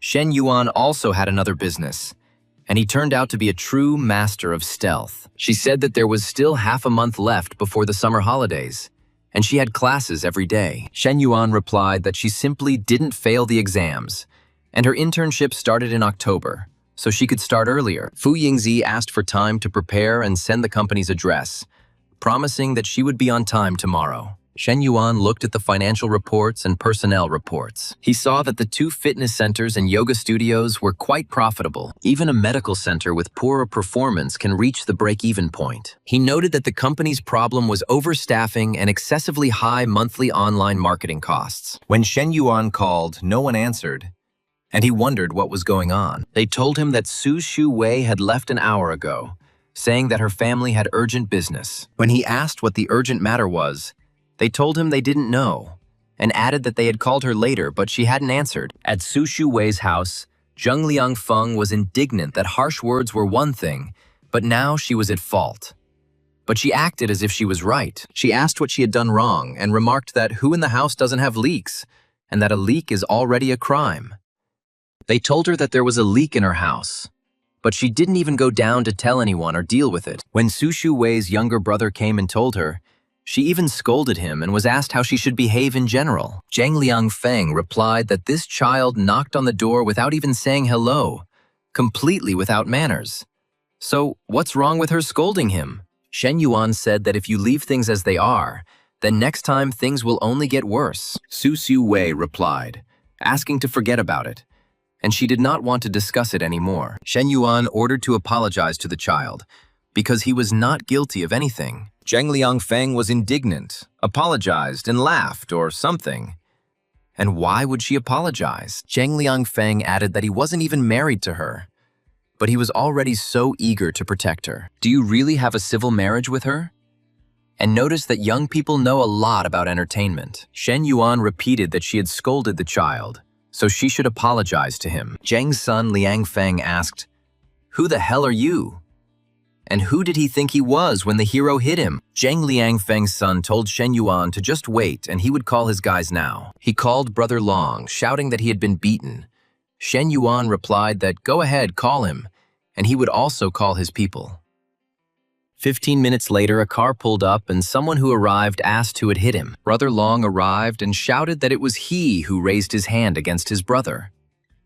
Shen Yuan asked if he should call the police. Brother Lon said that fighting wouldn't solve anything and that the police were needed for this matter. At that moment, the police arrived. Brother Lon was indignant that if he called the police, then why did he call him? His brother replied that he didn't know and he thought it would be guys like them. Brother Lon called him a moron. The deputy head of security at Guansha Police Station, Shen Wei, turned out to be Shen Yuan's cousin. He asked Li Wenlong why he was everywhere and what happened this time. He told him to stand there while he inquired about the situation and asked his younger brother what had happened here. Li Wenlong apologized to Brother Long and said that he didn't know the guy had such connections. He thought that he had money and it could be squeezed out of him. Brother Lon told him to handle it himself, and he was not going to get involved in these problems. Shen Yuan suggested that they simplify things, and if the woman apologized to the child and fixed the water leak, they would simply forget about the matter. Zhang Liangfeng apologized to little Jia and said that auntie was too harsh. Let him not take it to heart. And his aunt is very sorry and she apologizes to him. Shen Wei said that the matter was resolved then and let them go back and fix the water leakage problem. They promised that everything would be fixed and said goodbye. Shen Wei asked if this was his girlfriend. Shen Yuan replied that not yet and asked to keep it a secret for his sake. He added that after the incident, they would no longer dare to disturb Su Shuwei's family, and other families would look at the Su family differently. Su Shuwei hesitated and thanked him, her favor level rising to 61. Shen Yuan thought that she finally had a good impression of him. He asked, and so she says thank you. And how about expressing gratitude in another way? Su Shuwei was scared that there were a lot of people upstairs. Shen Yuan said there was nothing to be afraid of, and that this was just a normal hug, asking that it be considered a friendly farewell. He thought that her full, firm contours were very generously endowed by nature. Su Shuwei's younger brother brought eggs and said that his mother told him to bring them for his older brother. Shen Yuan was surprised that there were so many and asked if she gave them to him. Would there be anything left for the family? The boy replied that his aunt had brought quite a lot. Shen Yuan said, okay, from now on, when he sees him, don't call him elder brother. But then, the boy asked his older sister what son-in-law meant. Su Shuwei repeated in confusion, and her son-in-law mumbled in embarrassment in response. Shen Yuan suggested that Su Shuwei move to another apartment, closer to her company. Su Shuwei replied that she too would like her family to live better, but with their current income, it was impossible. Shen Yuan said that he would help her find a place and asked her not to worry about money. He promised to cover the rent for now, and as soon as she started earning more, she would be able to repay him. Su Shuwei replied that she appreciated his kindness, but there was really no need for it. Su Shuwei thought that he was doing this again.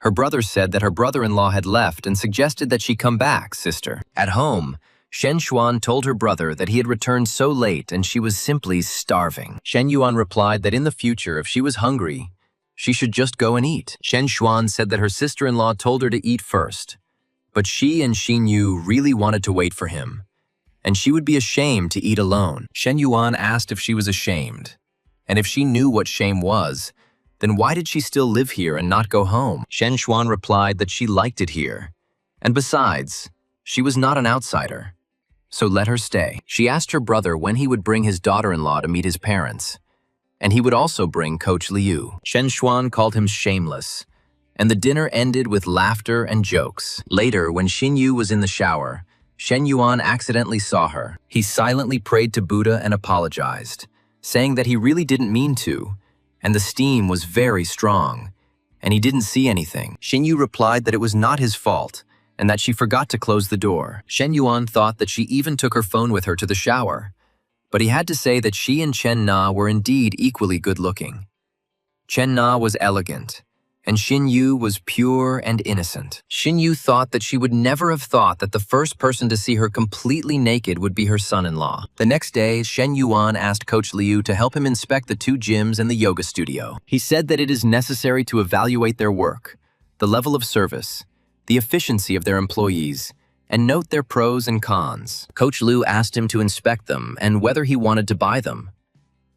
Shen Yuan replied that he had already bought them, but he didn't really understand it yet. Coach Liu wondered if this was serious.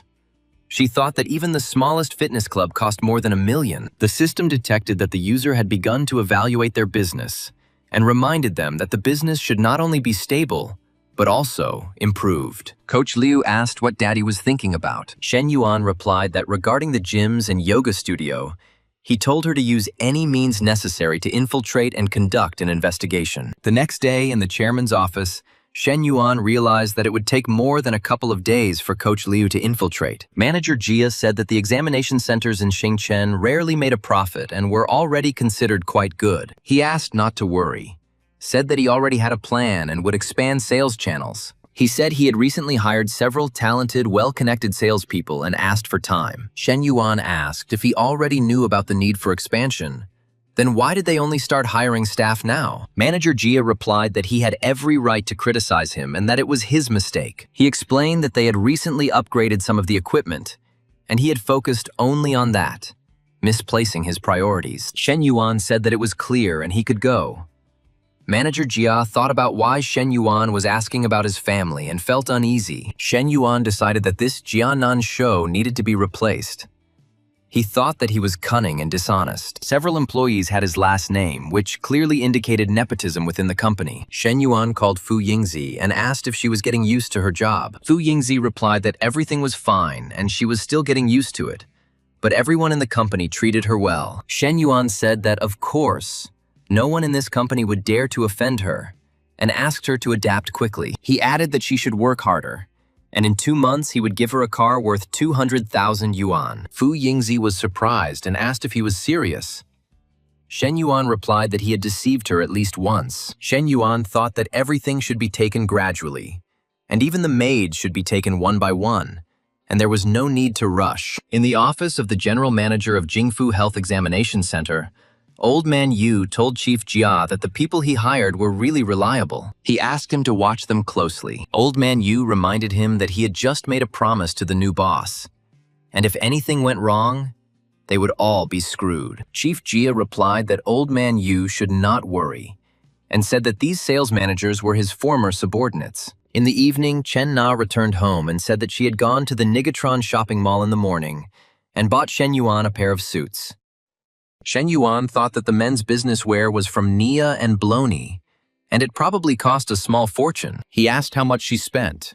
Chen Na replied that it was about $1 million. Shen Yuan said that most of it probably went on the Peter watch, and it cost about 800,000. He called her silly and said that she should spend money on herself, and why spend it on him? He asked his dear Chen Na to come to him so that he could reward her. Chen Na replied that no, and Xin Yu was also at home. If she saw it, she would be ashamed. Shen Yuan told her what she had to be afraid of, and added that it was just one little kiss. Xin Yu saw them, apologized, and said that her sister and brother-in-law could continue. Chen Na said that it was his fault, and she really saw everything. Shen Yuan replied that Xin Yu was already 18 and she was not a child. The next day, Shen Yuan thought that although Xin Yu was currently helping out at the cafe, Chen Na still went out to the store early. He decided that he should meet Professor Li at her home today to discuss personnel management. Xin Yu called out to him. Shen Yuan asked why she didn't leave with her sister. Xin Yu replied that she had a half-day off, and she noticed that his car did not have a card for a phone number. She said that when he bought a car for her dad, he got another card for her, but until now, she hadn't had a chance to give it to him. Shen Yuan thanked her. Xin Yu accidentally touched him and asked him not to tell her sister about it. Shen Yuan thought that she meant the card for the room, or there was something else she wanted to hide from Chen Na. Li Meng asked her sister if Shen Yuan would come soon. Professor Li was surprised how she knew. Li Meng said that a person who usually does not wear makeup suddenly puts on light makeup at home and carefully chooses clothes. Professor Li replied that Shen Yuan would come to study. Li Meng asked if she should go into that room and said that was fine, and her little sister learned all his bad habits. Shen Yuan arrived. Professor Li asked why he was standing at the door and told him to come in quickly. Li Men received the gift and said that the gift was for her and from him. She thanked him and said that she would go inside and admire her gift. She then added that she was leaving her sister and Shen Yuan alone to study. Professor Li said that she had asked her to stay in the living room and noted that this girl was not so easy to calm down. Professor Li said, "Come on. It's time to start their joyful teaching. She asked if he did it on purpose. Shen Yuan replied that he did, and he just didn't want to come empty-handed. So I bought her sister a little gift, and that's all. Professor Lee said, "Forget about it, and let's start training." The system has detected that the carrier has begun studying human resource management. Professor Lee noted that the university's program was one of the best in China and very prestigious. She said, "Let's start with this book on human resource management." Shen Yuan agreed. After an hour and a half, Professor Lee thought that if it had happened earlier, Shen Yuan would have already tried to pounce on her. She found it strange that he studied so seriously, and she didn't buy it. She decided to check him again and called his name. Shen Yuan asked the consultant and said that he came to study and what she was trying to do. He said that she had just played with fire. Shen Yuan asked what she was up to and noticed her clothes today and asked if she did it on purpose. Professor Lee replied that she was simply tidying herself up before meeting him. She asked that when they were alone, they stop calling her a consultant. The girl said that if he really couldn't hold back, she would help. Shen Yuan asked how. The girl looked away in embarrassment and began to sink to the floor. The protagonist's eyes widened when he realized what the girl was up to. At this time, the girl's sister was watching everything from behind this wall. Professor Lee asked for a little more time to prepare and asked how he thought a man should restrain himself at such a moment. Shen Yuan replied that he could now concentrate on his studies. Professor Lee said she had to leave for a meeting at the university soon,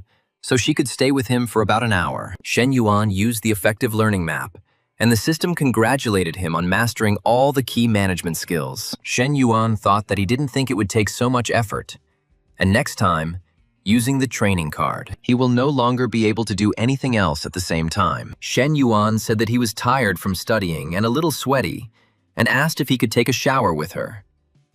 Professor Lee agreed and said that she would bring him a new towel. The protagonist answered Director Su's call. The director asked if she had seen Secretary Kong's message and said that they were waiting for Shen Yuan. The guy told Li Men that he had urgent business to attend to and was leaving. At the hotel, Shen Yuan greeted Secretary Kong and Director Shu. Secretary Kong said he was being formal and invited him to sit down. Secretary Kong announced that following discussions at the leadership level, they had decided to award him the title of Excellent Student. Kong added that they planned to nominate him as one of Star City's outstanding students, Shen Yuan thought. So in the end, he was just counting on free sponsorship. Shen Yuan suggested that they talk about the library a little later and asked if their university conducted 2 physical examinations every 4 years. Director Su was surprised why Shen Yuan suddenly asked about the medical examination. Shen Yuan replied that he had recently acquired a medical company, and it had a medical examination center. He said he would like to expand the partnership and their university would be a great place to start. Director Su said that although he understood the matter, he had no authority to make a decision and felt awkward sitting here. Shen Yuan asked, "So what is his decision?" Director Su said that it looks like we'll have to share resources through this library agreement. He explained that ultimately, whoever conducts medical examinations receives a commission. Shen Yuan said that he had overindulged and was starting to feel dizzy, and he was getting drunk quickly. Director Shu came over and asked where Shen Yuan was, and was told that he said he couldn't drink anymore and left first. Director Su noticed that this Shen Yuan was much more complex than he thought, and at his age, he didn't care about titles and fame. Half an hour later, Coach Liu said that the next time Shen Yuan went out to drink, he should take her with him. She could help him cope with at least a couple of glasses. Shen Yuan replied that how was that possible? And she had worked so hard on her physical fitness. Coach Liu said, "Stop teasing her," and handed him some honey water, saying it would help with his hangover. Shen Yuan said that if she wanted the honey water to work, she should drink it differently. Shen Yuan asked if there was any progress on the inspection of the fitness centers that he had requested and told him to report back. Coach Liu reported that, firstly, there were not enough likes and comments on the social media accounts. Obviously, the videos weren't attractive enough. And secondly, the level of service was average. There was no sophistication, no premium, no professionalism, and the staff's reaction could be described in one word: slow. Shen Yuan said it was not bad, and as expected from his personal trainer. During training, Shen Yuan looked at his health indicators and saw that his height was 182 centimeters. The weight was 75.2 kilograms. Health, 80. Body fat percentage, 14.9%. Immunity, 82. Coach Liu asked him to drink some water and noticed why he suddenly seemed different. Shen Yuan replied that he had completed the task she had given him. A month ago, she had told him to gain 5 kilograms. Coach Liu called him absolutely amazing, said she loved him and kissed him. Shen Yuan received a message from Su Shu Wei, asking if he was free tonight and wanted to treat him to dinner. Shen Yuan told Coach Liu that he was finished for today and had things to do. Shen Yuan met with Su Shu Wei and asked why she was waiting outside. Wouldn't it be better inside? Su Shu Wei replied that she was afraid that he wouldn't find her if she was inside. Shen Yuan said that was impossible, and she was so beautiful that he would notice her immediately. He asked why she was embarrassed when he told the truth. Then he said he would find her a place to live near the company and everything was ready. He added that he had already rented the apartment, and if she, her younger brother, and her mother did not move in, the apartment would simply remain empty. Su Shu Wei replied that then she would consider the rent as her debt. Okay, she would return the money to him as soon as she started earning money. Shen Yuan agreed. Dong Qitao approached them. He was surprised that it was really Shen Yuan, and he had already thought that it was some kind of celebrity or idol. No wonder he barely recognized him. Qitao reminded him that they had met at Chen Na's house. Shen Yuan reluctantly said hello. Dong Qitao said that he was just having dinner with friends and didn't expect to run into him. He asked if Shen Yuan would like to have a few drinks. Shen Yuan replied that maybe next time. Dong Qitao said that he was in the business of sports equipment. If he suddenly needs something, let him know. They added each other as friends. Shen Yuan thought that the sports equipment could be useful and agreed. Dong Qitao's friend asked who this guy was and why he needed to curry favor with him. Dong Qitao replied that he was the boyfriend of the girl he once went on a blind date with. He said it wasn't about pride and the guy had money, and if he could get his hands on him, maybe he could milk him later. He noticed that Shen Yuan's watch alone cost as much as his 2 cars. A friend asked if that girl was the one he was on a blind date with, and said that his friend screwed up and she was too young for him. Half an hour later, Shen Yuan asked if Su Shu Wei was going home and suggested that they take a short walk to aid digestion. The girl pointed at the cat and called him to her. She noticed that he was homeless and she needed to buy cat food, otherwise he would not come to her. Shen Yuan said that she couldn't behave like this. Su Shu Wei replied, "What is he talking about? And she doesn't do anything." She asked him not to behave like that. Shen Yuan said that there was no one around. Su Shu Wei replied that even that was not possible. Shen Yuan said that then, what can they do?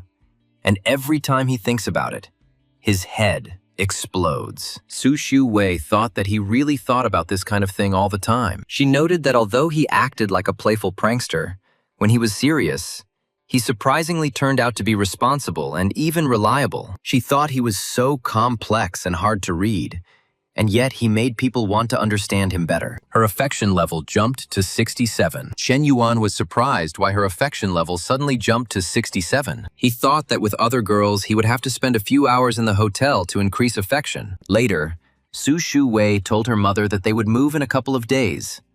Her mother asked them where they would move to. Su Shu Wei replied that she didn't know yet, but Shen Yuan said that he had already found a place to live for them. The mother asked if Wei Wei had thought everything through carefully, and added that once they moved, there would be no turning back. Su Shu Wei replied that yes, she had thought it over and she thought that she liked him. The next day, the man asked if there was any news about the health screening partnership. Shen Yuan asked why he was there at 10 in the morning, and was told that since he had come, he should come in and sit down. Jingfu Health Medical Center's marketing manager Yu Jifeng wondered why Shen Yuan was here, since today was only the first meeting. Yu Jifeng cursed to himself that he had prepared the entire presentation, and Shen Yuan hadn't even glanced at it once. Shen Yuan told them to continue and ignore him. He added that he happened to be nearby and decided to drop in to meet Director Shu. He asked Director Shu to continue, and said that he would leave them alone. Shen Yuan thought that the inspector had finally left, and thank God. He decided that if Jifeng was capable, he could take Jianan Shou's place, but first he needed to find out everything about him.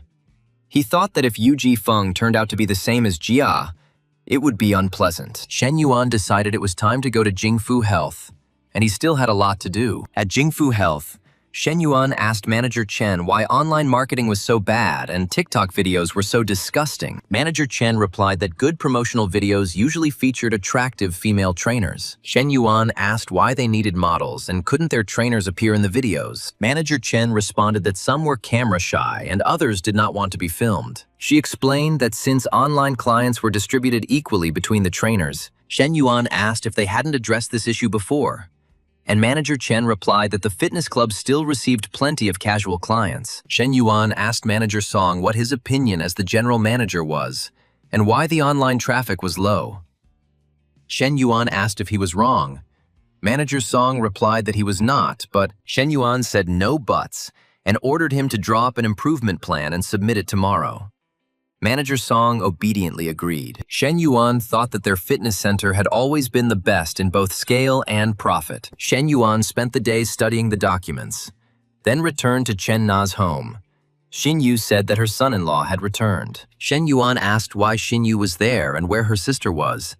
Xin Yu replied that the cafe was full of people and her sister was busy. She was afraid that Shen Yuan would get hungry, so she sent her home early to cook for him. Shen Yuan asked when his sister would be back.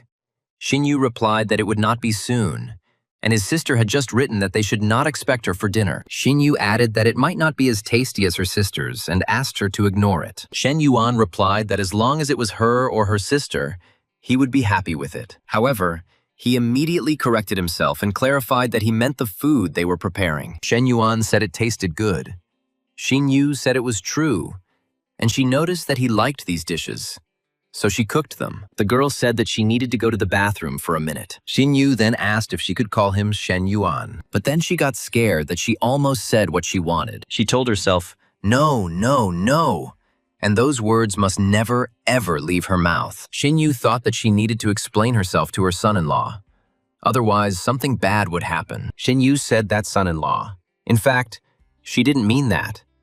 Shen Yuan replied that he knew and everything was fine. Shen Yuan thought that she wanted to explain herself, but he said that he had nothing against it, so why was she angry? He decided that the thoughts of these 17 and 18-year-old girls were really difficult to understand. But since his previous answer had upset her, he should rephrase it. Shen Yuan said that everyone has the right to choose, and she should not confine herself to the confines of society. Xin Yu wanted to say something, but at that moment, Chen Na arrived. Chen Na asked Shen Yuan and Xin Yu if they had eaten yet. Xin Yu replied that yes, they had eaten, and asked her sister if she had eaten yet, and offered to warm up the food for her. Chen Na said that Shen Yuan had created such a wonderful, wonderful environment for her. The next day, Coach Lu said she visited 2 other gyms. Shen Yuan asked her to tell her what problems she noticed, and Coach Liu replied that the yoga studio provided good service, but she had few clients and was having trouble attracting customers, and another gym was having similar difficulties. Shen Yuan said that these were all minor problems,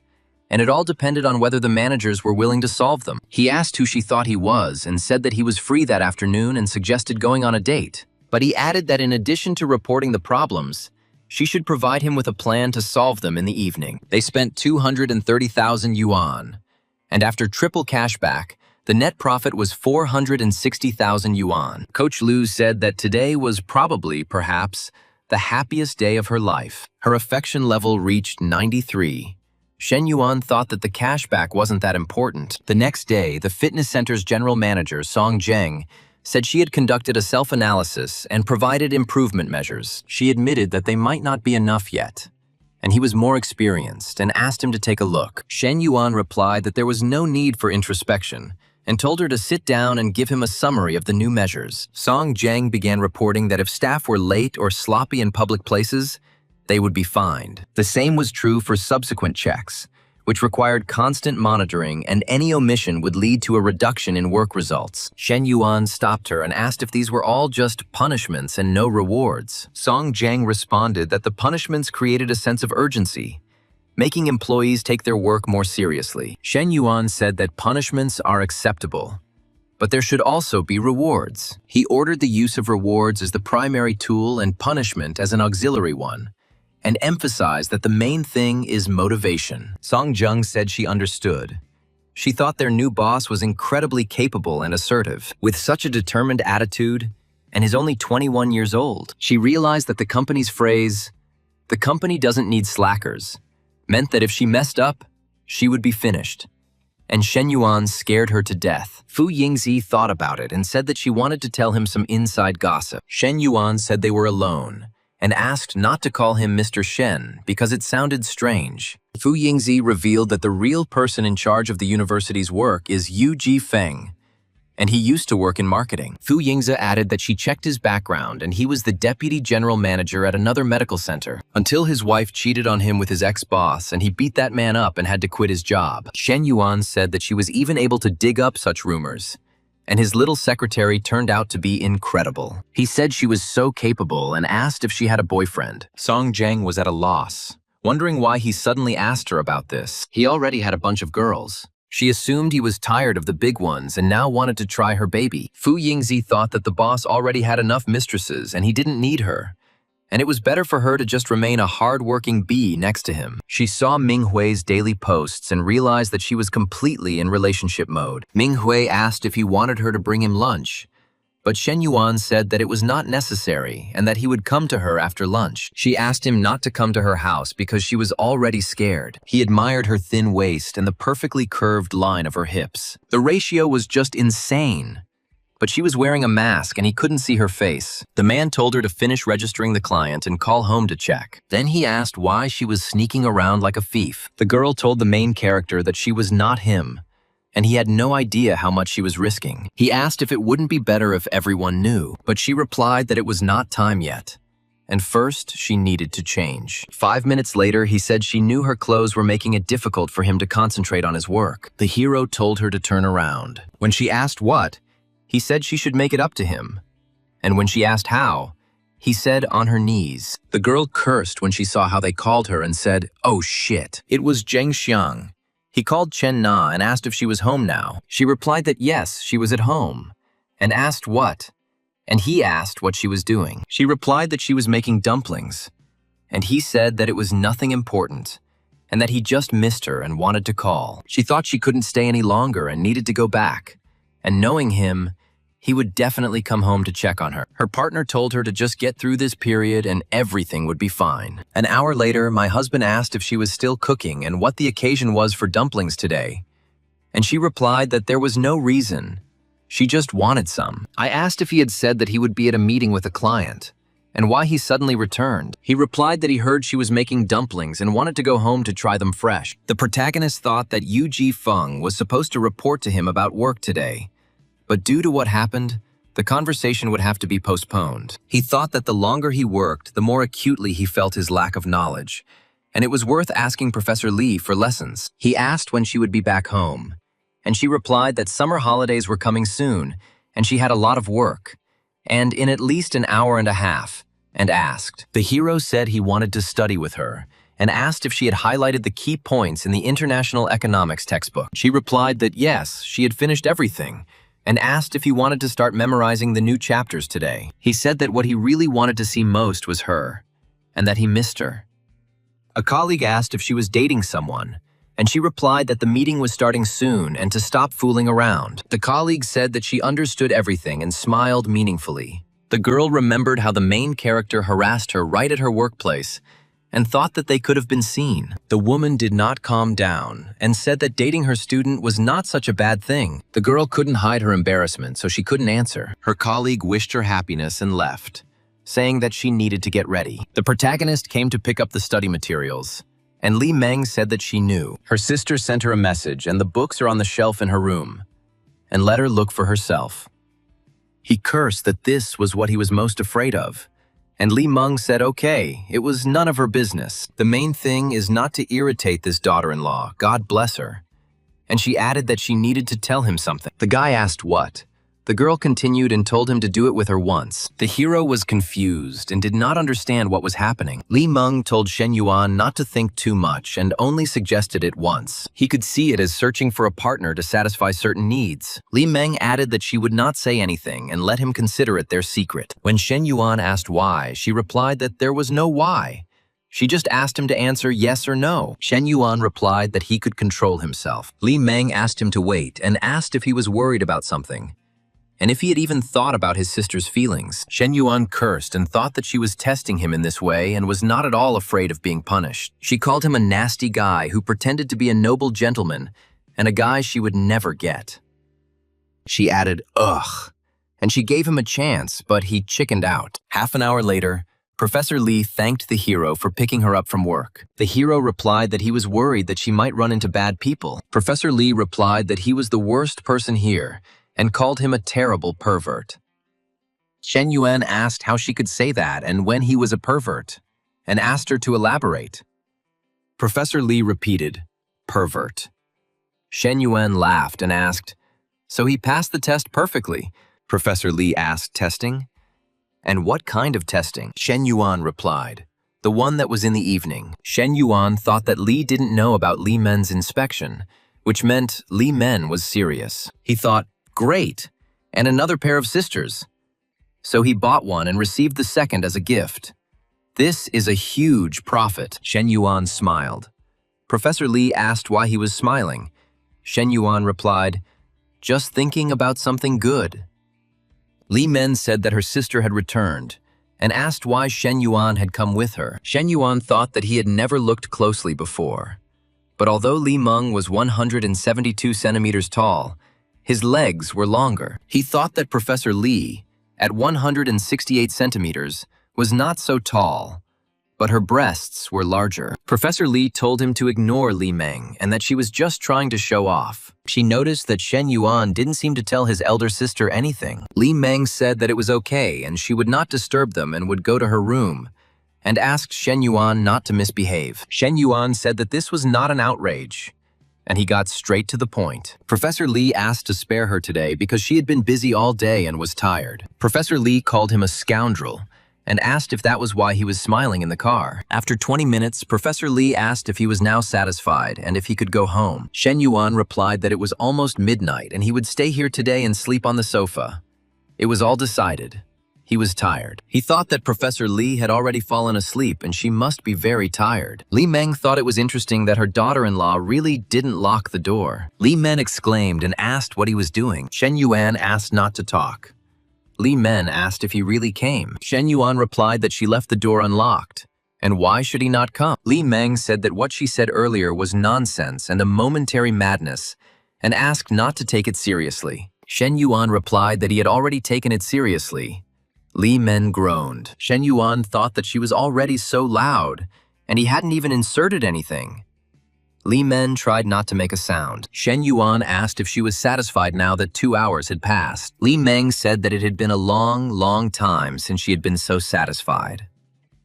The guy asked if she had had partners before. The girl replied that no, and he was the first. Even with her ex-boyfriend, she never did anything like that. Li Meng asked her not to dare tell her sister about this. Shen Yuan hummed in agreement. Li Meng thought that although it couldn't be called cheating, Shen Yuan wasn't her boyfriend, but her brother-in-law. And if her sister found out about this, it would be terrible. Li Men cursed and said that if her sister saw that Shen Yuan was not in the living room, they would be finished. She asked what they should do. Shen Yuan replied that the situation was a mere trifle and asked what was there to panic about. Li Meng said it was like riding a roller coaster. And that's true. It wasn't fun at all. It was terrifying. Shen Yuan replied that it was time to get used to it, and soon such things would become commonplace. The next morning, Professor Lee asked if Shen Yuan was awake and told him to wash his face, saying that breakfast was ready. Shen Yuan said the smell was simply incredible, and she had worked hard. Professor Lee asked him what he called her. Shen Yuan replied that she was a baby. Professor Lee said no, and that it was the first time she had heard something like that, and it was unusual. Professor Lee said that it was too early for that, and it would be bad if Li Men saw it, and told him to quickly go and wash up. Shen Yuan went to wash his face. Professor Lee said that here, and she even squeezed out some toothpaste for him. Professor Lee told Shen Yuan to dress properly because Li Men was here. She apologized to Li Men and said that it was her fault, and she didn't think about it and let Shen Yuan stay overnight. Then she promised that this would not happen again. Li Meng thought that her sister had misunderstood everything. If Shen Yuan doesn't come here anymore, how can she solve her problem? Li Meng said that everything was fine, really, and she didn't mind at all. Her sister asked if it was true. Li Meng confirmed it. Professor Li asked Shen Yuan if he had eaten too much and was really that hungry. Li Meng thought that yesterday, first with her sister and then with her, this guy spent a lot of energy. Shen Yuan said that she was simply a very delicious cook and had never eaten such a delicious breakfast in his life. Then he said that he was full and they could later.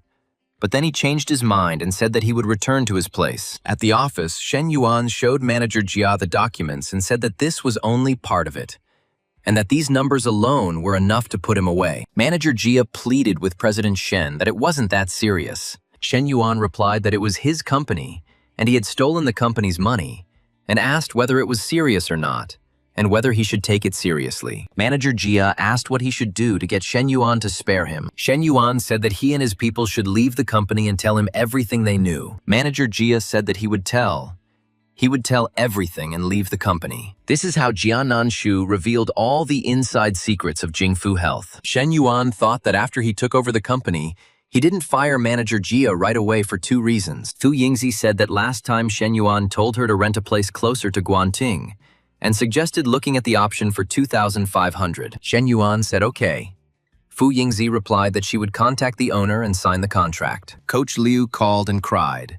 Shen Yuan asked what was wrong. She continued to cry. Shen Yuan asked what happened to her. He added that he had already arrived, but she still hadn't said a word to him. And she wasn't the type to just make a scene. He said, okay, he will go. Coach Liu asked him not to leave. The trainer said that recently he had been leaving quickly and had seen her for less than an hour.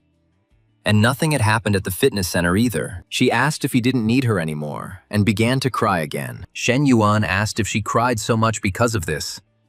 Coach Liu asked if he remembered the last time he called her. Shen Yuan thought that it had been a long time since he had paid attention to Coach Liu. Shen Yuan said that he had been busy cleaning up the company in recent days. And Coach Liu asked what he was talking about. Shen Yuan replied that the renovation work at the fitness center had already begun, and it would begin soon at the remaining 2 branches. He said that once they had completed all the modifications, she would need to check the result. Coach Liu asked if she would have an official position in Jingfu. Shen Yuan confirmed. Coach Liu thanked him and said that he had not forgotten about her. Shen Yuan asked how he could and what she was thinking. Coach Liu replied that she was obviously thinking about him and his big baby. Coach Liu asked what about it then.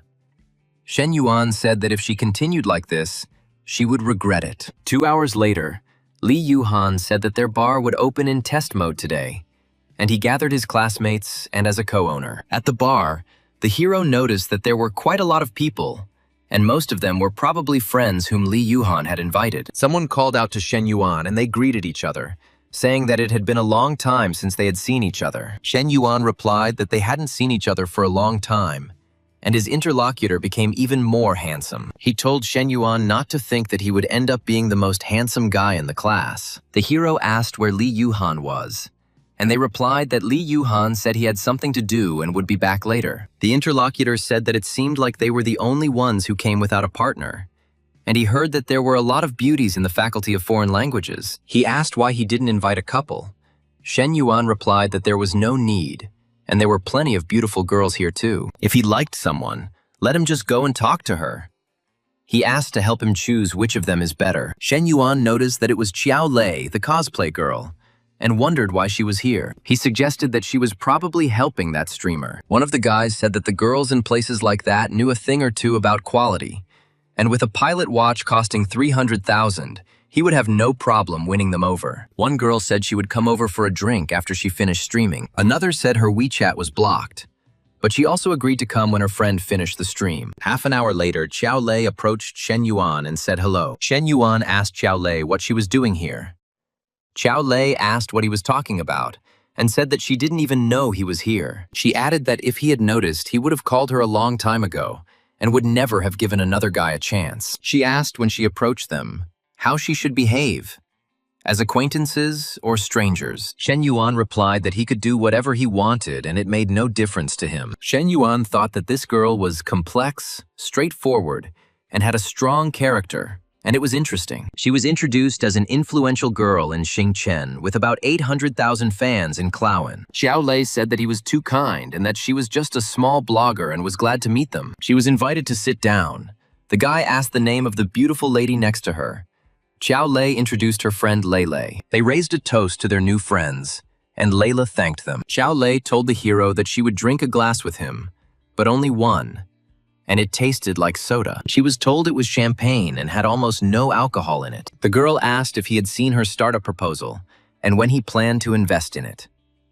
Shen Yuan replied that he remembered that she wanted to start a media agency, and it required a lot of investment. He noticed that she wasn't a blogger and didn't have a loyal audience, and asked how her company planned to make money. Li Yuhan asked why Shen Yuan was so far away and called him to come over. He said that Shen Yuan, the dog, had picked up a beauty again and asked if they would share. Li Yuhan asked if he ever thought she came on her own. He asked her to stop bragging and asked if it was all just because he was handsome. Xiao Lei said that, in fact, it was she who approached him, and yes, because he was handsome. So beautiful that she wanted to eat it right then and there. Shen Yuan told the others to continue drinking while he went to chat with his other classmates. One of those present remarked with envy that this jerk Shen Yuan was simply crazy because he already had a girlfriend. Now he also had a fair-skinned, seductive classmate, and he cursed that good girls always went to scumbags. Xiao Lei asked Shen Yuan if he was the co-owner of the bar, and said that his empire was simply huge. Shen Yuan replied that the woman he was talking to was also quite big, and she asked if he had to be so straightforward. The guy noticed that she was practically openly offering herself to him. Another observer said she looked so innocent, yet was so active. Xiao Lei said she felt dizzy. Shen Yuan replied that after one glass, even the stray dogs on the street could drink more. Xiao Lei asked not to be compared to a dog and asked if a dog was more beautiful than her. Shen Yuan said that perhaps she was a little cuter than a dog. Xiao Lei asked to be taken away from here because she was very sleepy and said that she would go first. Shen Yuan apologized and said that he had something to settle and would leave first, and suggested that they meet next time. He was told to get out or enjoy life. Shen Yuan asked where she was going and guessed to the dormitory. Xiao Lei asked why he said the dormitory. Shen Yuan said that she was a girl, and couldn't she be more refined? Xiao Lei replied that they were already adults, and why couldn't they speak directly? And asked if he wanted to. Shen Yuan replied that of course he wanted to, and suggested that they go. Xiao Lei said that it was better this way. But even if he wanted to, nothing would happen tonight. She asked if he wanted to know why. Shen Yuan replied that not really. Xiao Lei still said that it was because the first time was very important for the girl, and she wanted to go on a few more dates with him. Xiao Lei said she applied to a startup incubator for money, and she knew the price she had to pay and asked not to worry. Shen Yuan said that she could stay here as long as she wanted, and he left, wishing her a good rest. Xiao Lei asked him to wait, and asked if he could kiss her before leaving. Shen Yuan asked if she was asking for sex. Xiao Lei replied that no, and just wanted to know what the kiss felt like. Shen Yuan kissed her. Xiao Lei thought it was not bad, and sweet as milk. She asked if he had been like this with other girls, whom he had not cheated on. Shen Yuan replied that he was lying, and that they were doing just fine on their own. Xiao Lei said she didn't believe it and called him a show-off, but admitted that it was quite nice. But still not today. Shen Yuan said that whether it would work or not was not up to her to decide, and reminded her that she was just a backup. Xiao Lei asked what it meant and what it was and thought, oh my god, he was certainly the chosen one. But not that much. Shen Yuan arrived at Chen Na's house at 12:30. Li Meng asked why he came so late. Shen Yuan replied that he had been drinking with friends and could not find a place to spend the night. Li Meng said that her sister might believe this lie, but not she, and asked if he was looking for her or her sister. She added that if it was hers, then she was already asleep, and if it was hers, then forgive me, but this lady was also going to sleep, and let him come another day. Shen Yuan said he just wanted to sleep on their sofa. Li Meng asked if he wanted to use force. Li Meng told him to stop and warned him that his sister might hear. Shen Yuan told her to relax, and they went to the bedroom. The door slammed too loudly. Professor Li asked if Li Meng was already asleep and what that sound was. Li Meng replied that she just went to the bathroom and slammed the door too loudly. Li Meng called Shen Yuan a fool and said that he was so damn brave, and asked if he was afraid that she would catch them. Shen Yuan asked, "Isn't it gentle enough?" And he's already holding back. After 2 hours, Li Meng suggested that they no longer do this at home because it was too dangerous, and from now on, let's meet in hotels. He replied that no way. He was a poor student. Where would he get the money to rent a room? She was indignant. Where did he get so much shamelessness from? And the things he bought for her and her sister cost tens of thousands. She added that he had so much nerve to say that he couldn't rent a room. The hero asked, if not him, then who else would be her partner? And next time he would be more gentle. Let her believe him. She kissed him and thought that this guy was the king of shamelessness. But she couldn't do anything about him. The next day, Professor Lee asked Shen Yuan, and when he arrived, he replied that it was around 1 o'clock in the morning, and Li Meng let him in. The girl said that if that was the case, then next time he should tell her. Then the professor kissed the main character and told him to get some sleep. She decided to go and cook breakfast for the guy. Professor Lee entered the kitchen and asked why her sister didn't wake her up when Shen Yuan came home late at night. Li Meng replied that it was very late and she was afraid of disturbing her sleep. And Professor Lee said that she understood and he had just had a little to drink. Half an hour later, Li Meng said that her sister had prepared breakfast for him, and whether he was going to get up. The guy stretched and she said it was time to go eat. He did everything as he was told, and Li Meng thought he was her sister's boyfriend, and there was nothing wrong with him looking at her. Why did she get angry at him? And is she really jealous? They are just partners without any feelings. Is it really like the old saying that feelings develop over time? But that's illogical since they were only together for 2 nights. She said that she had already eaten and asked Shen Yuan not to rush. The girl decided that she would go and change her clothes. The hero said that he would take her to the university. The professor's sister asked why he didn't give her a ride to work. He replied that she was thinking about something and that they were just partners and that he would give her a lift next time. She called him a heartless, perverted idiot, and her affection level rose to 65. He thought that it seemed like this partner not only wanted him, but also wanted feelings. And that was very good. Then he asked what time her plane left. She answered that it was at 11 and asked if he was already kicking her out or something. The guy replied that he would first take her sister and then give her a lift. Half an hour later, the girl thanked me for the ride and said goodbye. She was surprised to see Teacher Song and asked what she was doing there. Teacher Song said that it didn't matter now, and she learned a huge secret. She asked what she thought, and in their international faculty, no one had such a huge Geländewagen. Professor Lee said she simply bumped into a student on the road and he gave her a ride. Teacher Song said that meant he was courting her and asked if they would start dating officially soon. She was right, she added. And she knew it since she had spoken with Shen Yuan on the phone. It's no wonder she reeked of love. This is a story about an older woman falling in love with a younger man. A kind and gentle woman is dating a rich, handsome man. It's too good for a couple. And Professor Lee said to stop talking nonsense. In the car, Shen Yuan asked if the back seat was more comfortable, but Li Meng told him to mind his own business. She wants to sit in the front. The hero thought that this partner was stern all day and needed to be disciplined, and said that he would help her call a taxi. The girl was indignant, asking if he was serious, and if he didn't take her to the airport, she would never get out of the car. He replied that it was really serious, and that she would arrive on time either by taxi or in his car. She said that he had completely lost all shame. She hadn't yet paid him for last night. He said that she would get used to it, and later she would even like it, whether she wants to believe it or not. She reluctantly agreed, and then he stopped the car in the middle of the road and she asked what he was doing. He asked if that's what she wanted, and she cursed and asked where he got that idea from. It was obvious that she didn't want that.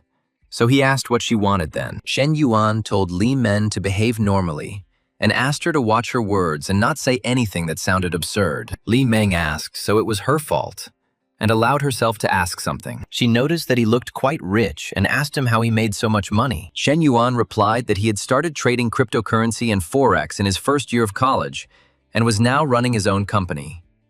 Li Meng was surprised. Li Meng asked him when he married her sister whether she could become a salted fish, and whether he would mind raising another human. Shen Yuan replied that if she were like his sister, he would consider it, but so far she was not up to par. He suggested that she eat cabbage for 2 more years, and then they would talk about it. Li Meng called him a damn pervert and said that he was becoming more and more impudent. She threatened that when she returned from work, she would tell her sister to kick him out. Shen Yuan replied that if his sister left him, what would she gain from it, since she would lose her partner? Li Meng asked him if he would feel bad if he didn't use her, and said that she didn't want such a partner anymore. Shen Yuan said that if he looked, it meant she looked good, and asked why there was such dissatisfaction. He added that it was okay, and that he wouldn't look next time even if she asked.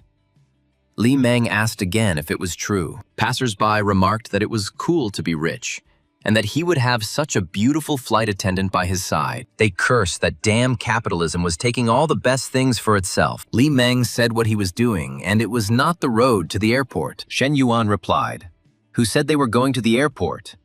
Li Meng said that she had a plane at 11 and she would be late. Shen Yuan replied that they had time, and it was only 9:50 now, and it was 15 minutes to the airport, so half an hour would be enough for him. Li Meng asked him to calm down. Shen Yuan said that he had long wanted to try this form with her. The little boy told his mother to look and pointed to the dancing car. Mom said that the machine had broken down and could explode and told me to hurry. 45 minutes later, someone at the airport asked Li Meng if she had been on a date. A colleague noticed that it was cold outside and she had bare legs, and added that she had arrived in a car that cost a lot. Li Meng replied that he was not her boyfriend, and that he was more like a son-in-law. When asked what it meant to be called, she replied that her sister simply had not yet agreed. At Jingfu Company, Shen Yuan brought lunch and asked Fu Yingzi how things had been lately and whether she was doing well. Fu Yingzi replied that everything was fine now, and she was returning to the university for important classes, but otherwise she was working as usual. Shen Yuan asked how many people in the HR department she knew. Fu Yingzi replied that it was about 90%, and she would be moving to the online operations department next week. Shen Yuan said, "Okay, and now this was the key department."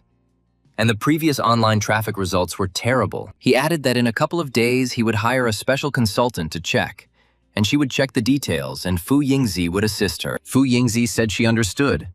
Shen Yuan added that she needed to try harder and create their own team as soon as possible. Shen Yuan thought that now he could only rely on the knowledge of his EMBA and MBA, and at least his conscience would be clear. He saw Su Xiu Wei and thought that there was nothing much to see in the villa. He had already transferred the remaining 5 million. But he hadn't seen Su Wei for a long time, so it was worth stopping by. Shen Yuan arrived. Su Xiu Wei told him about the smart home system. She said that he could control everything from his phone, household appliances, humidity, temperature. If a gas or water leak occurs, a notification will be sent to your phone. Shen Yuan said that she had said so much. How could he remember it all? He suggested that as soon as she moved in, let her stay with him for a couple of days, and then he would show her everything. Su Xiu Wei replied that she had to cook for her mother and younger brother every day. Shen Yuan said that they were a family after all, and there was no need for these formalities. Su Xiu Wei asked him not to do it because the boss was upstairs. Shen Yuan suggested going to the media room and closing the doors. Xu Wei thought that he had already taken advantage of her in this way last time, and she didn't think that he would be even bolder this time. She asked him to be more gentle. Su Xiu Wei said that the boss could come down at any moment. Shen Yuan thought it was much better than he thought, and it wasn't just the size that mattered, but the feel as well. Shen Yuan thought that she not only had a delicate and slender waist, but also elastic curves. And the more he looked, the more impatience burned within him. 20 minutes later, Su Xiu Wei wanted to ask what was going on between them, but she thought that the guy should be the one to talk about it first. Shen Yuan asked what was wrong, and she replied that it was nothing and suggested that they have dinner together sometime. 2 hours later, Xuan Xuan asked Xin Yu what she ate as a child, and she replied that she ate regular food. The girl said that she was talking about food and pointed to her chest, adding that this is what it was for. The girl told her not to laugh at her and that she didn't know anything. Shen Xuan said that he had returned, and Chen Na asked if he would have dinner. Shen Yuan replied that yes. Then she asked if he wanted to take a bath, since he hadn't washed himself yet, and she would draw water for him.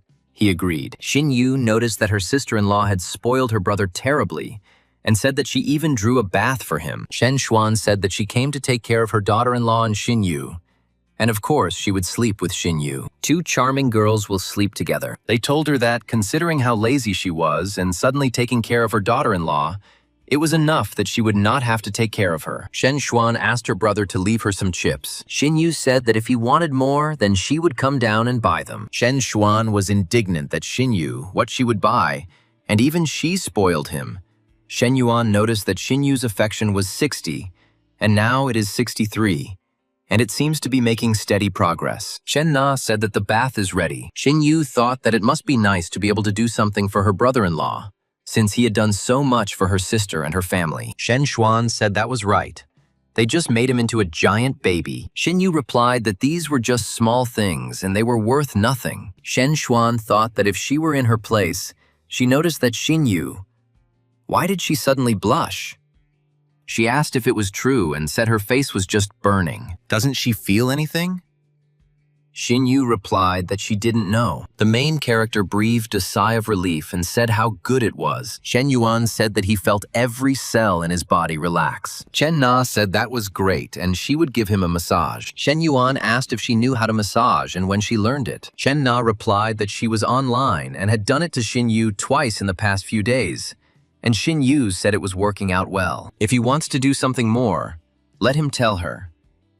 Shen Yuan said that she learned something bad, and she replied that he taught her. He said that Chen Na was simply amazing in everything, and asked her to come to him. His phone rang, and Chen Na said that his phone was ringing, and what if something happened? He replied that even a global catastrophe is not as important as what they are doing now. The protagonist suddenly thought about Ming Hui, thinking that she was becoming more and more mischievous. It seemed to her that he had only said a few words to her recently, and she felt offended. He asked her if he was underestimating her, and whether such ordinary things would make her act. She asked if he wanted her to send him something really tasty then. He replied that he would be grateful, and asked to send it right away. Ming Hui thought he was retreating to pounce later, and it was obvious that inside he was passionately wanting to do so. She will continue to tease him, and that is the beauty of love. The hero thought that as for the next Layla, it would be worth keeping her in limbo for a little while longer. The girl was surprised that he didn't want to meet me, and I couldn't believe it. And she said, that's enough. Just because she wasn't with him yesterday, he refuses to meet her. Shen Yuan told Ming Hui to forget about joking and meet him tomorrow morning. Ming Hui was delighted, and said that then he would have to take her away. Shen Yuan remembered that the last time Long Jinhan brought the documents, he promised to meet her this week. Chen Na asked Shen Yuan how he planned to celebrate his birthday. Shen Yuan replied that he would spend it with her, and suggested that they go on a trip. The girl was surprised and delighted. Shen Yuan said, of course, and added that Chen Na smelled so delicious. Chen Na said that they had just finished. Shen Yuan replied that once was not enough, and he wanted to spend the whole day with her. Chen Na asked Daddy to unzip the zipper and asked him if he liked it. What about this uniform? And if he was sure he wanted to be with her. Xin Yu asked to be driven unconscious. The girl asked what kind of role-playing game it would be this time, and said that she was looking forward to it. The other girl said she was ready and asked me to be gentle with her on her first time. Another one asked which of these she should wear. The main character woke up and cursed, asking what he was thinking and whether such a blissful life in a harem was possible. Chen Na asked him what he dreamed about, and she heard him talking in his sleep. Shen Yuan asked if he was talking in his sleep and what exactly he said. Chen Na replied that she didn't hear him clearly, and he just said a couple of names. Shen Yuan hesitated and said that it was probably work-related and he had been on edge lately. He thought that thank God it was Chen Na, and if it had been Professor Li or Su Shu Wei, he would have been in trouble. Xin Yu said that breakfast was ready. Shen Xuan noticed how generous it was and said that Xin Yu was terribly biased. Xin Yu replied that there were only 3 of them and they would not be able to eat much, and a large amount of food would simply go to waste. Shen Xuan said that she loved her the most, but she still lost. Shen Yuan told Chen Na to stop fooling around and try it. Xin Yu thanked her son-in-law. Shen Xuan thought that it was just one compliment from Shen Yuan, and Xin Yu blushed. Why is their relationship still so awkward? Chen Na said that they had agreed. 15 minutes after breakfast, Xin Yu said that no, it was not like that at all. Her son-in-law treats her very well, and maybe she's just not used to it yet. Shen Na replied that he was actually very sociable and liked to joke, so let her spend more time with him and see for herself. A man asked a girl on the street where the beauty was going and if he could give her a ride. The girl asked how much his car cost. He lustfully replied that it was enough for her to give it to him, but she called him a pervert and told him to give it to himself. She said that her boyfriend really does have a Geländewagen, and not an expensive one, only about 3 million. She approached the hero and asked why he hadn't met her at the university gates, and whether he wanted her to show off. Shen Yuan replied, wasn't she just showing off just now? Xiao Lei replied that it was not enough, and that it was best to show off in front of the university gates when there were a lot of people around. Xiao Lei asked, so they would go to the hotel to finish everything. Shen Yuan asked if she wanted him to break the seal. She replied that no, and just wanted to know where they were going. Shen Yuan said that they were going to the bank and he needed to take care of some matters. Long Jinhan wondered if she was really that unimportant to him, and even he treated Xiao Lei much better. And why was that? Shen Yuan said that since they were going to the bank, that was the end of today's benefits. He thought she seemed to be very keen to take the initiative. But who did she take him for? And he would never follow her script. Xiao Lei asked why he was going to the bank.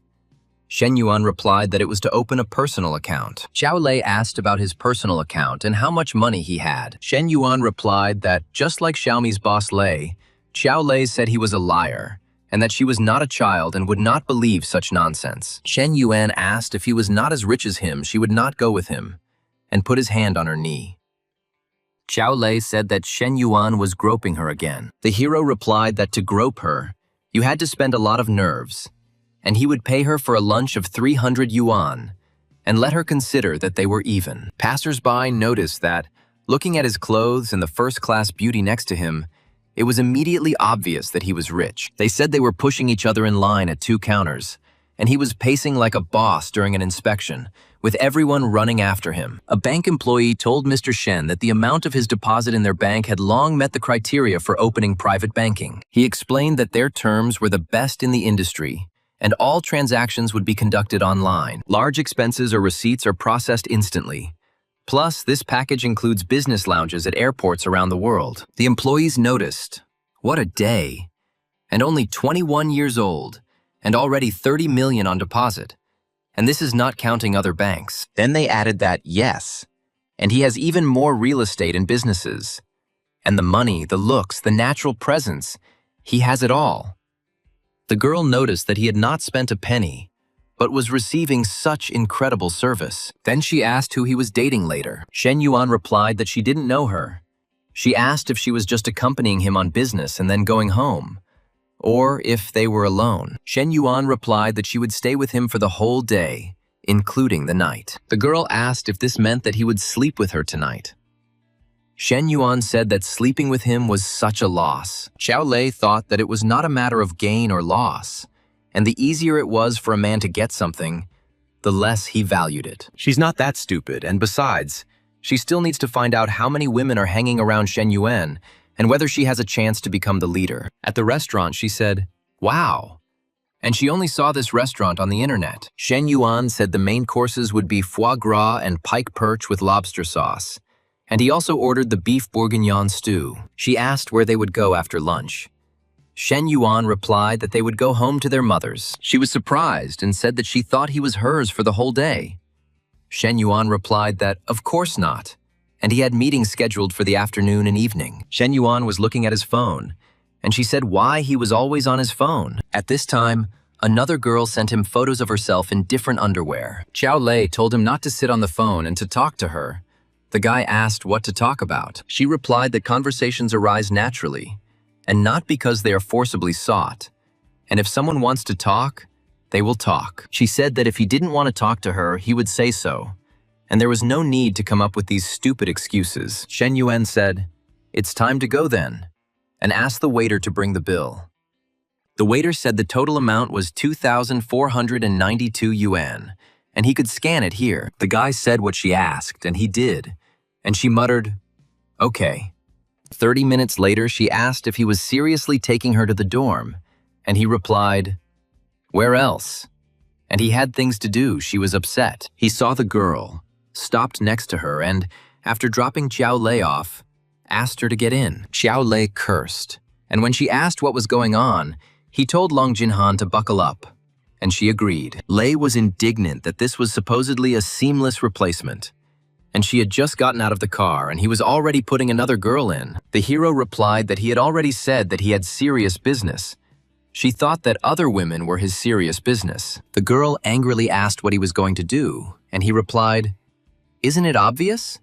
He asked if there was anything else, and if not, they left and she asked to wait. She said she would go with them, but he told her not to show off. He had serious business and asked to leave quickly. She asked if it was serious why she couldn't go with them, and she dug in her heels, not wanting to go out. Shen Yuan asked Long Jinhan if she was okay with it, and she was indignant but said she was okay with it. Xiao Lei thought that her rightful place next to the driver had been taken and even hidden. Long Jinhan asked if she could take his arm, and he said, of course. He wondered if Long Jinhan was naturally this timid, or if it was just with him. She does everything carefully and needs to be treated more gently. But Long Jinhan thought it was so stupid, and Shen Yuan really liked it. The girl behind her realized that she was the odd third wheel here and asked what she was doing. Long Jinhan suddenly thought, it means that Shen Yuan spoiled Xiao Lei more. However, the main character told her to hold on tighter. The other one asked why she wasn't told to hold on tighter, and he answered, tighter than that. He thought it was a bit soft, of course, but one had to maintain decency. Look how many people are in the shopping center.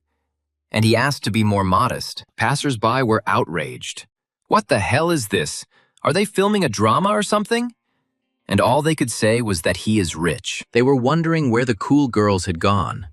And it turns out they were busy with that rich kid. Shen Yuan thought that, looking at these looks around him, there was envy, anger, hatred, and immediately such indescribable feelings in his soul. The employee greeted Mr. Shen, saying that it had been a long time since they had seen each other. Shen Yuan replied that he had brought two girls, that is, two friends, to buy things. Another employee noticed that Mr. Shen was no longer bothered at all. Before, he would bring at least one, but now he brought two at once. Shen Yuan told them to choose what they wanted and take as much as they wanted, and Long agreed. The girl said that there were such beautiful bags and jewelry here, hinting as best she could, and Shen Yuan said that money will always find the right way. Xiao Lei thought that this meant that he was buying her checkers for tens of thousands, but for her, he was only buying instant noodles at a restaurant. 10 minutes later, Shen Yuan said that they rarely go out together anyway, and she only chose 2 pieces. He said that he should take more, and bags, clothes. Didn't he really like anything?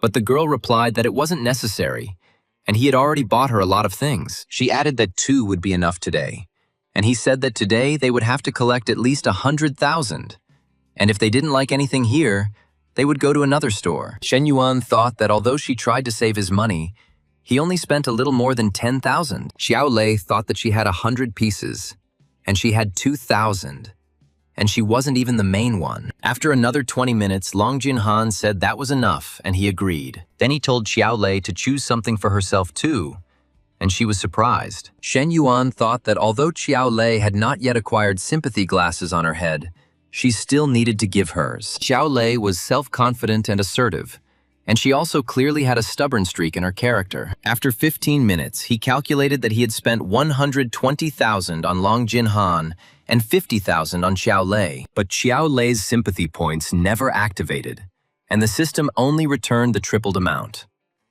The girl asked, "Where are they going now?" Shen Yuan replied that he would now take her back to campus. Xiao Lei asked if she could go with them, and Shen Yuan said how unbearable she was, but he would just give her a ride to the place. She was surprised that this was not the hotel he had booked for her last time. Today is the same luxury again, and he said, "It's time to go have fun. What else does she need?" Then he said that the 2 of them were going up, and she asked why on earth she should go somewhere else. He asked if she herself had said that when she jumped into the car, and she replied, "So what? Can't she be capricious or something?" The girl thought that she had only become attached to them in order to ruin their important affairs. Shen Yuan said that if she wanted to rest, he would rent her a separate room and they could have dinner together in the evening. And she was delighted. She met the girl, introduced herself, and asked her name. And she replied that her name was Long Jinhan. She said she was a second-year accounting student. And Xiao Lei said her name was Xiao Lei. Long Jinhan said that she knew her and that she was very popular on campus for her cosplay. And Xiao Lei replied, well, Long Jinhan said that yes, she has white skin and is knowledgeable about cosplay. And Shen Yuan made the right choice. Xiao Lei was indignant. What kind of help is this? She was just showing that Shen Yuan chose her before me. Shen Yuan thought that where there are women, there are intrigues. And over any trifle, they are ready to measure who is cooler, who met first, who is more important. Coming out of the elevator, he told the girls to go to their room and that he needed to answer a call. The hero picked up the phone and asked Ming Hui what happened. She said that Li Meng asked to go home today. She doesn't want to be alone in the dorm and asked if he could stay with her. And he said that it probably wouldn't work out tonight. She said, okay. Then she would go to St. Regis and spend the night in a suite there. The hero was surprised that she was going to St. Regis, and she said that she was almost there. He cursed. Why did he rent a long-term place for her?